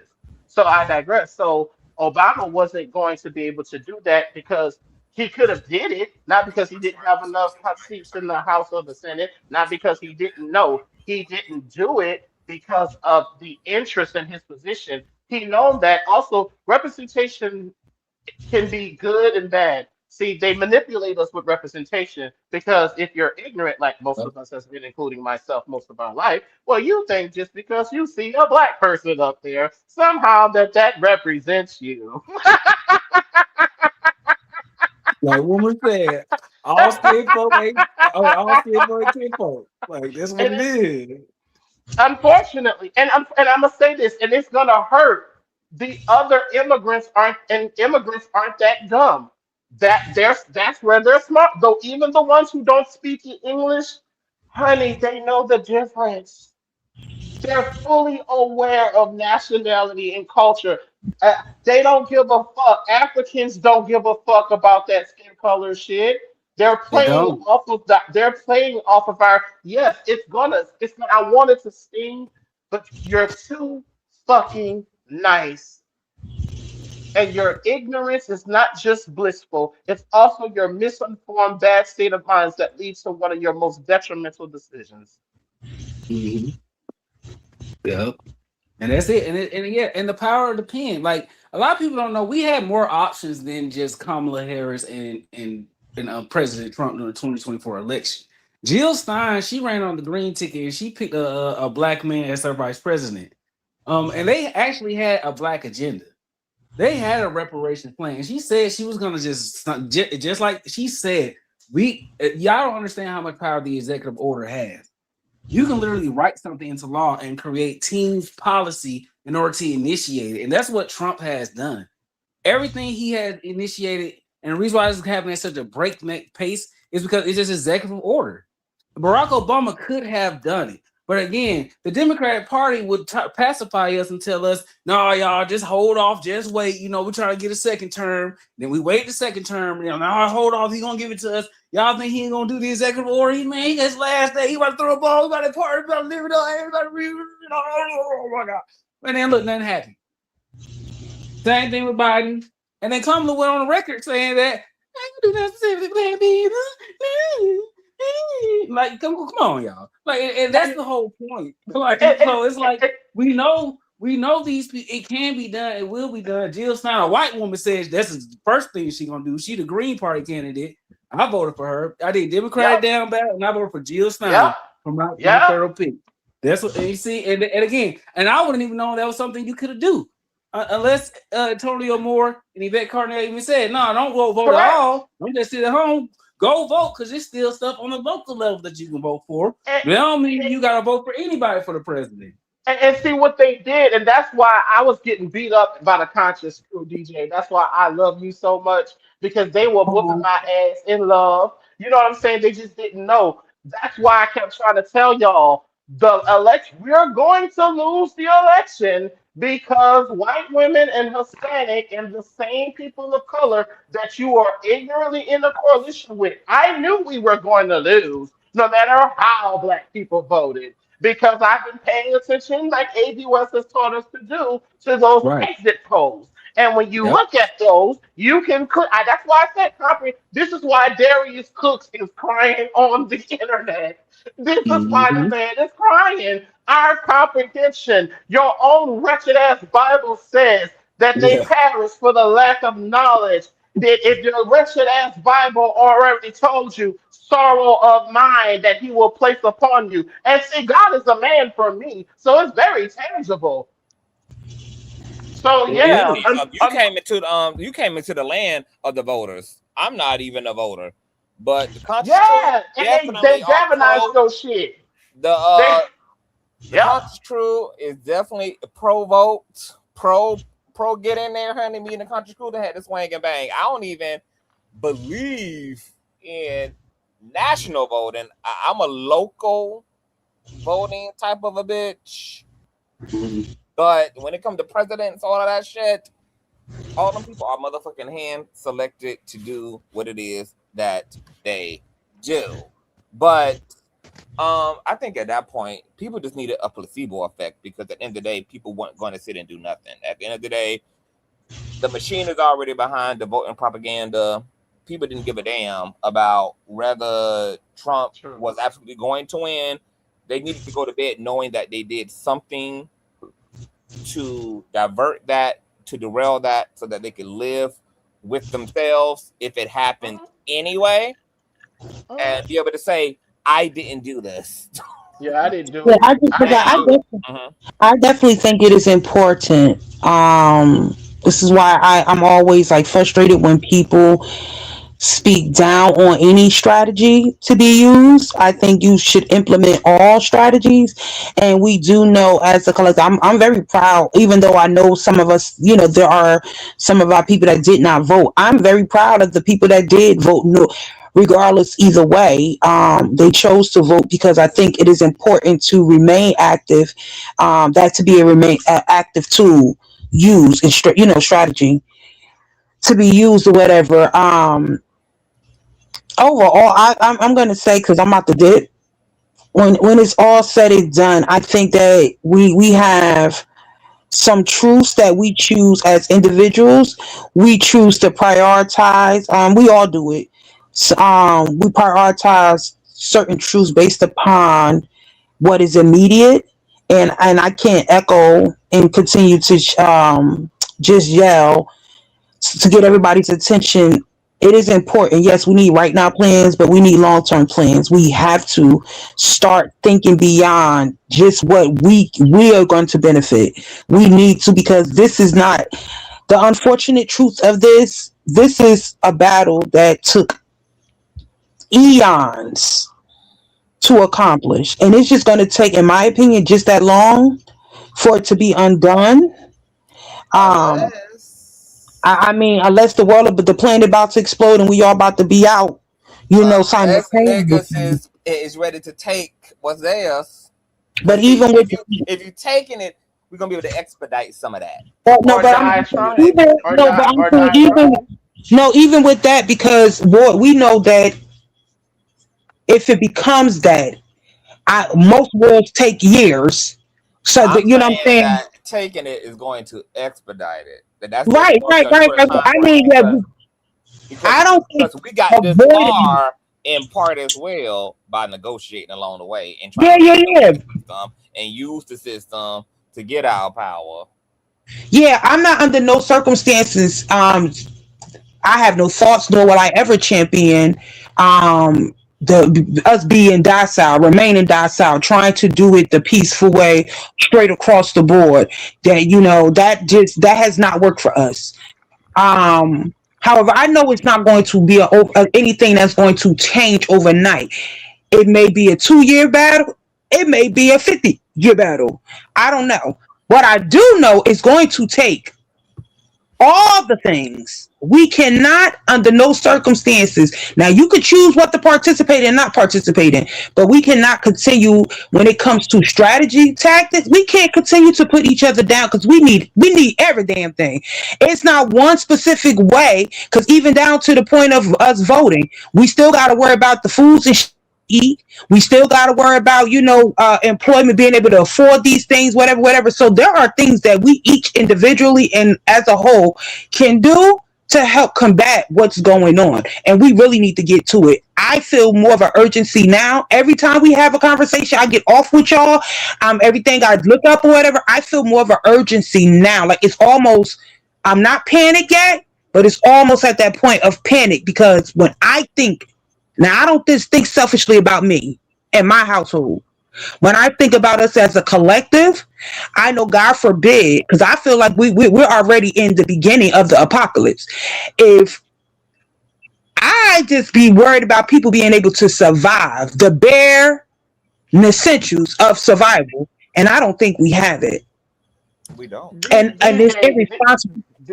Do remember she about to go IG. I'm I sorry. just want to make sure that let that shit Let me just cut off. I'm sorry. Yeah, I just don't want us to continue to think and be ill prepared. That's what I'm literally, that's my whole message right now. Y'all motherfuckers need to get in alignment and get prepared. Y'all not prepared for nothing. You ain't prepared spiritually, you ain't prepared as far as biologically, you ain't prepared for nothing that's to come. And it's here already. So I love y'all. I enjoyed this very, very much. I hope everything is good for you in the background, Conscious, with the attorney. I hope all of that is great. Yes. Love and light to the crew. I'll see y'all later. All right, boo. I got a question for y'all. It done fucked up now. Now I can't hear you, Conscious. Hold on, let me answer this bitch. Hold on. Can you hear me, DJ? I can hear you. Okay, good. So we're just waiting on IG. He probably got to drop out and come back in. Let me see. Drop the link. Okay, so my question, IG will probably hear this on the way in. Okay, so actually, no U.S. president has the unilateral power to federalize or create a nationwide reparations program by themselves. The purse of the country is in the hands of Congress exclusively. So my question then is, did Obama have Congress in his back pocket? Do y'all believe that Congress would have bent the knee to Obama's push for reparations? Did the Congress he had access to would have bent the knee? Well, I do think they would have built the knee, specifically because at the time Barack Obama was hot. Like he was the one that had major turnout. He was what the people wanted. Not just black people showed up in numbers to vote for, Barack Obama. It was white people too. So if Barack Obama matter of fact, Barack Obama actually, probably, when he had the House and the Senate, if he would have actually made and petitioned a bill for reparations, I truly do believe because he had the momentum at the time, he most definitely would have got a reparation bill passed if he had wanted to. But because he came from his lineage, where he came from, being mixed, coming from, a white mom, whose grandparents gave him Jewish. You're right. That's Jewish, different from just white. That's just different from regular saltine, honey. That's premium, bitch. That's Jewish. premium, right. She next level whiteness, god dang it. And Kenyan is East Africa. So just a little geography, quick intervention. East Africa is a different type of historical lineage with slavery than West Africa. Okay? So even your Africanness, Obama has nothing in common. Even with your West African descent, his Kenyan East African heritage has no resonation with you at all. Right. And also too, even if he didn't have Congress on the side, I think Trump is proving extremely well how strong the power of the pen is. Because even though the purse is controlled by Congress, Trump is making task force, making ICE raids, and they're still somehow getting paid. Yeah, they might not getting paid on time from what I hear, but they still getting paid. So somehow, some way, the check still got cut. But isn't that the purpose of why he stacked the courts? It's not that he's not just overhauling power, but he triangulated it in such a way that The Democrats did the but same we're thing. also seeing a lot of shit that Trump did is now circling the blocks to the courts, and judges are making executive orders to reverse shit that he's done. Like, nope, let me ask that back, nope, undo that, nope, can't do that, nope, can't do that, nope, nope, nope, nope, nope. Like they're shotting shit back to him. Now that shit is circling the block. You know, the courts move slow, but a lot of shit that he used the auto pen to pop off, the courts are now addressing, and they're reverse unoing too. That is a good point, because the courts do have that power. Apparently, he stacked the court, but they still like, oh no, you're going too far. But the task force was still created. People still were getting paid, and I would just ask, hey, if Barack Obama would have cut the check, and 2 years into it, they say nope. I mean, would we have still benefited if we got 20 billion checks all the way up for at least 2 years? Like, I mean, if I would have got some small checks over the years, I'm just saying. But even still, it was an option that he could have used, but he chose entirely to not use it at all. Trump at least is gonna at least do it. Like, he at least gonna sign something and push it through and see what happens. And we saw what happened with the DEI cuts. 600,000 women within the first month of him just doing something. Yep. The ICE raids that he just signed into order. The wall on Mexico, boom, up. The U.S. war, Department of Education, U.S. Department of Education being cut, Civil Rights Act, the HIV. Yeah, it doesn't. And here's the thing. And see, and Democrats has had this problem with weakness too, even when you have the courts of stacking and unwielding power. And see, ADOS was also about that life of getting Democratic Party and when in position applying the pressure.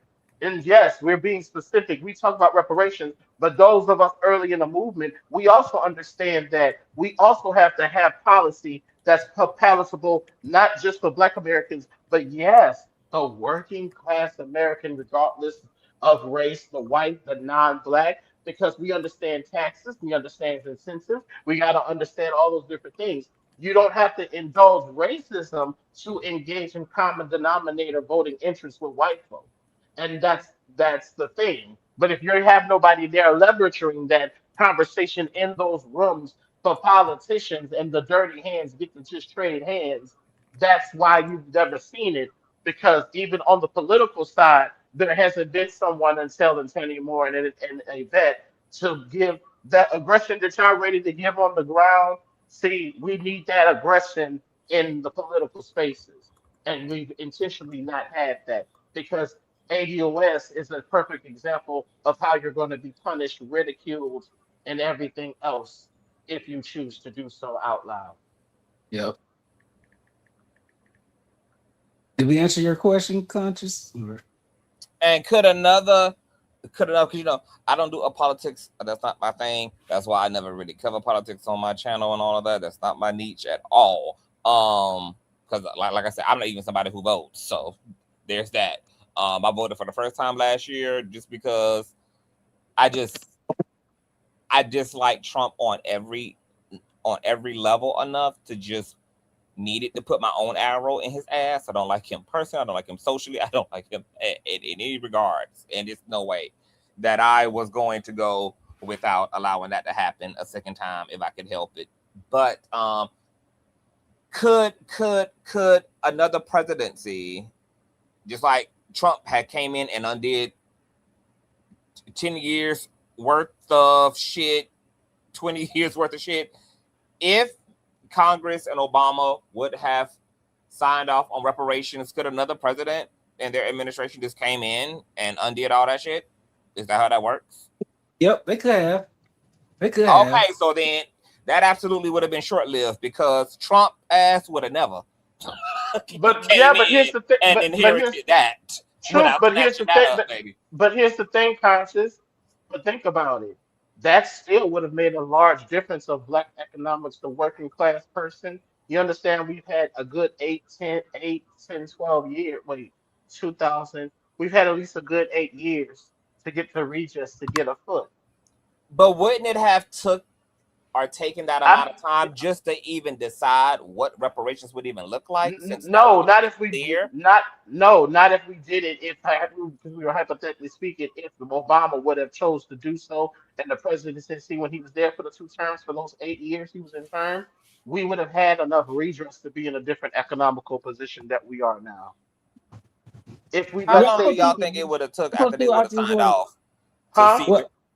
Well, I was just gonna say this. I don't necessarily like to think is when we bring up Barack Obama and what Barack Obama could have done, we're not actually like talking about had this would have happened, we would have been in a better position to counteract the current situation. It is more so of saying that the cautionary tale of putting someone in place because his skin looks like us versus his ideology and his mindset is geared in black upliftment. So it's not so much like we're saying like, oh, we can go back in the past and if Barack Obama would have did right, we would have been here, but really we wouldn't have been here because we would have had more economic. We would have had. Yeah. I am saying that if we would have gotten financial redress, but for a good solid 8 years, because think about that. Is that logical to say that? Okay, so you look at what the money that you made just from working and income and struggling. But if the government would have actually gave you redress and made things easier to where you can get a leg up, even if the last president came and canceled it out, that still would have helped Black Americans for the 8 years. To your point earlier of saying he could have did. So that's what I'm saying. You might not be saying that, but think about it. If he used executive order when we had the Senate and the House to do those things from the very first election, that's not. I'm not gonna say that's not logical, but does that make sense if we received the $20 million payment, like you said earlier, if I was able to just get the checks, right?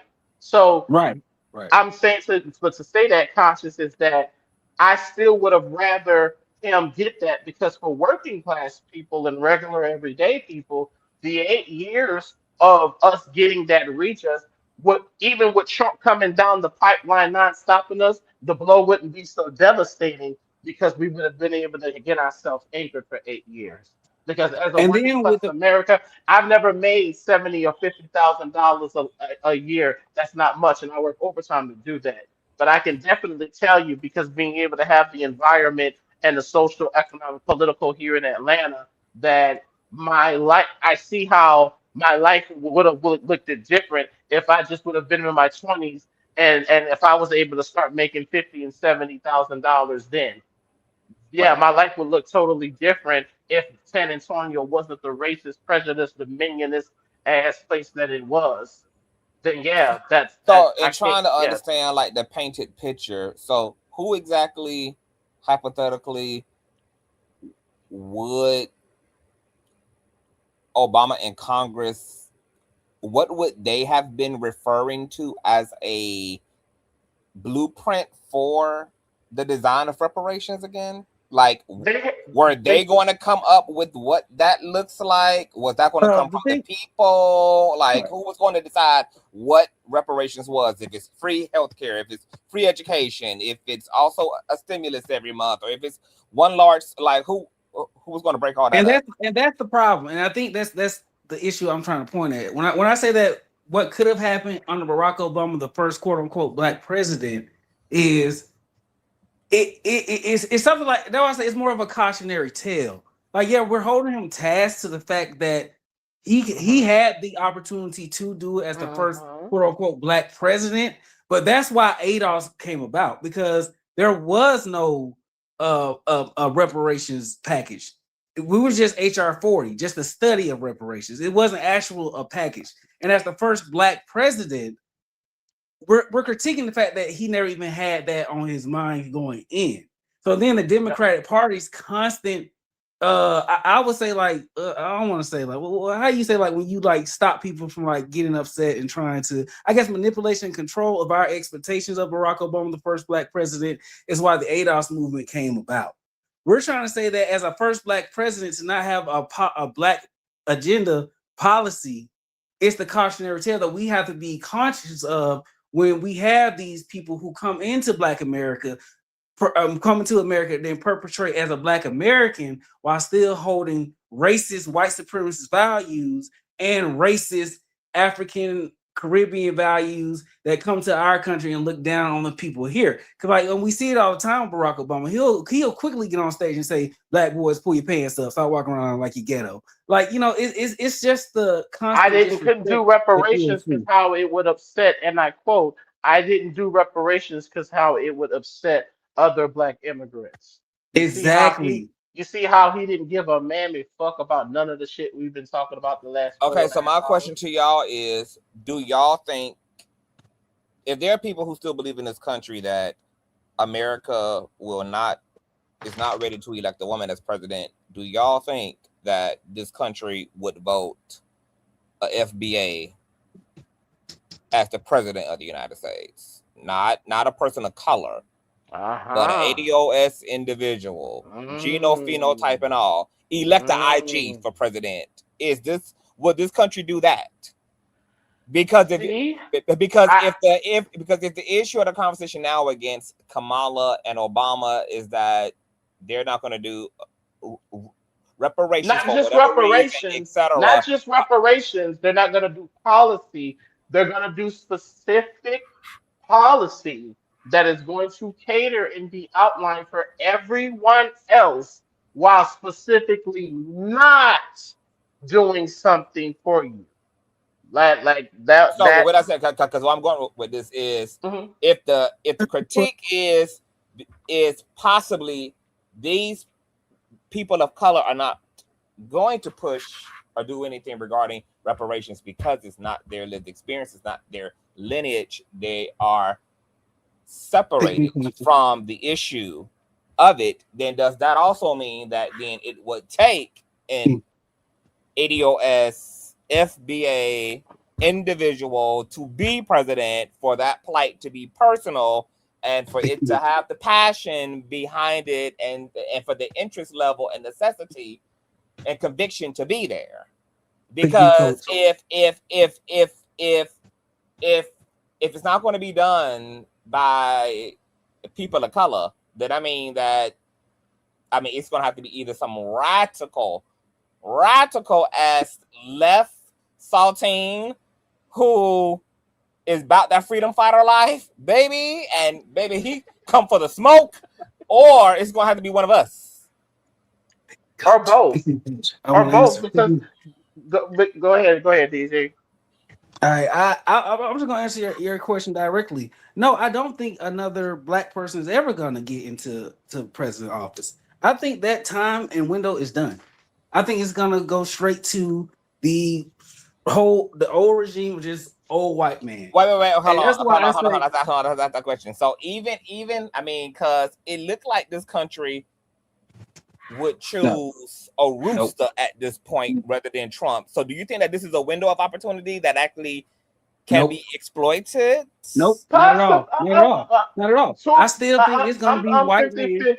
I'm kind of 50. Go ahead, DJ, but I'm kind of, I see a possibility through political imagination that ADOS is encouraged to. We're encouraged to have the political imagination, but not delusionment, however, but just to be able to put things in action.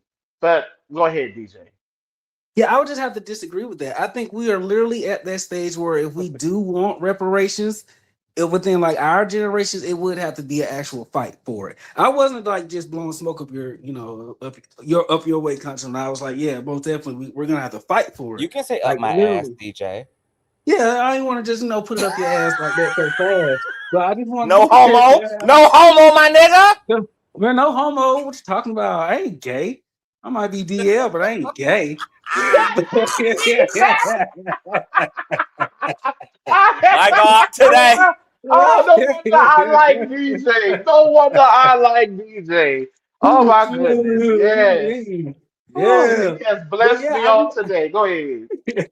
I just really think, yeah, that's where we are right now. Like when I say like the Christian nationalists have taken this is due and just spread that white supremacist talking point so far and wide, and we got so many black people on the internet, Tasha K being one of them, that will straight up liken any black upliftment, black identity as hateful, as hate groups, as murderers. You know, like you gotta already know where we are in this country. You see, that's why I say if Barack Obama actually cared, he would have had a reparations agenda. And he would have did that going into it. Because just like we see 8 years or whatever, once you strike that pen and you build the policy, you build the team, you already gave them the funding and you signed the executive order, that money was rolling out. They have money to fund wars, fund fighter jets, to fund drone strikes, to fund ICE rate. They got the money. A pen can do that. But since Barack Obama had no agenda at all, and what that wasn't even in his purview, it just wasn't gonna happen. And I just still think, and even with Kamala, I feel bad for her.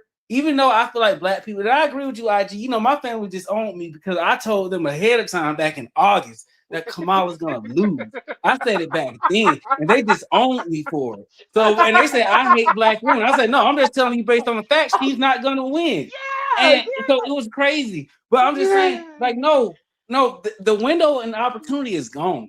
So when I hear people talk about reparations, I mean, I truly think it is not a joke, but I laugh at them because like y'all aren't actually ready to get what reparations need now. Because the window for it to be done, we were pacified into not asking for it when we had the opportunity, when we had the legislation, when we had the Superior Court, when we had it, we were told by the Democrats to just be quiet, just let it be. Like he gonna do it. You know, he got y'all. Come on now. Like that's literally what we were getting.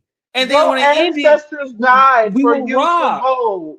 Your ancestors emotionally manipulating you. Pastors coming out. We know how you niggas love the pastor.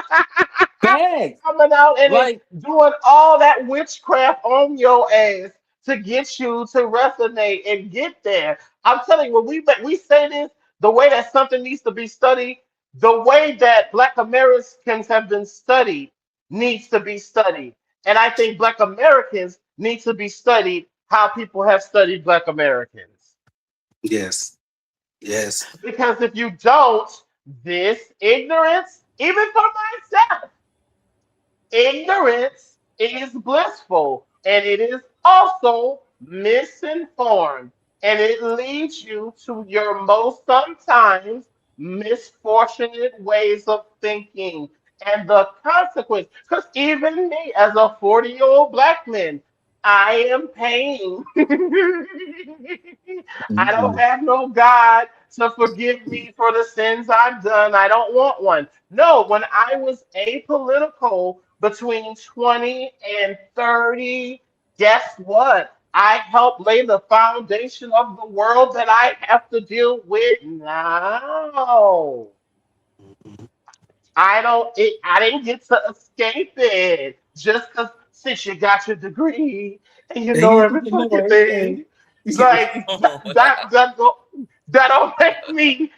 I'm not involved of the consequence of my own ignorance. That's nice.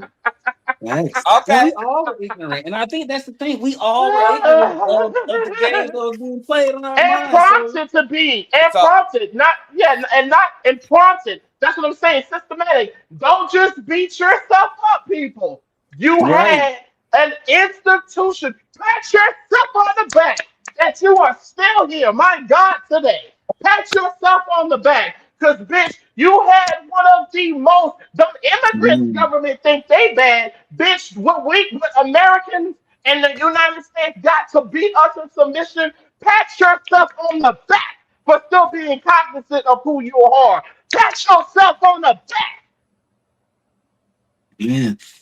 Okay, I'm so proud of myself. I want to go back to the reparation competition. So a DJ does not believe that this country is ready for a FBA or ADOS black person. IG is split 50-50 on it. It could go either way, possibly. There's a possibility. So back to the reparations. So did we clarify who Congress and Obama just using that as a catalyst for this? Because obviously this is going to continue to be the expectation of any American leader, any American president. So hypothesizing, I guess it's necessary, but who exactly was going to be who exactly was going to be responsible for envisioning what reparations would look like? Is it going to be Congress that's going to decide that again? It's supposed to be the president. Barack So the Obama was president supposed is to come going up with to decide what reparations. So then, depending Well, on no, hold on. Let me stop. Push back. No, that don't just work like that. When a bill or an amendment is presented that the people in the courts have been amended and been able to pass, that is a representation. So Trump is passing these things because of the interests of the people that lobbied and voted for him. So don't just present it as it's just the whim of the president. No. oh Trump yeah, I and the didn't mean it like that. Yeah, but no, I'm just giving Congress some political nuance, just so he's clear that what he is passing is something that has already been presented by thousands and thousands of eyes that have already reviewed it to make the decision in the interest of his agreement or and that's politics. So it is him being more agreement. But what did happen was that what was it, the billionaire banks that made foolish decisions? Didn't he bail them out like billionaires and the white wealth? It went to the trillions again under Obama. That is exactly like don't take my word for it. right, The white wealth quadruplified under right. Obama's administration. So, it's still a representation of the powers and the organizations that be. So Right. that's why they killed our leaders. That's why you see what I'm saying? The history. That's why that lineage thing matters because our leaders, the ones who wore the suits and that were politically correct, like, me and everyone, we get the bullets. And we understand that. And that's what I was asking because Ari has said exactly what I was saying. Like Obama had a lot of issues passing a lot of shit. Like he was going neck to neck, like this was WWE. His first year in office, I truly believe his first year in office, at least like a year and a half before they did the midterm elections that normally come in like 2 years after their presidency, he had majority of the House and the Senate. So I think after the fact, it became more of a struggle, and then magically, that's around the time he decided to do the Obamacare Act, Medicare for All Act. But again, you still had plenty of time in the beginning. You had the House and the Congress. Would that so have hurt him in the beginning if he would have led with such a unapologetically black initiative? Would that have impacted second term? Would that have impacted whatever? Right.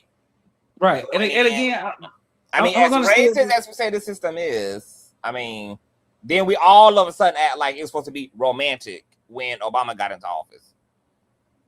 Then we gotta ask ourselves, then if we're just able to be content with the representation simply because he looked like us, then like the Bible says, don't be like these hypocrites that pray their loud vain prayers in the synagogue that men may hear them pray.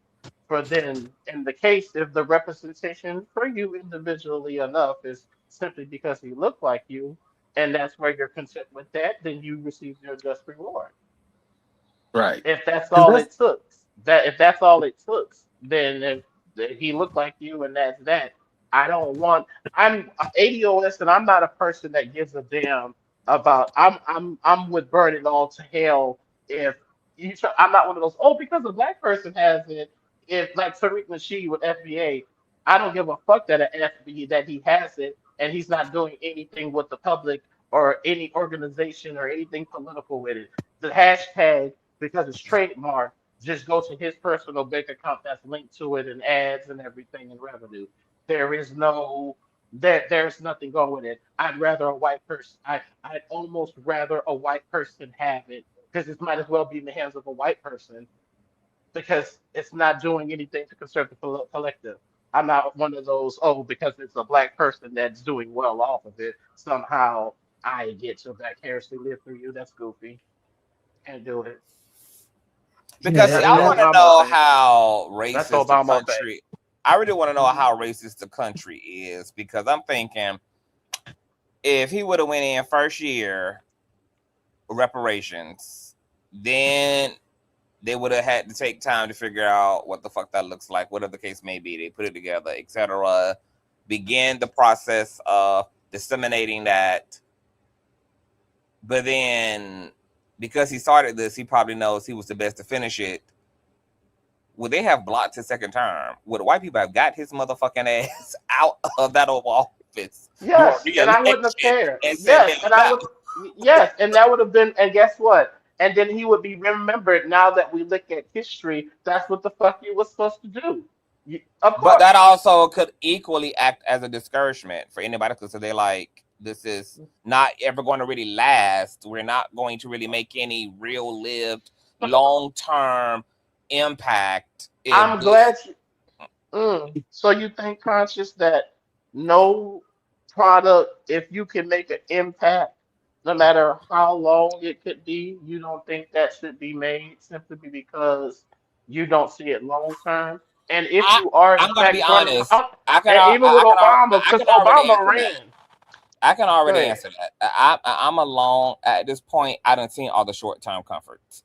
I Yeah. clearly like my brain is lodged in the long term here because we've had a lot of short lived victories and um I mean it hasn't. I mean this is where we are still. So it's like But it did yeah. have an effect, though. But And it's then that this is why, okay? but it's also why I'm asking like what reparations would it look like because even with this idea of like these uh, payouts, what would it have looked like if Obama had 4 years his first term and then the payouts would have been however much total, but then that would have looked like $600 or $1,000 stimulus checks every month.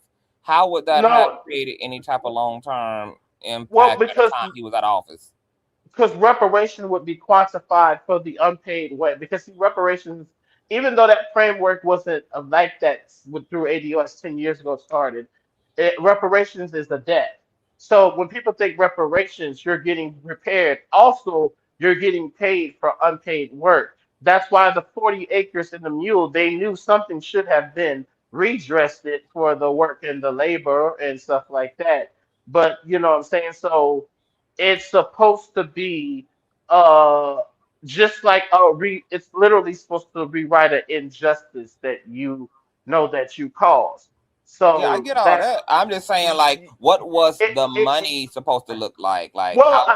I could give you. Here's the thing: when Mhm. we came up with ADOS, what the first initial payments for just Black Americans would have been like cash payments. I think it was a down payment of 20 to 30 million, just between the American descendant of slaves, right? So if that, I guess I mean, you've got to see how many Black Americans there are on the in the United. I don't think we're even at 100 million. If there is like 10, 20 million, okay, honey, that 5, 7, 800, whatever, any 100,000 for a bitch who only have made as much as 50 to $70,000 a year, and that's through working a lot of overtime. Baby, anything in the 6 digits that hit my motherfucking bank account would have changed my life. Anything in the six-figure digits, even if I just got it and it was supposed to, and if it was supposed to be other things included, protections, because reparations like the Jews and other redresses we've done hasn't just been money. It has been government funded programs and sanctions and protections, militarized. It's been all those different things. with reparations, not just a cash payment, and not so So you say taxation break. 20 million, 20 million. Like, are you saying 20 million per? No. Just like I said, if it was a split pay between 20 to 30 million, I think they believe I've been something 30 to be. billion. It's like cash payments No, of at least billion. I'm 30 sorry. Yeah, billion. billion. It For, was billion. I'm yeah, sorry. Yeah, it was billion billion, for not million. yeah Billion. for Because it's a this. trillion. It's a multi-trillion. I think it was like a what 24 trillion dollar debt that it would equal up to that they would owe us total. So yeah, I'm Okay, so sorry. It maybe was I'm 20. missing it because No, you gotta go to I am hold on because I really want to get clear. I am doing 50 million things at this point. I'm cooking dinner. I'm talking to y'all, so maybe I'm missing it. So what would that look like unfolding? Like, are we talking about like a monthly stipend? Are we talking about a large sum of money deposited into the accounts of those who qualify for that money? Yes. And what Yes. and what is that large amount again?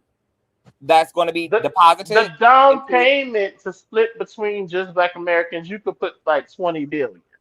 I feel like 20 might billion split. We got to go to ADOS101.com Hold or the on. ADOS I got the Foundation. Like book. that, it's Hold all on. there. I got the book. I got the book. Oh, that what the book said. Yeah, I was say I don't want to. I can't really give you the exact number. I ain't got to pull it up. So we're talking about millions deposited into the accounts of per Black American who qualifies for that. I don't know about millions. I can't. I don't want to answer specifically to the numbers. It might be the only reason. Yes, the only reason why. See, the reason why it sounds far fetched because you got to factor in interest rates, wealth, assets, transfer. It sounds far fetched to us, but you'll be surprised of how many 30% of white Americans have those type of annuities and transfers and wealth and things after they die. You will be surprised of how many so-called who say they're just so poor white Americans have other things through inheritance due to the disadvantages because of those things being grown.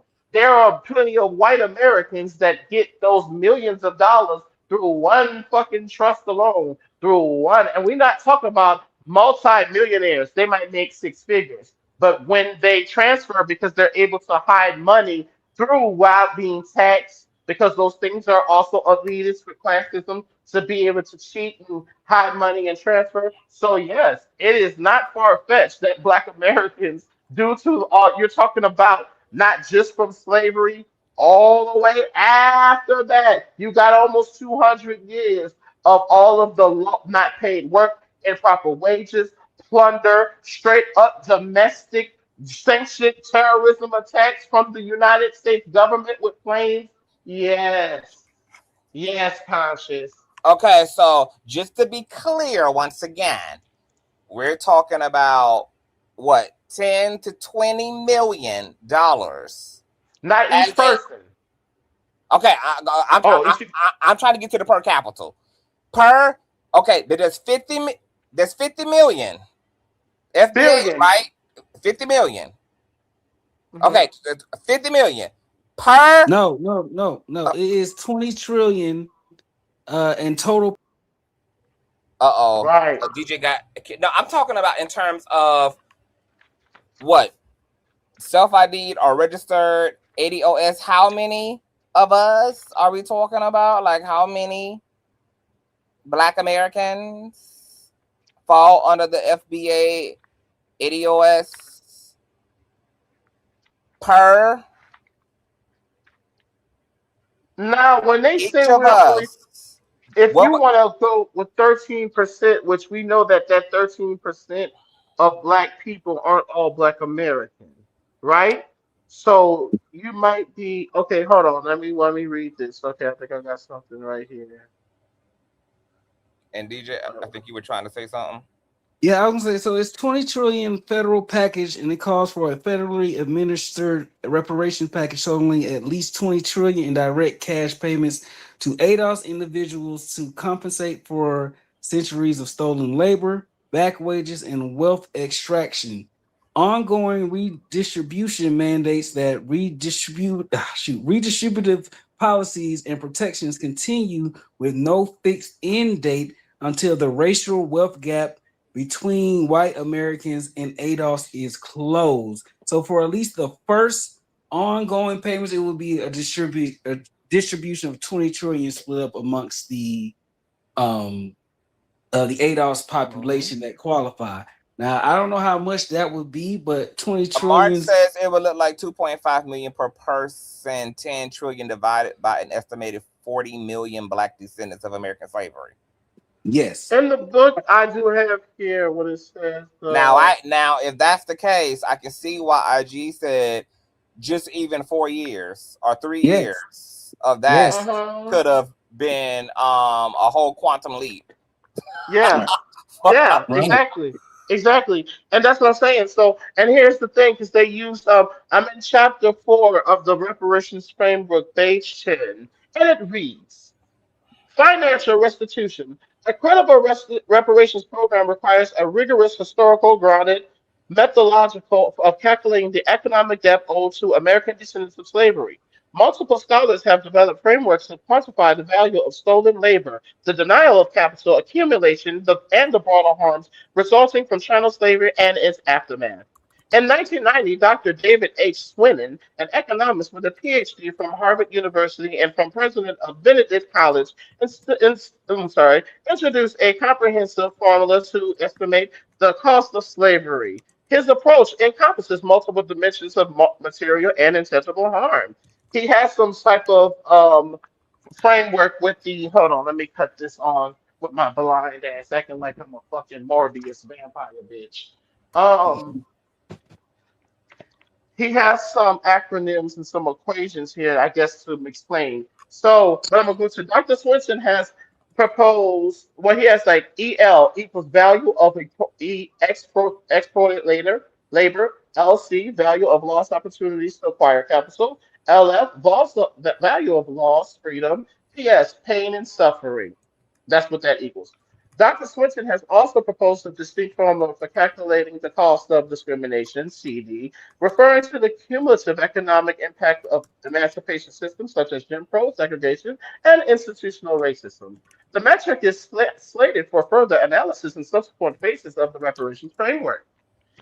In a landmark 2015 study, Dr. Thomas Kramer, professor of public policy at the University of Connecticut, employed an alternative estimation methodology illustrated in the equivocation below.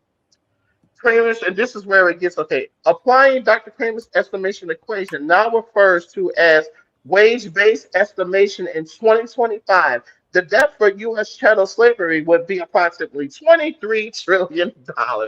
The figure is based solely on unpaid labor from 1776 to 1860, excluding the Civil War years of 1861 and 1865. The model assumes 24 workdays, reflecting the days of enslaved persons as property with no entitlement to personal time. As Kramer, AL observed, slaves were on call 24/7 with no legal restrictions for their use. A compound interest of 3% was applied, reflecting a consecutive investment benchmark across time. Alternately, if the historic document interest rate of 6% used the 1838 Georgetown University slave sale involving the sale of 272 enslaved individuals were applied, the total reparations debt would approximately, using Kramer's methodology in 2025, this adjustment would yield an estimated debt of $9.3 trillion. The ADOS Advocacy Foundation formally endorses Kramer's wage-based estimation for calculation Swinton's value of as exported labor. This scholarship from the empirical and ethical foundations for calculations the reputations owed to ADOS communities. This estimate, which at first speculative, are grounded in established economic principles, legal precedents, and historical data. What that in mind, the ADOS Advocacy Foundation proposes a 20 trillion national down payment on the reparations debt on American descendants of slavery. The down payment would be divided up evenly among the living ADOS individuals at the time of the award. Using 2022 demographic estimates, this would result in an initial individual allocation of approximately $500,000 per person.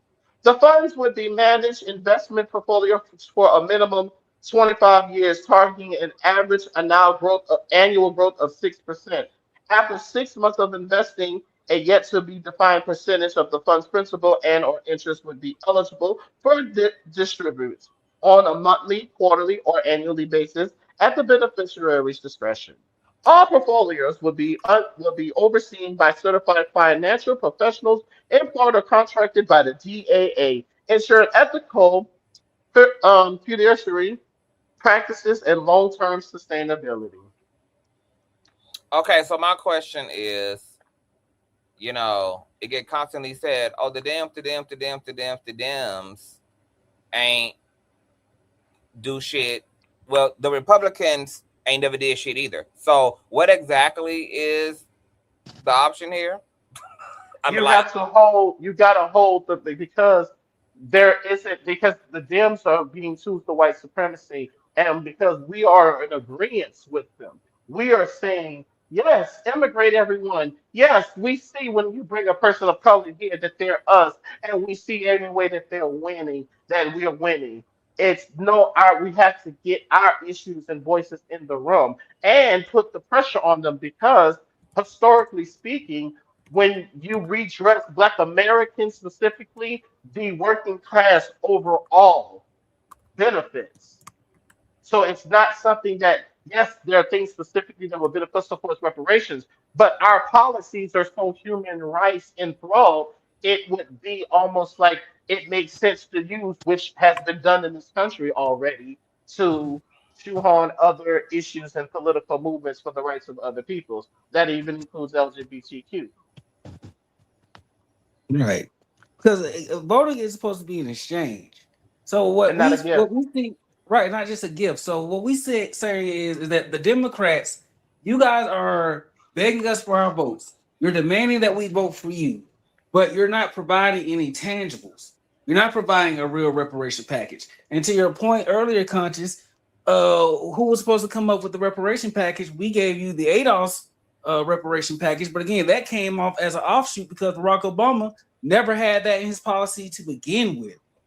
So this whole discussion of reparations, coming to the forefront, is more so just so we know what to do. We actually have an agenda. We're not saying that we're going to just keep letting the Democrats just dangle the carrot in our face and then lead us to the finish line. But this is the thing too. Like, how come Democrats always get lumped into just being like degenerates who've done nothing just because they haven't passed reparations, as if there aren't other amenities that do come with Dems in power, as we can now clearly compare and contrast to what a Republican nation looks like compared to what a Democratic nation motherfucking looks like. And I can wholeheartedly say with my whole entire chest that I want a Democratic country any motherfucking day over a Republican one, even without being given reparations. I want a Democratic country. We want that too, though. See, that's the thing. It's not just for reparations. There has to be, like, we see that you can do specific policies and agendas for everyone else who contributes to the Democratic Party.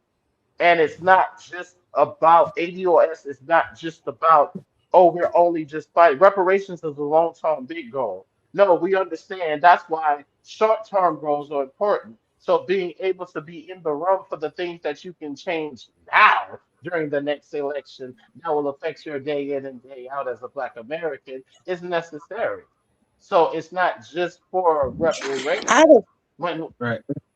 I just want to chime in too. I just want to say, and the reason why we're going so hard with the Democratic Party because the Democratic Party is the one that's demanding the vote from Black Americans. Now the Republicans was demanding our votes. Right, we're the only people that actually vote for Democrats. So again, our vote is just supposed to be. We're just going to go. Thank you. We're not supposed to just give our vote away. We're supposed to be exchanging our vote for something tangible we say we want as a group, as a collective. It's not just Blacks so far the Dems. But I just want to because I came up here in mass, and that's the thing. We vote in mass, and we see that in the past two elections, Black voters have fallen off. And the reason why Black voters have fallen off because now they've become disillusioned in the democratic process, because when we put these people in office, they tell us that we can't give you what you want because it's going to make other people upset. But how have they fallen off when the majority of black voters, even this election cycle, voted and voted? That's actually not true. That's false. No, it No, actually the dropped exit poll off. data No. shows- The exit poll data shows that 92% of the black women who voted for Kamala. But if you actually look at the amount of black people who voted, you actually see that number has dropped, and it was lower this election than it was back in 2016. Black voters are a lot of studies off. too. It's just because a lot of Americans don't believe in general in that wasn't just in voting and them as a whole now. We don't, but they don't believe in general. And for the people, like the person already in your chats, like she's spamming it and she's saying like what a lot of black people are saying. They're disillusioned because they believe both sides are setting us up to fail. If you vote for Republicans, they gonna strip the laws and stuff away, and they're gonna just brag about it. The Democrats will let all the stuff get stripped away, and then they're not gonna say anything about it. They're gonna just say, "Look at the border. Look at all this college debt. They've been promising us things that we have yet to receive the actual things that we promised. We're supposed to get free college, free healthcare." Okay, so my question is still, and if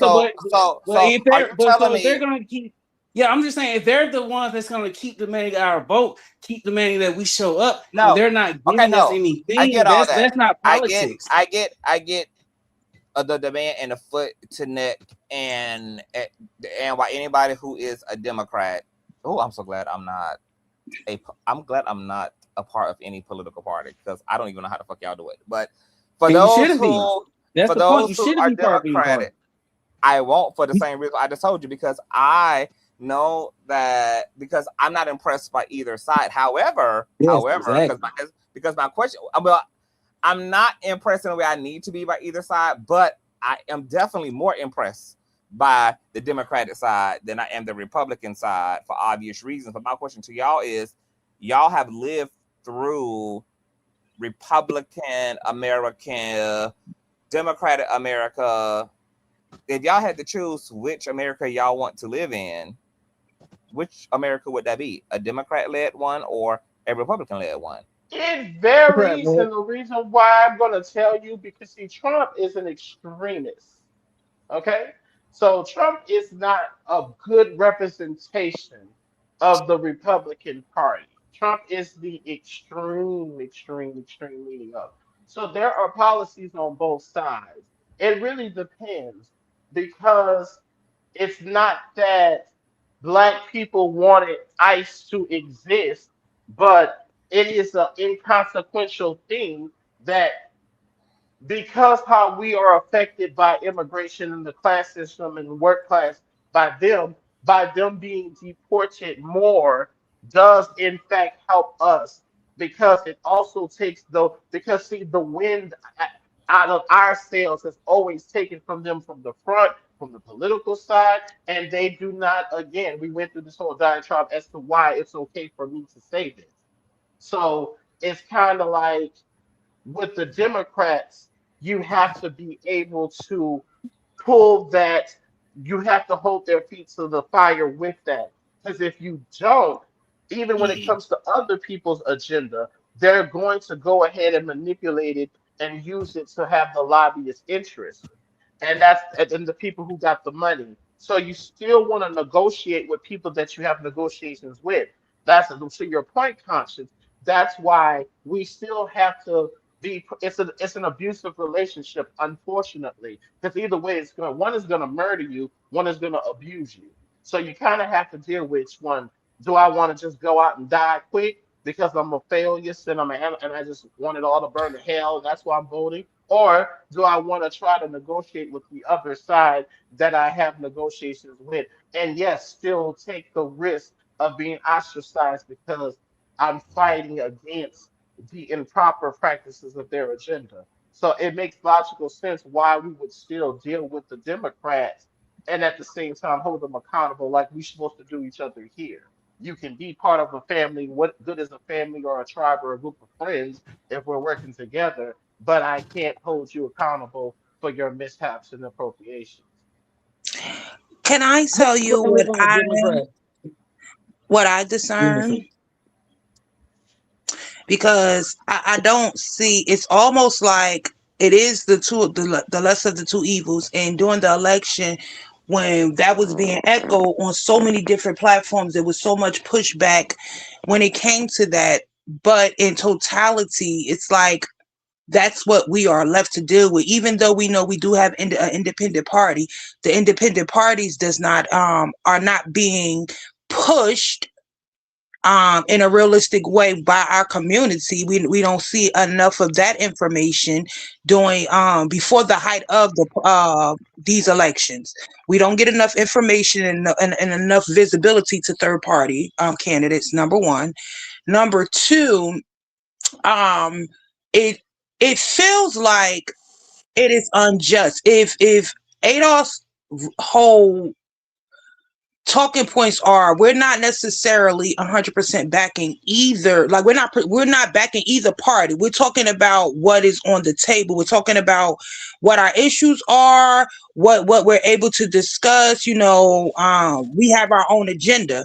If that be the case, then why is there more pushback for one particular party instead of just putting the issues out there and sharing the information in a way that is not an attack on one party? Because I am going to be quite frank. Although you were trying to give us information. When I say trying, you were putting information out there, and you knew more than we knew. However, it did come across, because for all of us, whether we vote locally or federally, whatever, for all of us that were at the brink of, this is either life or death. We have no choices out of the two or the lesser evils, right? The talking points and the information you were sharing, IG, was coming from, now I see, was coming from a place of no. This is why it's important, etc., because we are worried about our own interests at this point, and we got to be careful. We just want to let people know that just because if she does get into office, don't y'all looking for this, etc., and I now understand those talking points. But during that time, because this is where I see that confusion and what help contributes every time elections come up, before elections come up. We're so worried about the candidates that are visibly, that we're not pushing out the other candidates that could be a possible solution for us. And I feel that it was more or less more of, don't vote for Kamala, even if that was, but IG, I'm not saying you, because you did say, I'm going to vote for her. You did say that, IG. I'll conscious to run that beautiful bean footage back. You did say, I'm going to vote for her, because yes, if it's a thing of a lesser of the two evils, yes, I will vote for her. But we never in full depth and conversation and real time, because I do understand we was there when dinner was about to be served. The entree was about to be served. The panic and the way that the Democratic Party was switching over Joe. But we never got. I mean, I saw. Maybe a month or two before. But you talk about why I didn't criticize the Republican Party. I mean, do I really need to criticize the Republican Party for you? The jokes write themselves. No. I'm showing you. Now I want you guys, for everyone to see what I believe and what I am discerning, what happened. And what continues to happen, because the independent party been around forever. Probably, I think, since the beginning when I was researching, like, there's always been a possibility of someone else other than just two candidates being there to have as a possible, victor, right? Yeah, but I think the one time in American history we ever saw that be a real thing is when Clinton was running against what was his name again? The Peru guy, Ross Perot, whatever his name was. Yeah. That was like in the 90s. Other than that, there's no one ever pushes out. We've never seen a third party candidate have as much visibility just to be a real potential option. And what I'm saying is, especially since we got midterms coming up and God knows whatever, that's one thing I don't think people continue to realize. It is important to follow politics, regardless if you participate or not through voting. Yep. You should be paying attention to politics, because all of these politicians, they literally, like most of them, when it comes to being presidents, like higher up in office positions, these people are like, this is a lineage thing as well. That's taking it back to the whole lineage.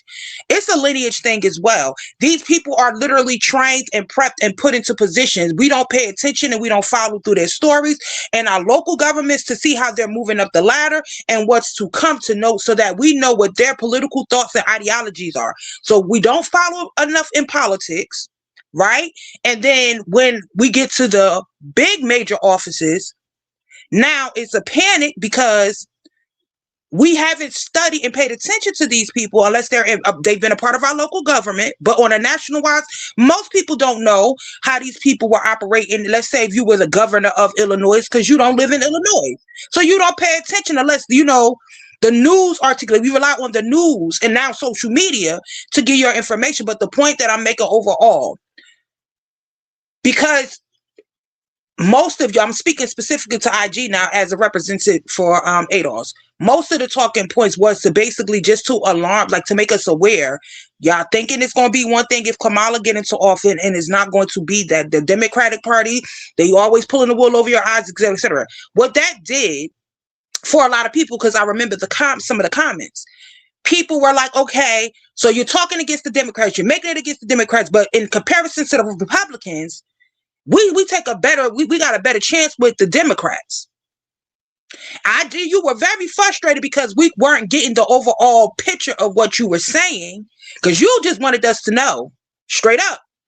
Y'all think that the grass is greener on the other side, and that ain't the fucking case. It And appears hold to be them that way. accountable. Yeah, and hold them accountable. Don't just go in thinking that if you do this, yes, it's the lesser evil, but there's evil within the lesser evil that's Right. specifically coming to harm you. So now I think what would kind of help in the messaging, because we see that people like myself ain't getting it until you get it, after the fact, right? How do we get the messaging across where people will be aware? Guess what?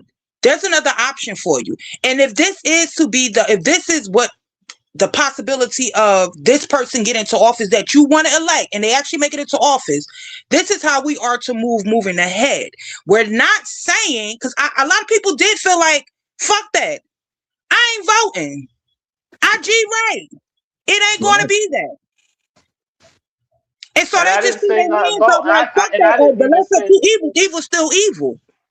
And I didn't say. And that's the thing. And I didn't say that. But here's the thing. Unfortunately, and maybe that's what it is. It's just that it's already, when you've been tracking where it's been going for so many years behind it, it's like I can't help that we are in the position to where, it's that when I said the Democrats stole our vote, your vote, and I was saying that too, and a lot of, not just ADOS, a lot of people who vote blue across the board was saying they really stole our vote because of the piss poor type of candidacy, not just attacking Kamala. I'm just talking about going through the process. You weren't giving, you weren't giving a On fair. Biden, on Obama, they all were trash in the You long weren't, term for Black yeah, Americans. you weren't given a fair. So that's why I was just like, okay, we can see what's coming down the line. And yes, Even Bill Clinton.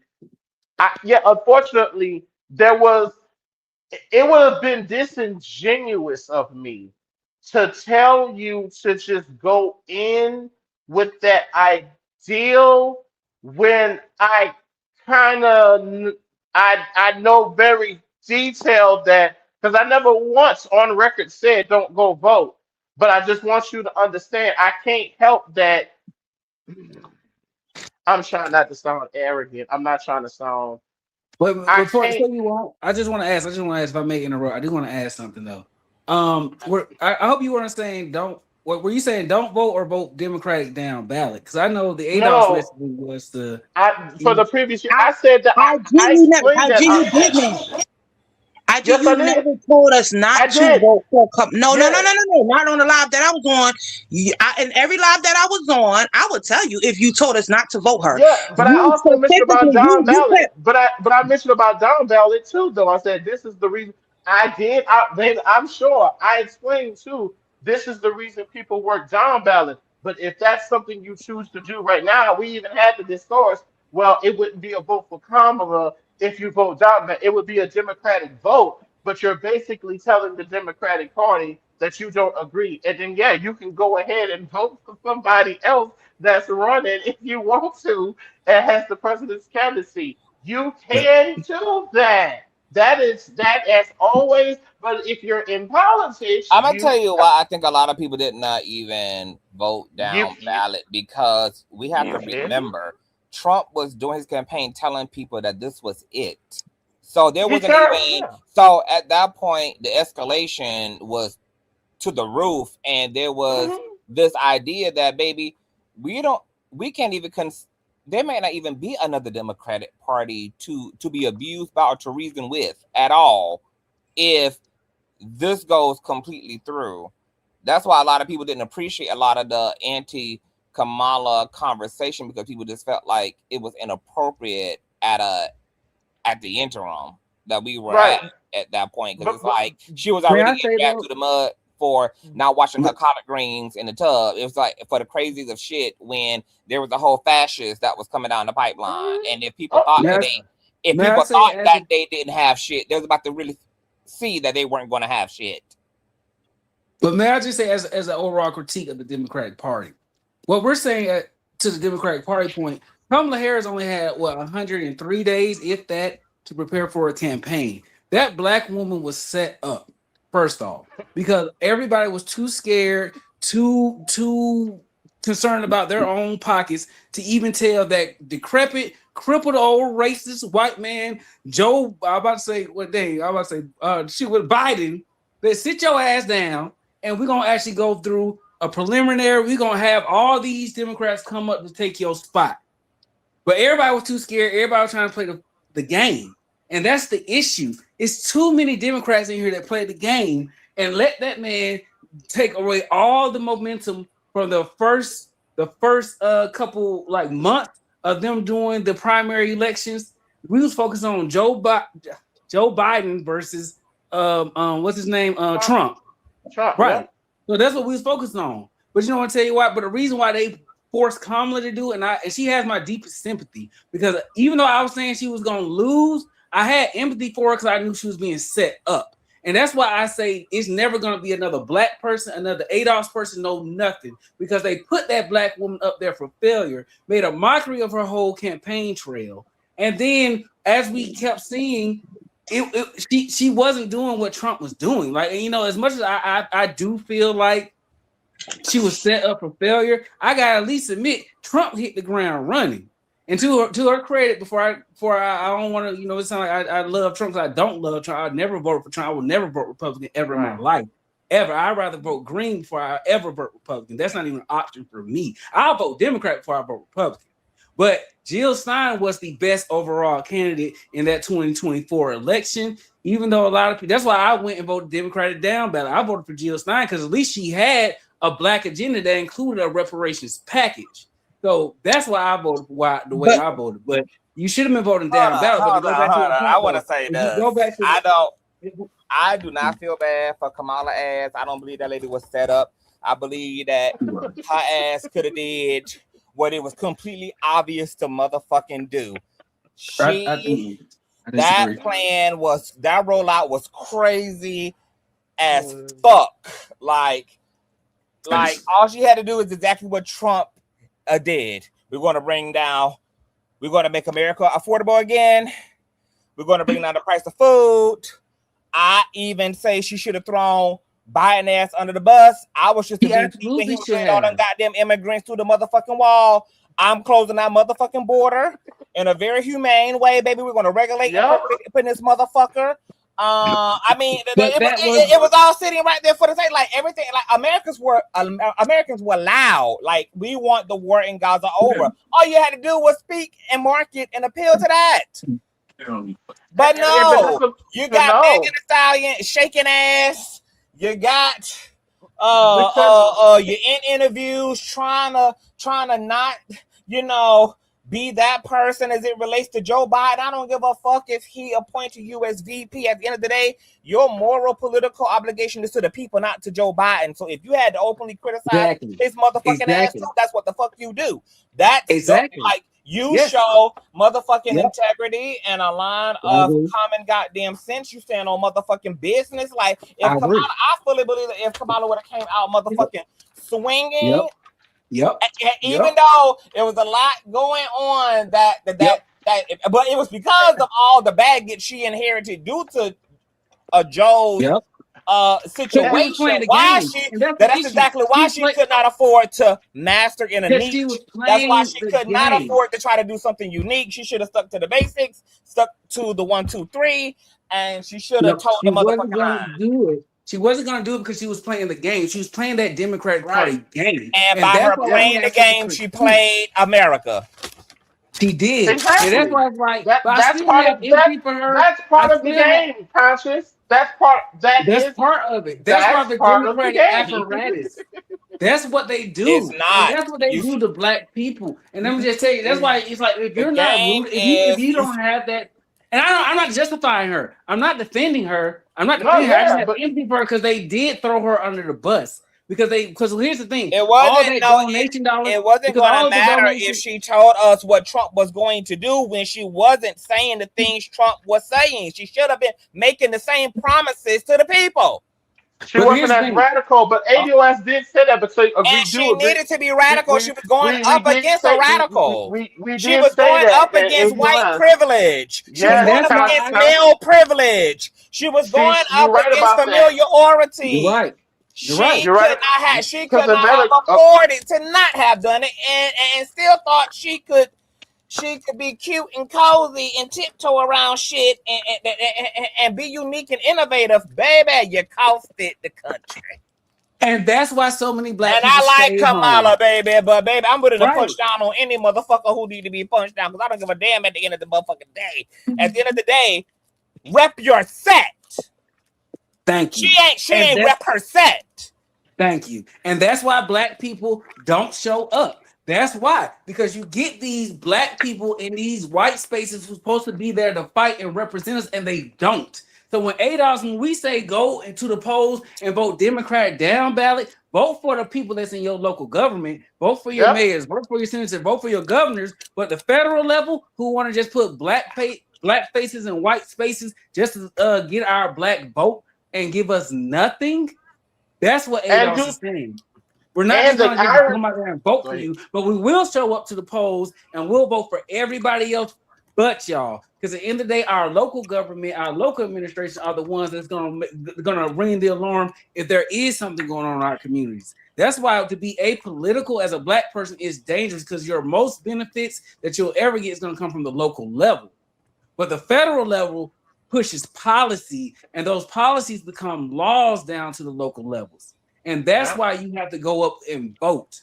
So you can't stay home. But like ADOS saying, hey, we're definitely not voting Republican, but we're going to put a demand on the Democratic Party, because at the end of the day, y'all are demanding that we vote for y'all because y'all think we're locked in because there's no other option. But you got the Green Party, Jill Stein, and her vice president that was a black man, a professor, I believe. And if y'all haven't seen that interview they did on the Breakfast Club, I would definitely say look that up. And you will see how the Democratic Party is actively suppressing and trying to lock in the black vote only to the Democrats, because they'll give us propaganda that says, oh, Trump is so bad, so we got to vote for Kamala no matter what. And it's like, no, we do have options. But the messaging from the Democratic Party is, this is doomsday. You got no other option. This is it, bitch. Choose your side right now. Ride or die. Like, this is your time. You gonna ride with this bitch, or you gonna choose the racist redhead? Who you gonna pick? Pick now. Pick. And some of us, like you, Conscious, you were galvanizing us to actually go to the voting poll. But most people who've already done voted for Obama and saw we ain't getting that, they was like, man, fuck that shit. I'm just gonna stay home. Like at the end of the day, nothing ain't And gonna now happen. your ass is possibly, and now you And got white ICE, Americans and stay now you home. got ICE And white, fucking white with Americans, you. yep. And you got DEI fucking rollbacks. You got hundreds of thousands of hard working, educated ass black women who losing their But spots. let me just say this though: if the You got Democrat ICE Party out actually here cared, shooting and if the killing and Democrat, terrorizing and operating with unconstitutional power and funding, you have an immigration sweep that is inhumane, leading to the rape of underage girls who are getting pregnant in ICE custody. People are dying in those facilities. And all of that also is going to be a part of our collective karmic debt on top of that. I just think you can't put that on the people. I think it ain't gonna be on us. It's gonna be on their it's own definitely hands. not. It's gonna be the Democratic Party because those are our leadership. And if we're telling them that no, we need better, But that's we why need I'm an criticizing exchange. Kamala. If we're right, yeah, that's what I'm saying. Like you're Yeah. right. You're saying everything that everybody who I talked to who didn't vote for Kamala. You're saying the exact same thing. So I think we're all arguing things. We're just saying we want more from the Democratic Party. That's all we're saying. Don't come up there on some, it's gonna be a hard fight. I don't know if we can get like her latest interview. What's she talking about? It's gonna be a hard fight. I don't know if we can get the voters right as coming back. There's so many other things that we gotta work on. I mean, so much of the stuff. So I don't know if we can restore voting justice. Like nobody wants to vote for that. Who wants to vote for a punk who don't actually want to fight? You better get up there and say, man, we're gonna come up in there, we're gonna storm the fucking Capitol like them white motherfuckers did, and they try to And it demand ain't no black. And like, you don't have to talk about race. And everything you just said didn't have nothing to do with race. It had everything to do with American classism. You see what I'm saying? You see, so everything he just said, y'all, wasn't racist based. Nah, it's like you said too, Conscious. She didn't prompt. You could have just ran a good. You tried to do the identity campaign. You chose to just run. On stage. What? It's crazy.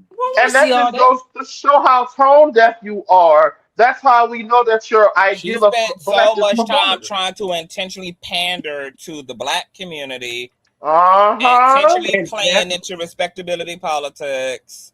She minored in the conversations around affordability and mastered in the niches around women's rights, etc., which are important. But when you're going up to be the leader, your messaging has to be universal and has to have practical transactional benefit to all Americans, not just some. So yes, you speak to healthcare, you speak to affordability, you speak to price gouging, you speak you speak to the shit that is going to make that you have a messaging that everybody can see themselves inside.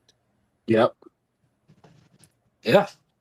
And she didn't have that. She lost the plot. I'm not Trump. And we're not even a part of the marketing campaign. If we know the basic science of PR and proper messaging, I can't make no excuse for why these motherfuckers drop the ball on it. I can't do that. I'm sorry. I can't do that. I have no capacity to do that. There's no excuse there's no fucking excuse. Because they don't care. Because they don't care. And that's the thing. They don't care, but yet they demand our vote. And that's the problem. We're not a locked-in group. No, you're going to advocate for us. You're going to give us what we ask for. We're not going to just show up to vote for you just because we scared of what's going to happen. We black. Do you not know what our ancestors went through? This shit ain't nothing compared to what they had to go through. So I'm like, man, at the end of it, like I said, shit, if we got to fight for ours, we're going to fight for ours, goddamn it. So I don't give a fuck what they got going on right here. I'm fine, you fine. Shoot, look at IG, he eating good. Like we good, we black, we straight. And if it comes to the point where we gotta rise up and fight for our own, we'll fight for our own. But in the meantime, while we waiting, no, we're gonna demand for what's ours.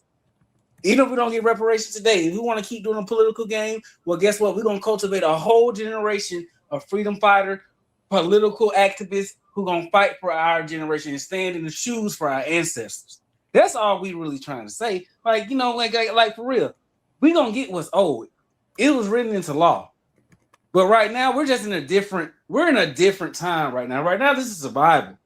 I suggest right now, even instead of talking about reparations, stack whatever money you got, work hard, whatever job you got, buy you some canned goods, buy yourself some power generators, Just be prepared for actually that if we go to war, that you're gonna know what you need to do to be prepared for yourself.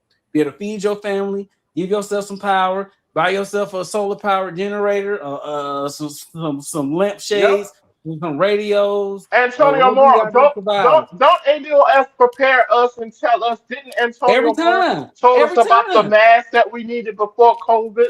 Yep, Didn't yep. they give us websites and links and everything as to where to go to get the affordable food? See, that's Yep. what I'm saying. This is why we were attacked and so viciously because you know I'm not an egotistical bitch, but it just kind of be like, okay, that's only if I'm living this life, I'm talking this life, and I live this shit off this motherfucking panel because bitch, this is my life. It's my life. This I'm this black. this my life. This isn't a social media personality. It's literally my life. That's the difference between FBA and ADOS. Like we don't live it as a moniker on social media. No, we live this in our everyday life. We advocate in our everyday life. When we go to our jobs, when we go to church, when we go to the parks, we're advocating for each other. And that's the difference. So when you meet an ADOS person out in the street, whether you African, Jamaican, Nigeria, wherever you is, it's going to be the love and the support there because I want you on my team. I want us all to reach the promised land together. I can't really necessarily say that about FBA. I don't care who you is. If you got melanin in your skin, we should all be going to the promised land together. Even if you white, hell, we all God's children. We all supposed to be going to the promised land together. It's those divisions that we create in our mind that's stopping us all from reaching the promised land. And you heard a non-ADOS a woman in her Moesha braids tell y'all, no.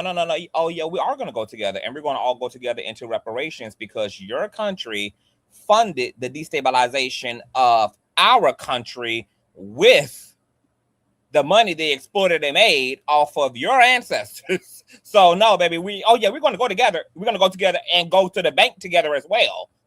We're going all the way. Hey man, all of us together, hand in hand, goddamn it, and that's how it should be. We gonna be the blueprint. We gonna get it, and we're gonna spread it worldwide. After we get our money, man, come for them too. Shoot. Just like we the blueprint for everything Come else. on over here. Just like we the blueprint. Just like we the blueprint for everything else that you emulate. Facts. Just like we the blueprint for entertainment, sports, fashion, civil rights, human rights. Say it. Y'all come here trying to say Mother Africa. No, baby, I'm your big sister. Hey. I'm your auntie. As a matter of fact, I'm auntie. Hey. You're not my mama. Nope. Based off of, and see, that's why I don't. Again, if they have the need to lift themselves by being African, and I can sit here and say, I hear you, girl, but why your country look like that though? Why can't I immigrate over there though and just get a working class day in and day out job over when? Because I look like you though. See how it don't really mean that? Because if it meant that universally if all so-called black people or niggas was built like that, then everything else would look like how black Americans did. It don't because that's not in their lineage or their genealogy or spirituality. Mm-hmm. Yeah, they're not built like that. I just think everywhere else but America is different. Like America, we have the history and the lineage where we fought back all throughout slavery, all throughout Reconstruction, all throughout Jim Crow. And this is why this is the destination for anybody who's melanated. Not even if you identify as black. If you got melanin, any type of brown hue, you come in here because of the rights that our ancestors fought for. And that's just something we got to remember. And the Democratic Party, and the reason why we're extra critical on the Democratic Party, because they used that social equity, that blood equity that our ancestors fought for and gave it out to everybody. And they use it for the LGBTQ, even though LGBTQ, yeah. And here's the thing, that's why nuance is important. They use it really for white LGBTQ. Facts. They use a lot of it on the white LGBTQ. They use it for the immigrant who's going to come here and be discriminatory towards your black ass. They're helping immigrate the same group that's going to replace us and then be just as hostile to us because they're gonna Who? put them And in who our voted neighborhood. against your civil rights? They You vote against understand us. that most of the Hispanics, those people that you've been crying over the fucking border, is part by vote politically now? Is the reason why your civil rights, they vote conservative. They tend to be more conservative in their thinking opposed to your progressive. Hello? Oh, I'm here. Yeah, my we bad. have a new a panelist added to the conversation. Tim is here too. So after you get finished, IG, You're Tim, the, I'm the done, panelist. but I'm gonna just show them real quick. But yeah, there's there's a thing there that they brought people in that they knew that are going to vote against the infrastructure that won't just free black people, but that's going to free classes people. Because living in Texas, honey, 65% of Mexicans in Texas and San Antonio that are legal vote against immigration. The majority of legal Hispanics in Texas vote against immigration, honey, because they don't want. This ain't me saying it. This is what they said. Don't shoot me. They don't want. They flee the country to get away from the cartel and from they niggas. And yes, in California, y'all didn't hear about the terrorization of how Hispanics are terrorizing black communities, honey. The gangs and the cartels, baby, they are terrorizing niggas in certain parts of the country. So that violence isn't just the propaganda. You're just not hearing about it. But if you're an ADOS person, you're talking to Black Americans from different parts of the country and have that internet work to get the articles and the stories and to see the videos of what's going on. And you get to see that, oh, it matches the political. So I'm not anti-Hispanic, but I'm just making sure you understand that's where that social equity was used. And you have to then look at the people who, like the NAACP, who chooses to use their visibility to advocate with their blackness for people at the border. And you got to ask who funds them. Surely not the people. Let me just ask again. I just want to make sure I heard that Hold on, correct. DJ. IG. I gotta get Tim Oh, up in okay. here I'm sorry. to just remember your question. Tim, Hello, could you hear me? yes, we can hear you. Okay, this is just a what if question. This is just a what if, just thrown it in the air. What if Jasmine Crockett runs for president? It's just a what if. What if she'll win or she'll No, lose? what if she runs for president? Do you think the Democratic Party will platform her Hell after no, they she try to can't even get no damn votes now in her damn Right. That's respective what I'm like. lane. Right. I don't. Yeah. Because we just asked the question of, well, I had asked the panel earlier, do they believe that? I mean, I assume that Jasmine she would qualify as FBA or ADOS. I don't know what her lineage is, but just making an assumption that she Yes, is. she is ADOS. Okay, so I just asked them if they even believe that love an that. ADOS person could even win presidency. I said DJ no. said no. Yep, IG I is did. 50-50. So what do you And I think said would no. happen if Jasmine ran for president? Tim? For me, if I think, okay, for number one, I do think that a lot of people want Trump and his whole damn administration out of the league. This is just my wholehearted thought. Everybody wants their asses gone. Okay, even the white people is feeling the effect of it. They know they messed up. And his poll numbers are like a down there with the submersible Titan. Like he cooked. Yes, like did you know that what's her name? Margie Green Taylor. She's one of the starters of the damn cult of MAGA, and they did her ass wrong. Okay, she even left that damn party. So I do think that she would have a good chance of running against any Republican candidate. Especially around this time in America, because everybody know that America is screwed. I personally don't think I want to say Jasmine. this. I don't believe that America is ready for a blackity black person, like black by culture, like somebody who talked that shit and put that shit on, like Jasmine. I think that even with all of this, I think that, cause see, saltine people even when saltine people are mad, it's like I don't. When it comes to the intersection where race comes into the group chat, it seems like saltine people generally prefer. I don't know.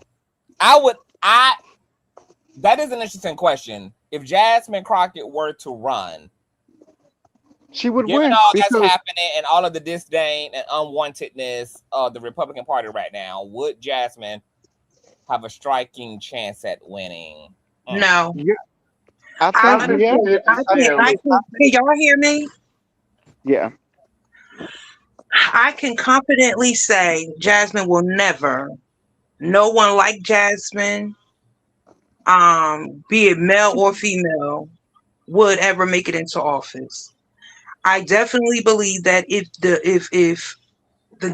Republicans don't win the midterms or whatever else is coming up after that, I definitely believe that the next president is going to be a white man. I can guarantee you that. There's so many reasons why Jasmine Crockett or another black individual, period, wouldn't make it into office. Trump has fucked up so much. You will never see, America will never allow a black person or person of color to get in that position and come out looking like a hero. It's never gonna happen. I will say this. The Democrats are winning the state.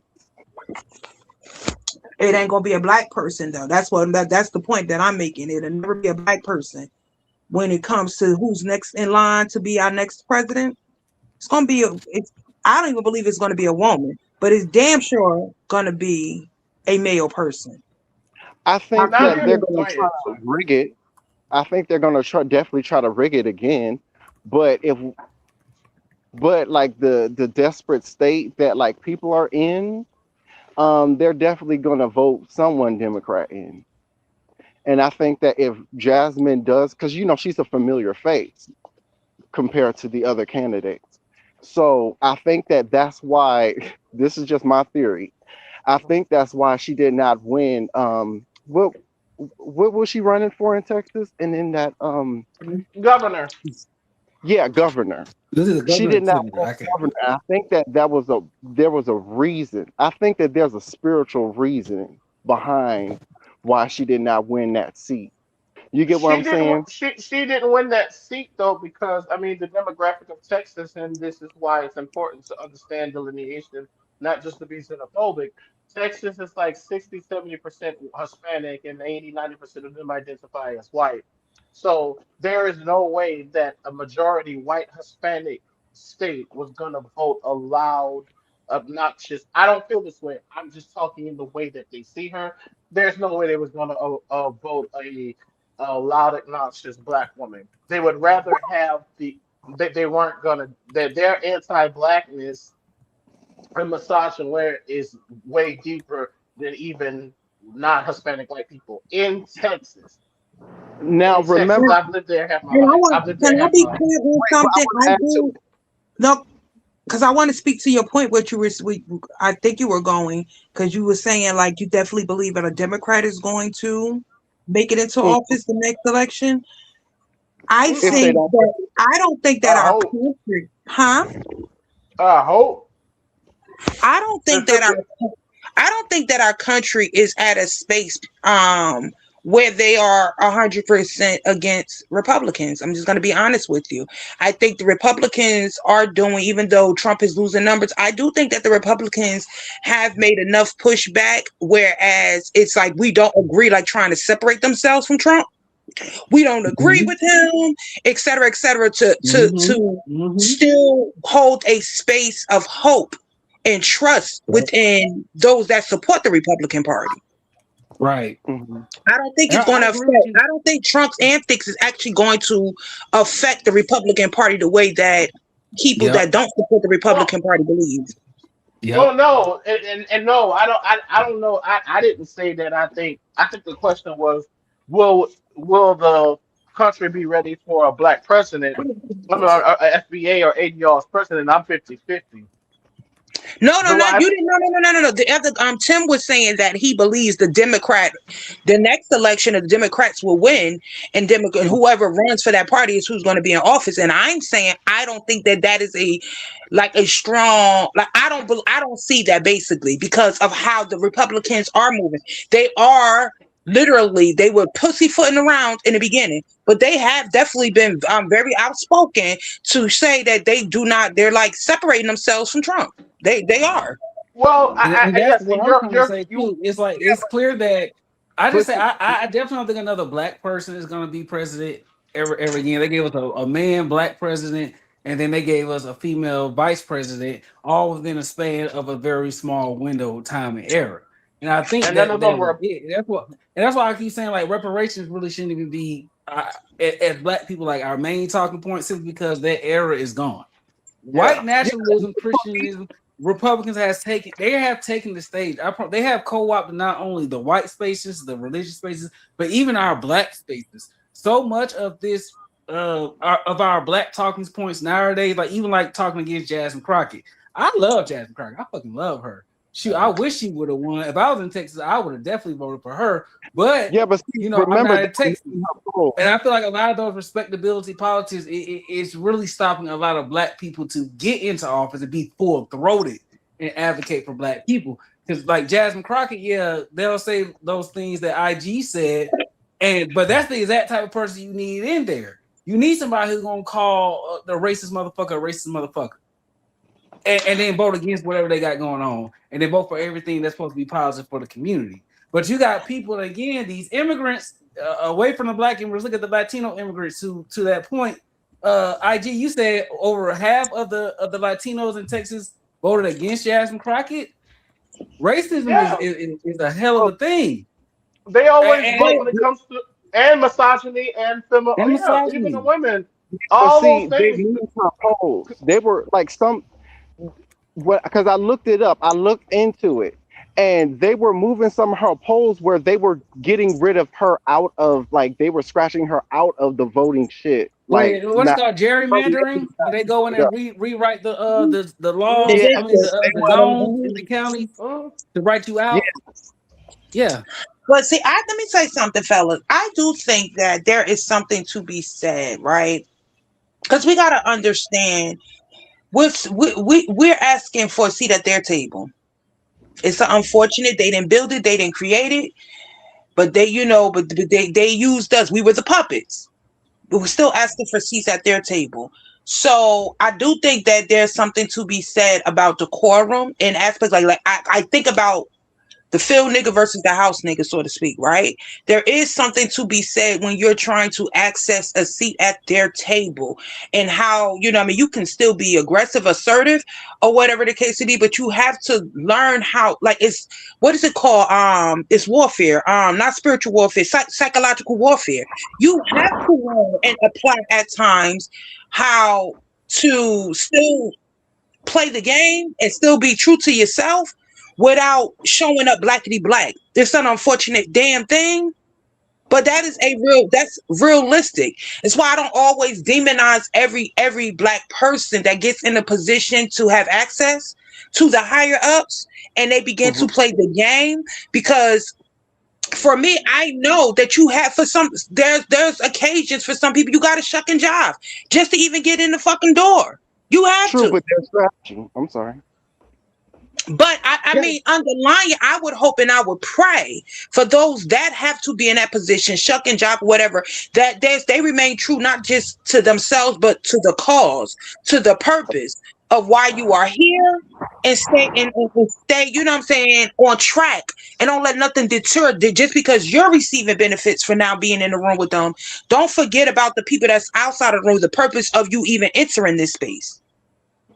Are you saying Jasmine Crockett did that?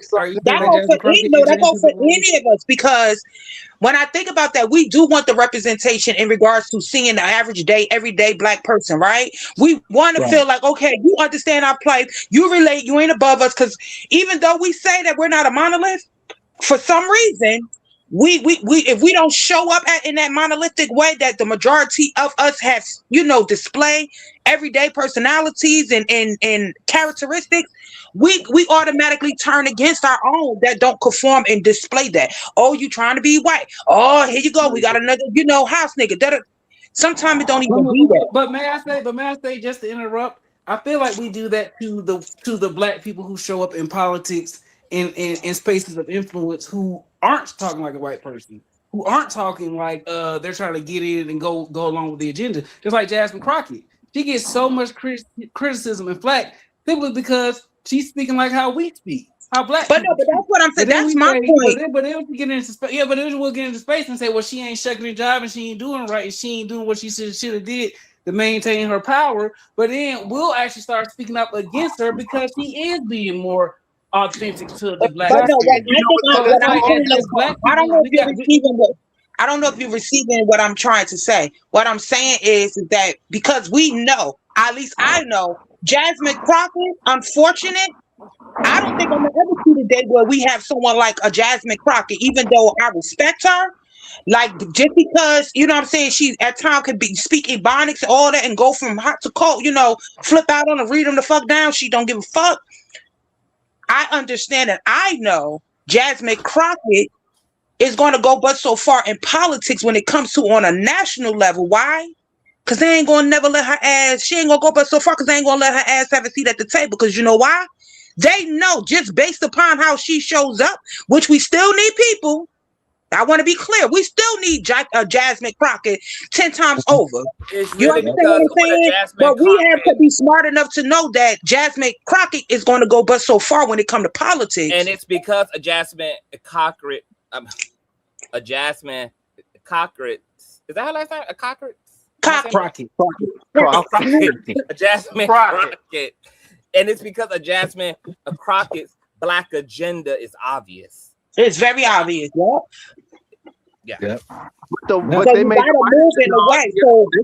KKK obvious. Shit. But that's the difference between us and them. We're not in the position of power, so we have to be strategic. And that's what that the part of me there's like, okay, I always hold out a little bit of hope when it comes to those that we side eye not to say we shouldn't, but the ones that we side eye that are able to get in those rooms, because I don't know, nor do you know. We only know what is presented to the public. I don't know what works they're doing behind the scenes. I don't know if they the ones slipping the information, passing it along, you know what I'm saying, for others that can be out in the forefront and actually, you know what I'm saying, like it's almost like being a spy. And I think that a working model, because just like we know that a lot of our people have a miseducation and an ignorance around politics and the way the system exists, I'm willing to consider if that's the case for saltines as well, because I really think that the strategy of the next black national leader is going to have to come with a strong system and emphasis on helping to paint a beautiful picture to non-blacks in this country about the way that, and let me say this carefully, about the way that every system is impacted by blackness. How every livelihood and system, how all of their livelihood is interconnected to ours. It's not a separate issue. It's not, oh, the throwaways are the blacks over there and the system can go on. No, bitch, it cannot. Okay, and we have the data for that. We have all of that for that. And it's time that the next leader understand that maybe some part of this is ignorance, and that needs to be cleared the fuck up so that white people can also see themselves in black issues. If we can create that type of magic and that type of perception, we got to get them to see the transactional value in transacting with us too. And somebody got to be strong about that, consistent about that, fluid about that, and absolute about that, so that it no longer feels like them people over there and us over here, but like, oh, this is all us still, even with that is us. And that's why ADOS likes to stress. And see, See what you just did so beautifully, Conscious. Thank you. You just Americanized Mhm. everyone. And that's why we have pride in being American as ADOS. There's no shame in putting America before you. I'm not saying that you have to hold the flag. Just like we talk shit about the systems and everything within America, that's why the criticism of the Democratic Party is necessary, because it too is part of a construct of America. But just like you beautifully just did, you see ADOS, I got that realization from a vet 8, 9 years ago, because I had to look back over my life and really think like, well, okay, Isaac, I understood racial issues. I've had some issues with white teachers accusing me of shit as a little boy. But then I also had to go back and look like, okay, who has gotten in my way so far as my livelihood, jobs, and I have to have unpleasant interactions with when I look at race. And yes, when I had to unfortunately go back and look at that, I said they happen to be sometimes more good white people in my life than people of color. There were times where the white person was the kinder person than the immigrant, more times than not.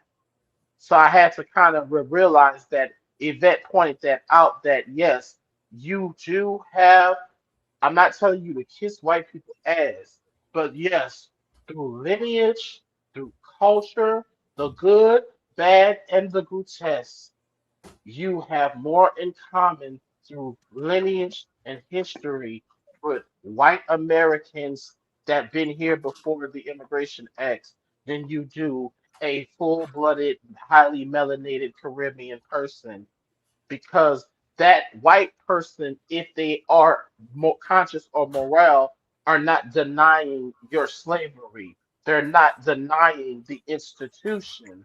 If but that black person is going to do that. That black person is not going to have the lived experience that comes from another country to even empathize or feel sorry for you. Yeah, because see the system. Because I'm not talking about white people individually, because I do want to Right. that as well. Like I'm talking about like the system of whiteness. But what we know about whiteness is that whiteness is inherently narcissistic and about self-preservation. That's why you always have to goop them into connecting themselves and making the correlation. Because if they can see the benefit. you got to get them to see the benefit. You got to get them to see how they win too from said inclusion or whatever the fuck it is. And I see that consistently not a part of the strategy. I see it like the Dems call out racism. I'm like, all right, maybe it's time to stop talking about racism. Now it's time to be a bit more strategic and really kind of out strategize, out intellectualize these motherfuckers and start appealing to their narcissism by focusing on how they also succeed and benefit from the system that is being created, that's inclusive of melanated people. Like I want to see what that looks like as a strategy. I want to see that looks like at its highest level. I want to see that. Yeah, I want to see what that looks like as a strategy. And may I say that strategy was in place to. I was going to say, to your point, that's how we got what we got as far as our rights, segregation. That's how we actually came together. The commonality of the Vietnam War. Had not they were experiencing the same injustice, going over there and their children losing their lives and all of that. That made them understand our plight as Black Americans, honestly. And we unfortunately, as we stated earlier hours ago, people do not, we see this time and time again, people don't empathize with you until they have the same shared experience. Yeah, and that's exactly what I was going to hit into, but not exactly the Vietnam War, but just to really just call out the fact that in order to even get civil rights back during the 60s during the 60s, during MLK, Malcolm X era, it was actually coalition between blacks and whites. Contrary to popular belief, mass immigration didn't take place until after 1969. So when it came for advocacy for change, people were advocating and changing based on class, not necessarily on race. Somewhere along the line, we decided that races was the determining factor, and everything politically became based on skin color. When really it was more so based on class and how blacks in America during that time period were a permanent underclass based on skin color, meaning they were at the bottom. But also because we were at the bottom, there were a whole bunch of poor whites who were also at the bottom, who are immigrants.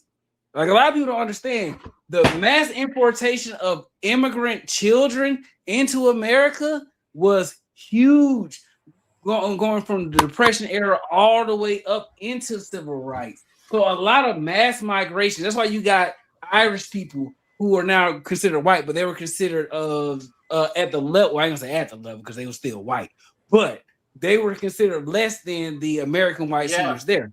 The colonials, the northern colonials. Exactly. They were considered Aryan because tribalism and the mass immigrations that Dr. King talked about in that other part of the speech, when he references the 1867 Homestead Act, as it explicitly describes the redress of immigrant peasants who had nothing and know nothing about these lands were brought here and stabilized by the federal government with the money that was supposed to be to redress. So immigration, you see, my darling people, even with white people who immigrate here, who come here, who didn't pay the cost because of racism, was always used to undermine us. At every single level. So it's strategic in that. As they keep bringing new people in, we're set as a permanent underclass. And which is why we demand from the Democratic Party, since they constantly demand our vote and our representation and us showing up to make sure that they are sitting cushy in these lavish parties, that we show up to vote for them, but they don't give us anything in return. And that's what ADOS is mainly about. We can't keep falling for the okie doke. Oh, it's a black person in there, but they don't talk like us, they don't speak like us, they don't call out the injustices like us. So we're gonna just sit here and just not so we're gonna just put somebody that got a black face in their face just so they can vote for us so we get our vote. Because they know they're not giving us nothing any other way. So we're gonna just give them something just to vote for us, and we're gonna still institute the same racist policies, or at least roll back the at least assisting in rolling back. Because at the end of the day, we like to sit here and make it seem like once the Republicans took office, like the Democrats didn't have no power in Congress at all. Like, yeah, they're starting to roll it back now, but Jesus Christ, it took almost 2 years for y'all to even start the process. Like, what are y'all in there for? We knew about Project 2025, back in 2024, 2023? Like, we knew it was coming. We were talking about it in 2020. We were talking about how they were stacking things locally in the court. We were talking about how the Democratic shields were being used even within the lobbying of the same interest of the Republican Party because of wealth and class. We then were telling people to follow the goddamn money. But again, if you're not interested in that, I can't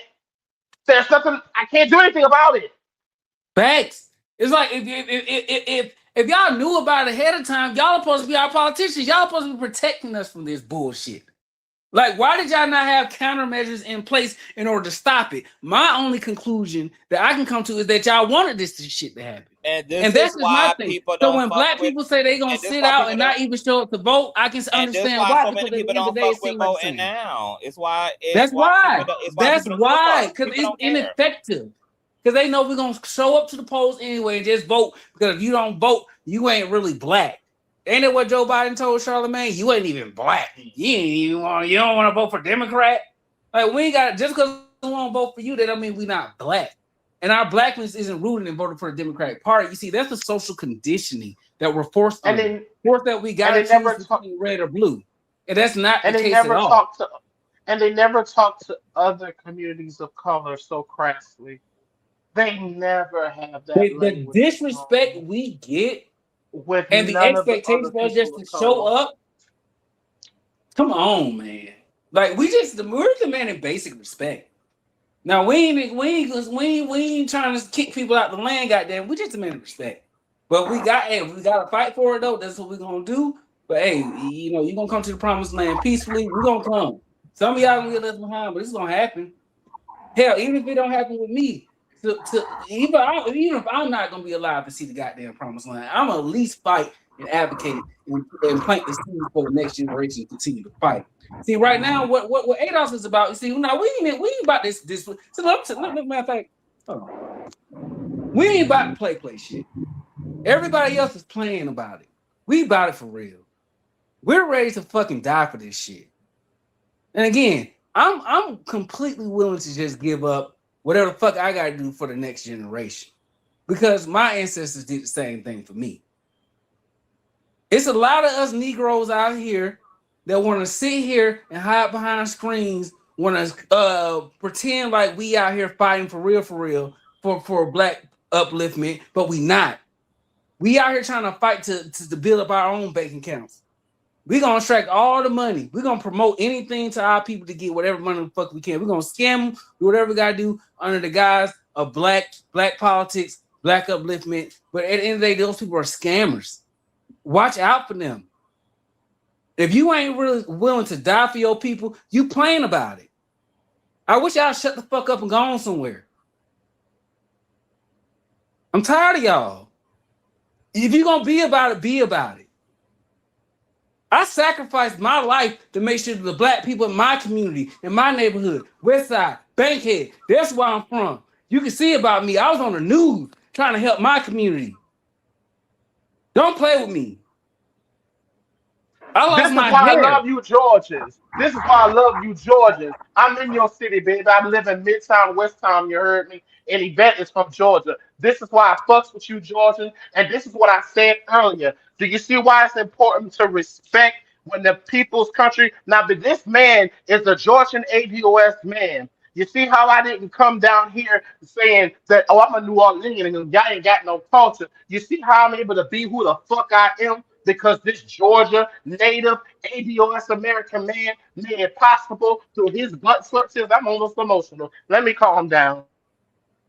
Now let's talk your shit. Because that's what it is, though. Because like I say like this, I'm a natural born Atlantean. I'm from Atlanta. I know what it means to have the power of the Phoenix inside of me.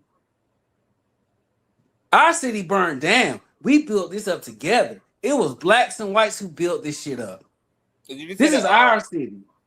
And that's what I'm trying to say. I'm trying to cuss my back right now on YouTube. But you're from Atlanta? That you're from Atlanta? Born and raised. I'm so sorry to hear that. Oh, don't be a hater. Don't be a hater. Don't do that. Come on now.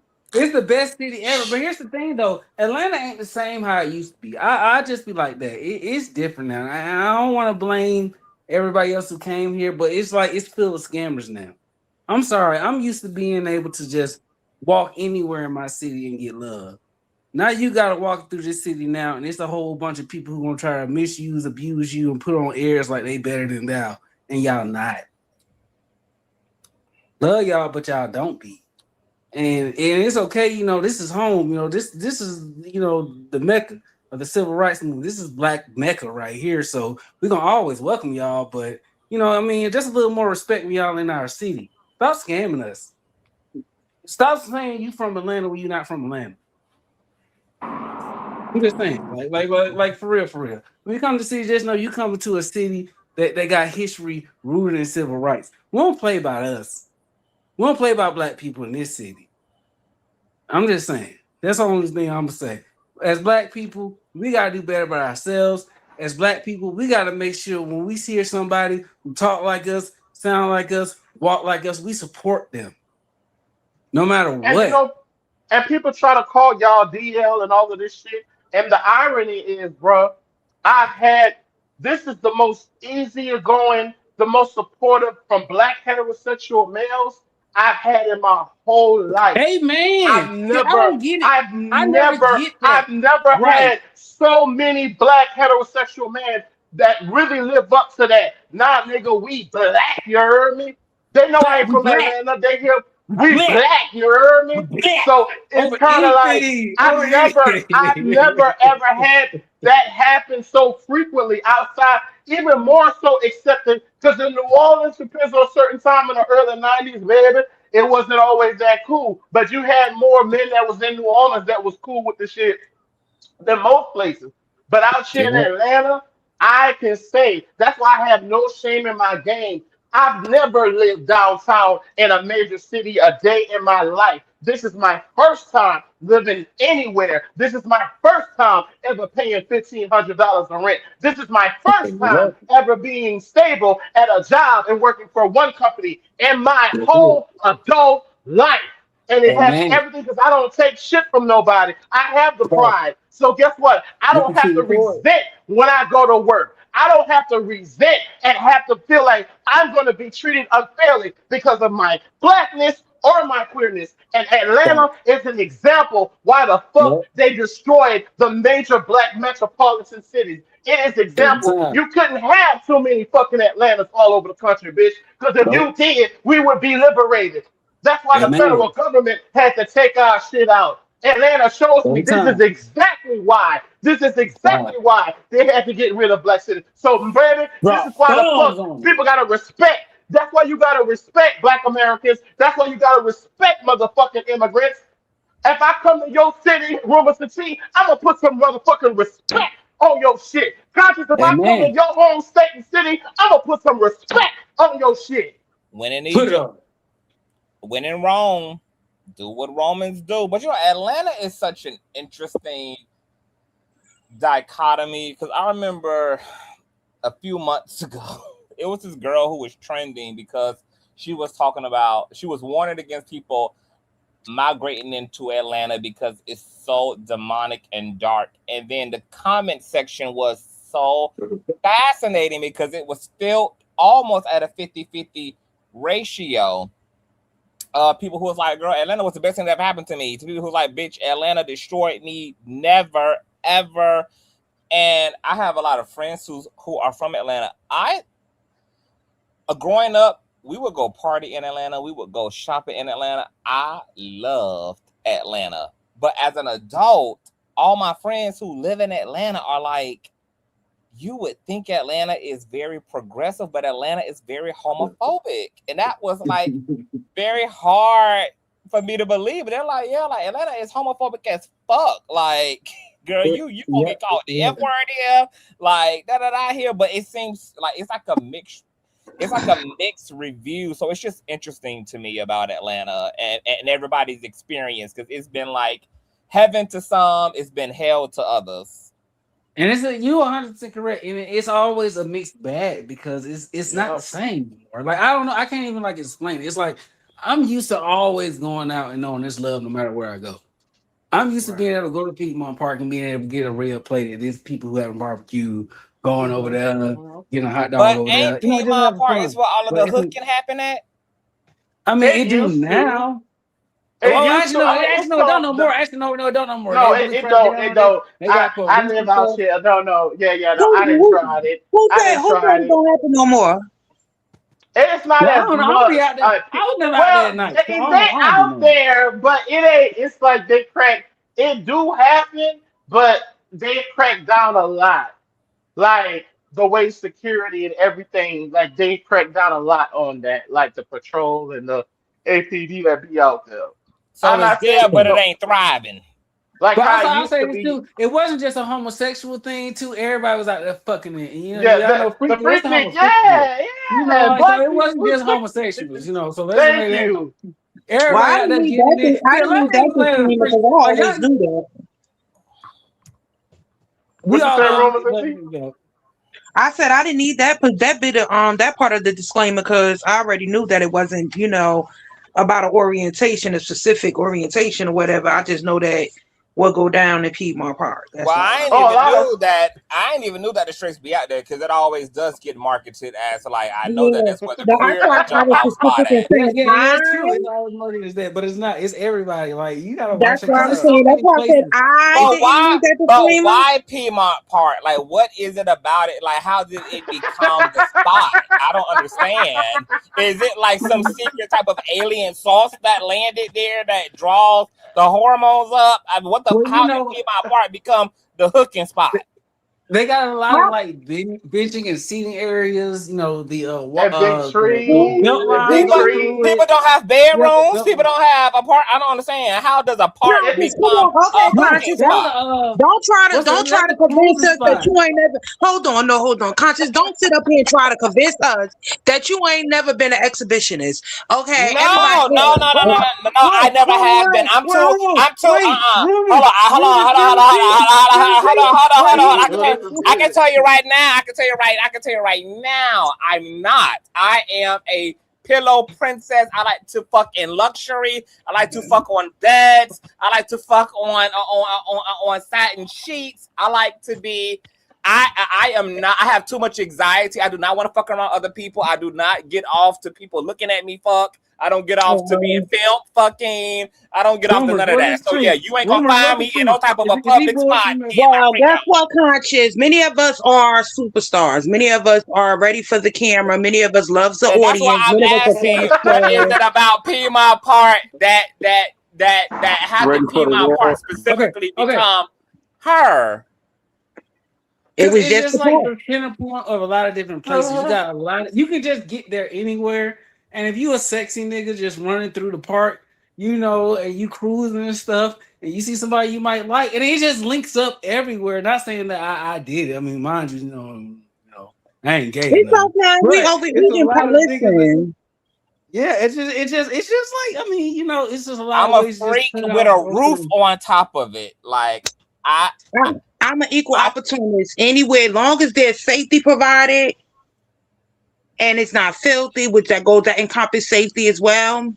It's But it's whatever. all fun. It's about being out there in the wild and the wilderness and just, you know, Mhm. experiencing it. You know, the air on your Mhm. It's Yeah, the thrill. It's the only yeah. exception I would probably make is like if I'm camping with my man in some place that I know is absolutely secluded and that is absolutely like away from modern civilization, but it is not going to be in the thick of traffic. And I mean, if everybody's fucking out in Piedmont Park, it's like, so it's busy, it's preoccupied, it's traffic, it's high I'm going traffic. to assume that these No, events right? are You get happening in caught. secluded So high. spaces where most people would know Yes, that this secluded spaces side of within the a park public is where you space. might catch something or whatever the case may be. You might get caught if you're not looking for it because again it is a park, right?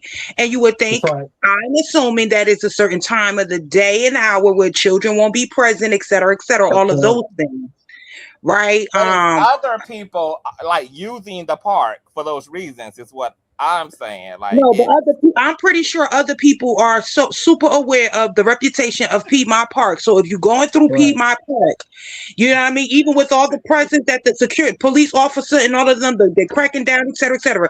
But You can still there's get a it. possibility that if you stroll through Piedmont Park, you might get a peep show. Especially after like 11 p.m. that is disgusting. Right. I would have It's to Right. walk like through after 11 Piedmont Don't Park p.m. don't wearing. Even if convince I me would you're to have go not to. after 11 looking for p.m. it, if you I would walking have or to walking walk through the through park, Piedmont just Park trying to in a get your fucking steps and astronaut pooch suit. on through, you're gonna Why see would some you? pooching, I do you not want know. to. I do not want to even have in my mind So that I'm yeah, sitting. I'm you thinking that I'm you taking in a gonna get a breath of few fresh things, you air, know. and I I'm have had marching a few through the scenes wilderness in the bushes, out and at people done Piedmont bust Park nuts all myself up just in for the this thrill, shit. to say Baby, that let I me I can't tell you even did, lean something. in and smell the just to roses. say I did. I'm not even gonna lie.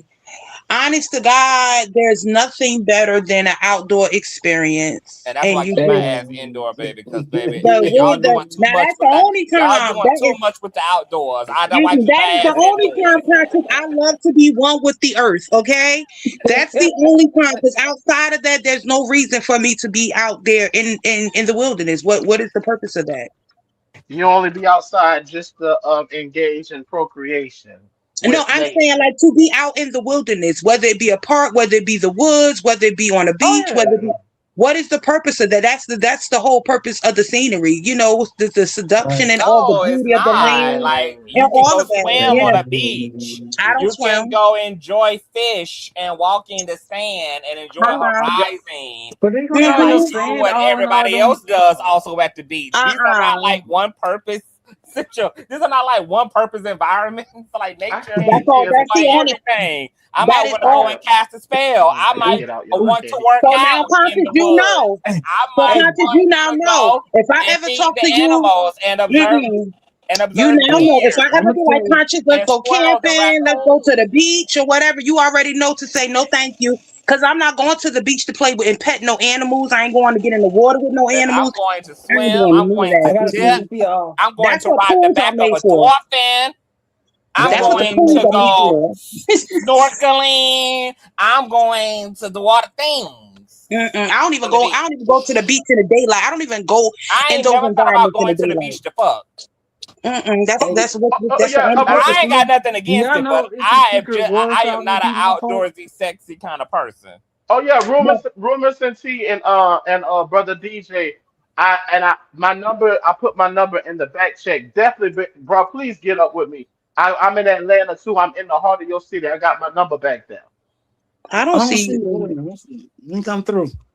I don't know what's going on either because I can't see nothing in the back chat. I ain't seen nothing in Hold the on. back chat. I ain't seen nothing either. Hold But on. hey, but do y'all know it's like a secret fountain in the back of Piedmont Park that nobody know about? I'm giving No, y'all I a random actually little I've secret. never go. Good.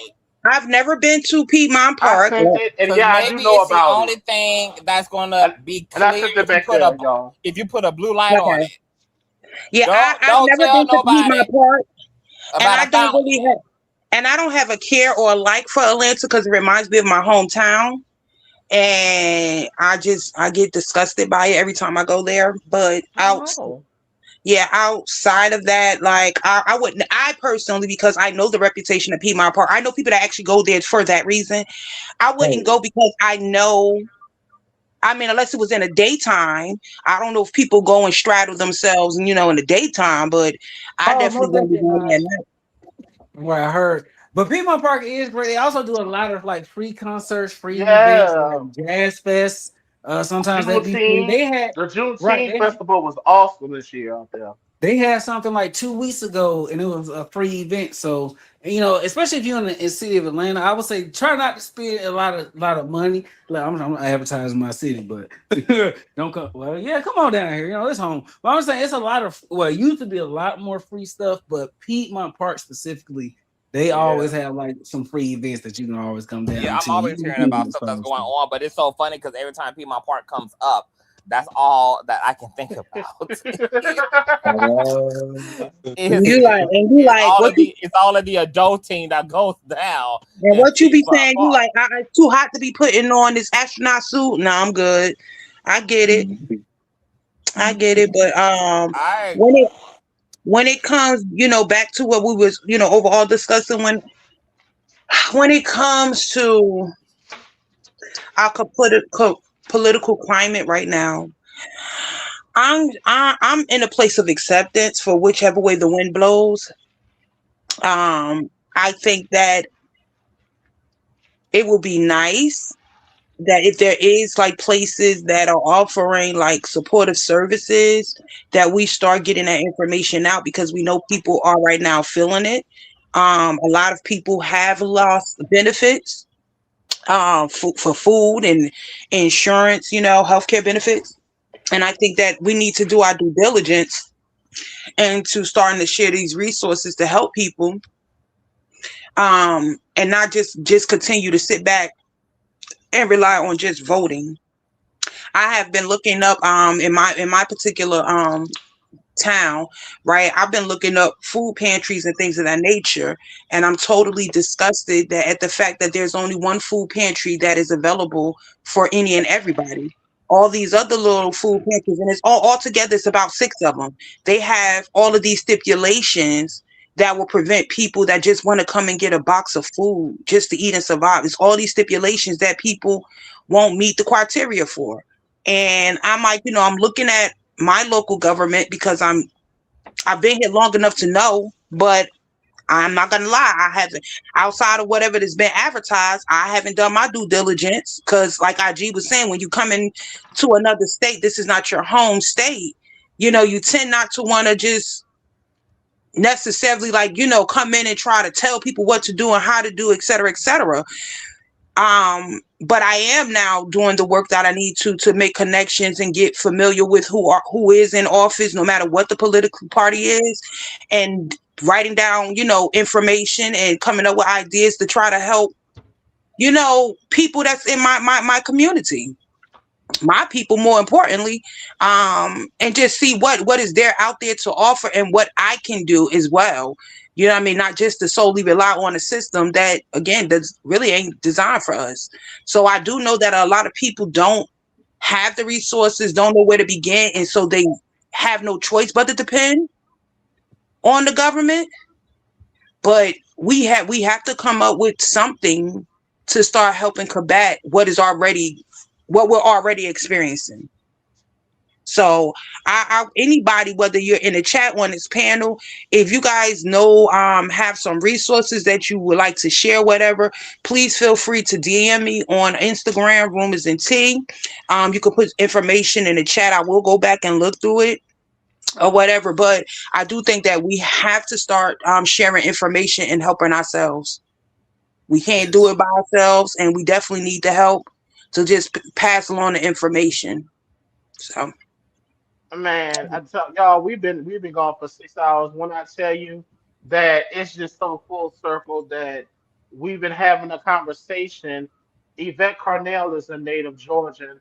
Brother DJ, who was on the conversation yesterday and today, I had no idea. And DJ first came.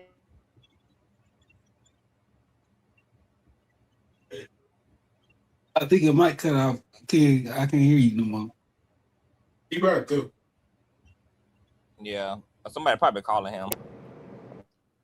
Though we have been here for almost 7 hours. Rumors just gave her one too. Tim, any final words? Yeah, my thing is that I don't want anybody to be like discouraged from like being strategic. Be strategic in any type of way. Be safe. And start having some faith. I'm sorry, these damn cars. Start having some faith in ourselves. You know what I'm saying? Because it's like I think that a lot of times when it comes to us as being Black American, it's easy for us to be like, to find flaws and find things that we don't like about ourselves, and then we'll just start using projection. Have some faith, you know what I'm saying, and start normalizing that, so that way we can break these systems and these societal norms, so that's it. I was gonna say that DJ, you said you was from Bankhead, right? That's where I'm from. I was staying in Bankhead. And I thank was you off for of that, Clarissa Tim. Drive. Oh my bad. I know you That's good. that's where I landed when Everybody I giving their 1-2s because I got to get up out of here, y'all. Oh my bad, yeah. Hey, yeah, thank you everybody. I love the discussion. This was great, wonderful. I appreciate y'all because I love running my mouth about ADOS. I love being able to talk to y'all. Thank you, IG. Thank you, Rumors. Thank you, Conscious. And y'all are wonderful. I appreciate And they y'all. all have Instagrams, y'all. So if y'all want to stay in contact, that's also like follow DJ Clay. That's right. I'll find y'all. I can't hear DJ. I'm gonna just let him go. Can you hear me, IG? I can hear you, but I can't hear DJ. Okay. I'll pass DJ's IG on to you, IG. Look forward to talking to you, DJ. I appreciate y'all. I'll talk to y'all later. All right, no problem. IG. Yes. Too. Final thoughts. Oh man, I just today y'all have definitely restored helped renew the faith in the work that I'm doing with ADOS. Yeah, restored the faith there. And it lets me know like, all right, the fight is worth it. People are getting it. People, you know what I'm saying? So it encouraged me to y'all have encouraged me to fight on, and people are understanding, and people are starting to realize it. So today has been what a beautiful day to spend my time off today. And I got to eat good and chill and have good company and be stimulated and be encouraged. And okay, so with ADOS, so what is ADOS looking for from the people? just like more numbers, more members, more like what? Yes, numbers, and not just the membership, just so we can have, to say, because we understand that politics is a numbers game with percentages and zoning and stuff like that. And we have a saying that politicians respond to pressure and not a pause. The more people that you have with a specific concentration of an agenda of critical mass, the more wind that you have underneath your political sails. So the more people that join that see the entrance that we all can come together, and when it's time before the voting polls are out, before the elections, you have some instructions on how to organize and to pay attention to things that are going to benefit on the local levels, or even before elections, even working with other profits. So we need the more people to join and get activated, even if you don't have a local chapter, you will still be contacted with somebody to keep you in the loop to the closest thing, even to do wellness checks on you. Hey, brother, you doing good? You all right? If you are in a local chapter, they're very good about that. So the more people who are able to join, even if you don't pay for like the membership due or anything like that, that would be great. I think it's like $65 a year because yes, money does is required, but no one's begging you. You're not being charged. We present like, hey, this is a bill that we have going on to pass for this state to get for the reparations or to get for the economic redress with certain things. So that's what we need. We need more people who are going to spread the message of the delineation without being xenophobic. We need more people to become more just politically aware and being able to ask those critical questions of who you without come across as isolating. So the more people just like yourself that use your platform and that spread and spend 6 hours of a labor of love to allow people to have the conversations, we need more of this. Check out ADOS.com, ADOS.org, ADOSAF. We're on YouTube, all social media platforms. If you want to learn more, there's countless of videos for you to go back and then you'll see like, damn, I see why IG was mad. And now you can see why we were suppressed. We just hit Is there any 100,000. particular YouTube channel or channels Yes, that you want yes, Breaking Brown. That what Yvette's trying to. There's Antonio Moore. That's his YouTube channel. Tone Talks. Tone Tone space Talks.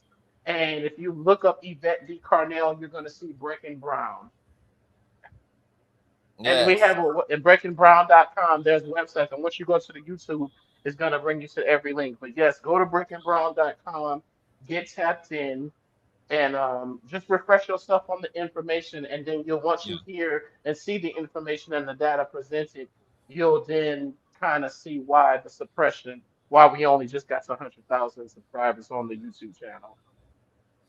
And okay, and my final question is about on a political front, does ADOS want to become a political party? Because if not Dems, not the Republicans, then who?